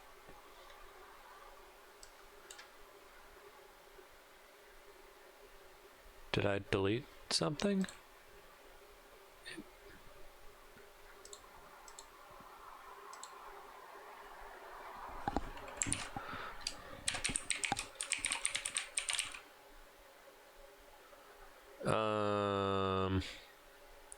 There are two versions of this? Or did I was in the 1200s just now, right? Yeah. Oh, this is for rectangles. Okay. Still relevant. Working on this right now. Okay.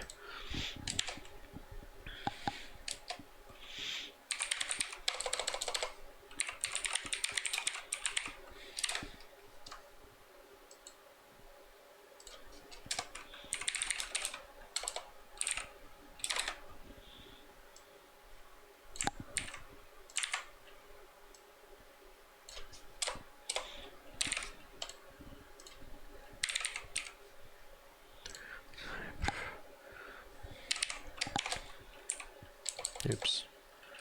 Type of v.image, then if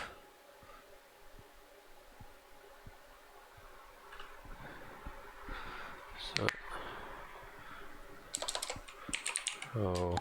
to string v.image.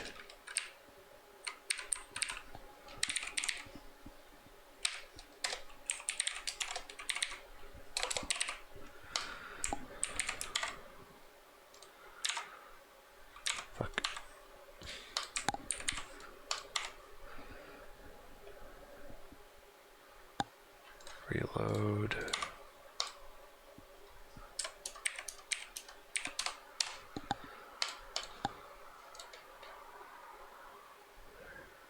Variable type, number.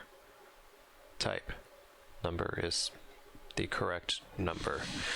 So why in the fuck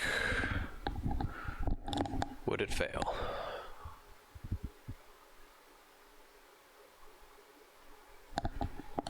What if I do this in version? I know the color grid generator works in this version, but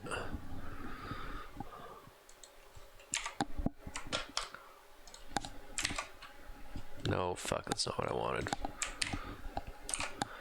I want to save this as test.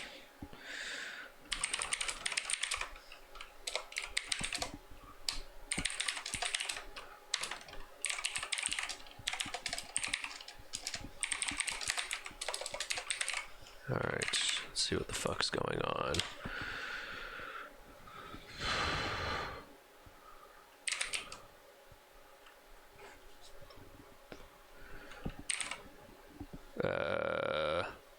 Fuck. I am looking for I haven't used these by their normal names in quite some time.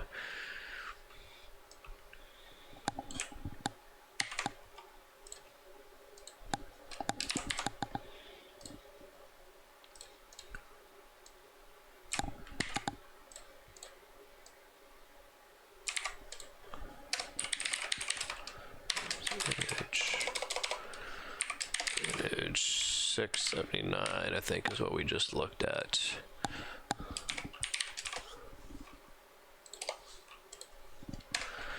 There you go, echo toString.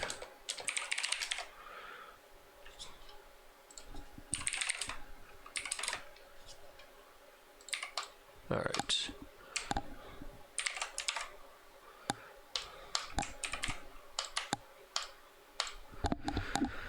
Cannot verify images. Okay.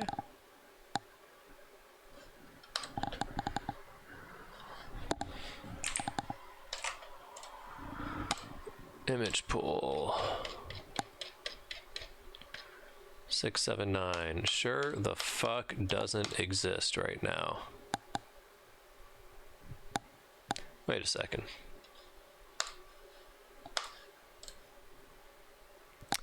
Okay. Pretty good reason. I thought we addressed that way the fuck back when, let's see, first after years. So it was right after building the macros. Oh my god. Oh, I just lost half an hour over one fucking letter. God damn it. Ah. Fuck. Fucking. God damn it. Okay.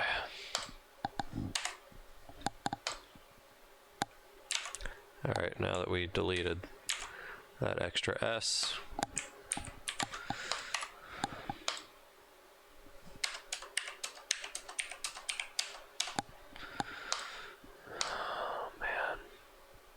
Look, they're working.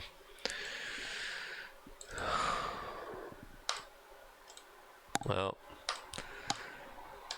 it took some time, but we got there.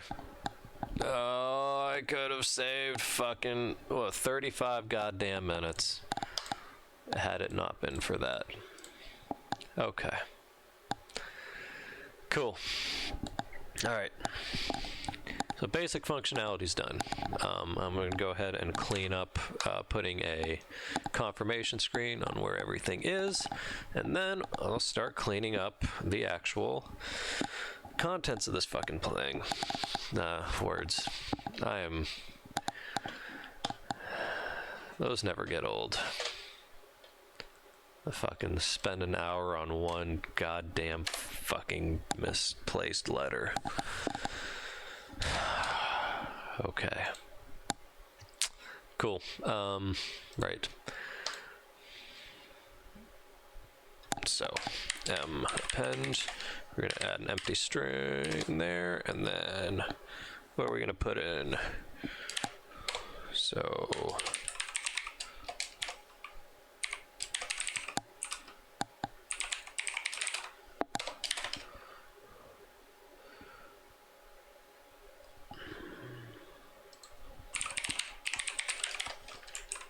nope, shit, not on my laptop, damn it.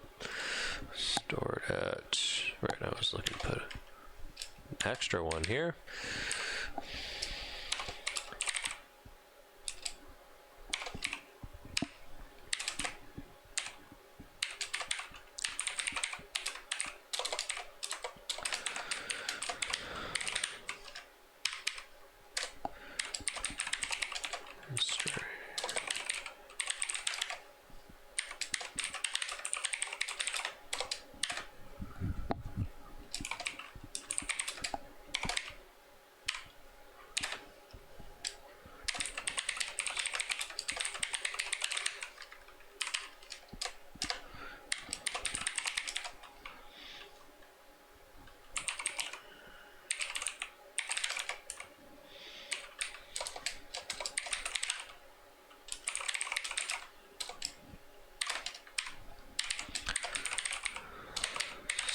Search. Oh, for fuck's sake.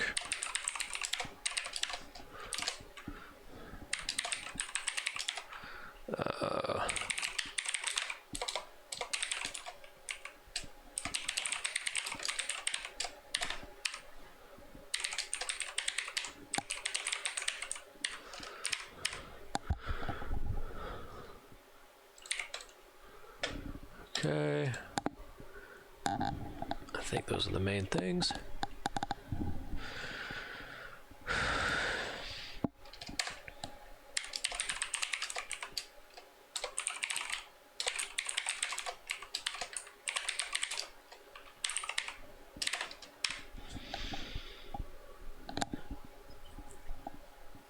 Oh.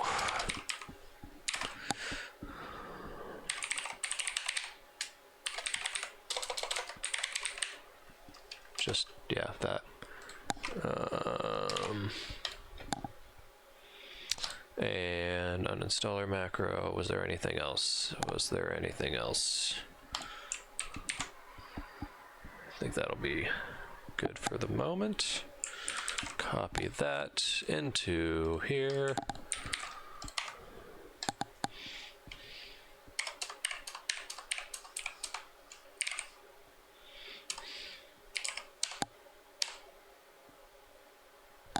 Boo. What failed? Man.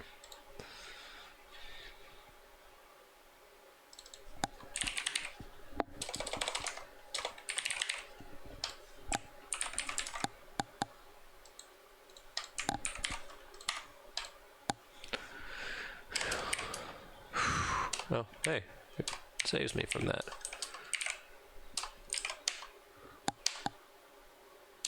Still, bitch. Yep.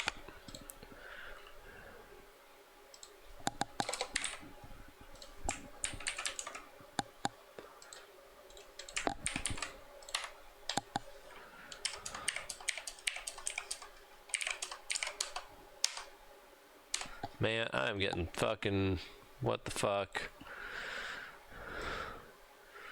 465 numbers. Yep, that is not wrong.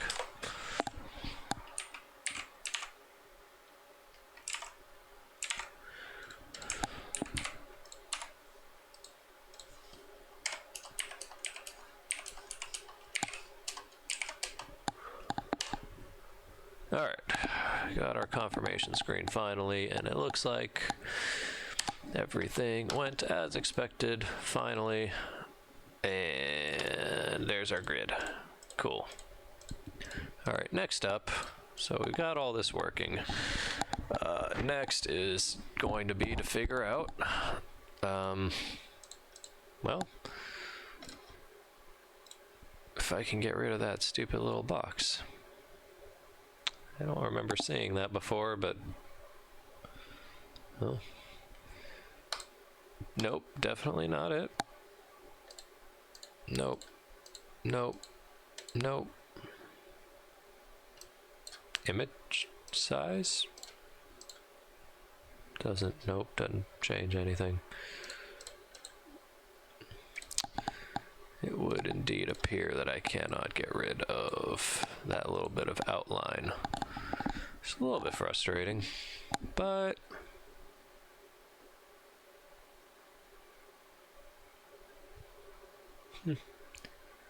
I guess I wouldn't have noticed it since all my icons so far have been square. That does seem kind of strange. Oh well. I think it's the least of possible problems that could have come up. It looks like it is sized properly. Everything does work.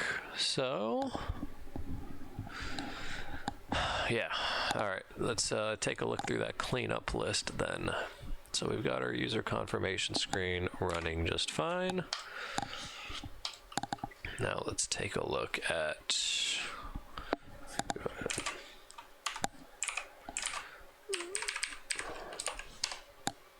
go ahead and version it. All right. Oof, okay.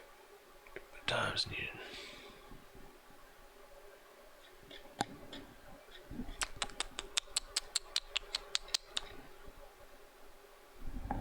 well, we have gotten through the main part of it. I am going to, honestly, I might just go ahead and cut this off for the day, because I'm getting kind of tired of staring at a screen. Yeah, I think I'm at that point. I will, let's see, how much of this is actually essential? Big window for fade time, selection adjustable. That will, let's at least organize these by how relevant they are. That's definitely something I do want to have done. No, I haven't confirmed that at all, so that does also need to happen. Your story view successful. Already did that. Select times by selection, layout less necessary. Overriding only currently active macro. Also less necessary. Fix image pool management. Yeah, I really want that one done actually. Alright, build info macro.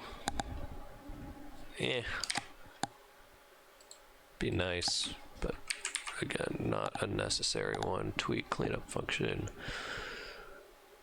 Yes, that's not related to the release, but it is needed. Did I ever figure this one out? Right, we were gonna see if adding that wait time in fixed everything, so god fucking shit. Bloody fuck.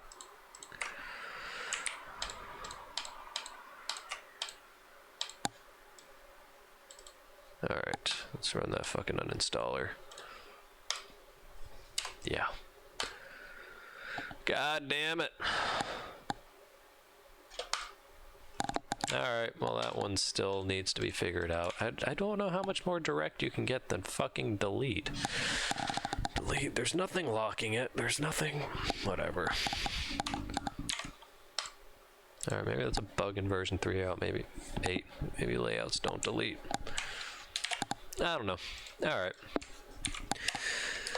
Well, I am definitely at the end of what I can stare at a screen for right now. I might come back and clean some of this up later, but I doubt I will reopen the stream for that. I might, whatever. It makes no difference to me if people want to watch. I hope to the people that have been watching that this provided some amount of, I don't know, something useful. I apologize if, well, my brain's a little bit disorganized, so it's just kind of how I work. So anyways, I'm just kind of mumbling at this point. I am very much just needing to step outside for a few minutes and get some air. So I'm going to do that. And I hope this has been helpful for you guys. I'm going to fuck off and remember what sunlight looks like.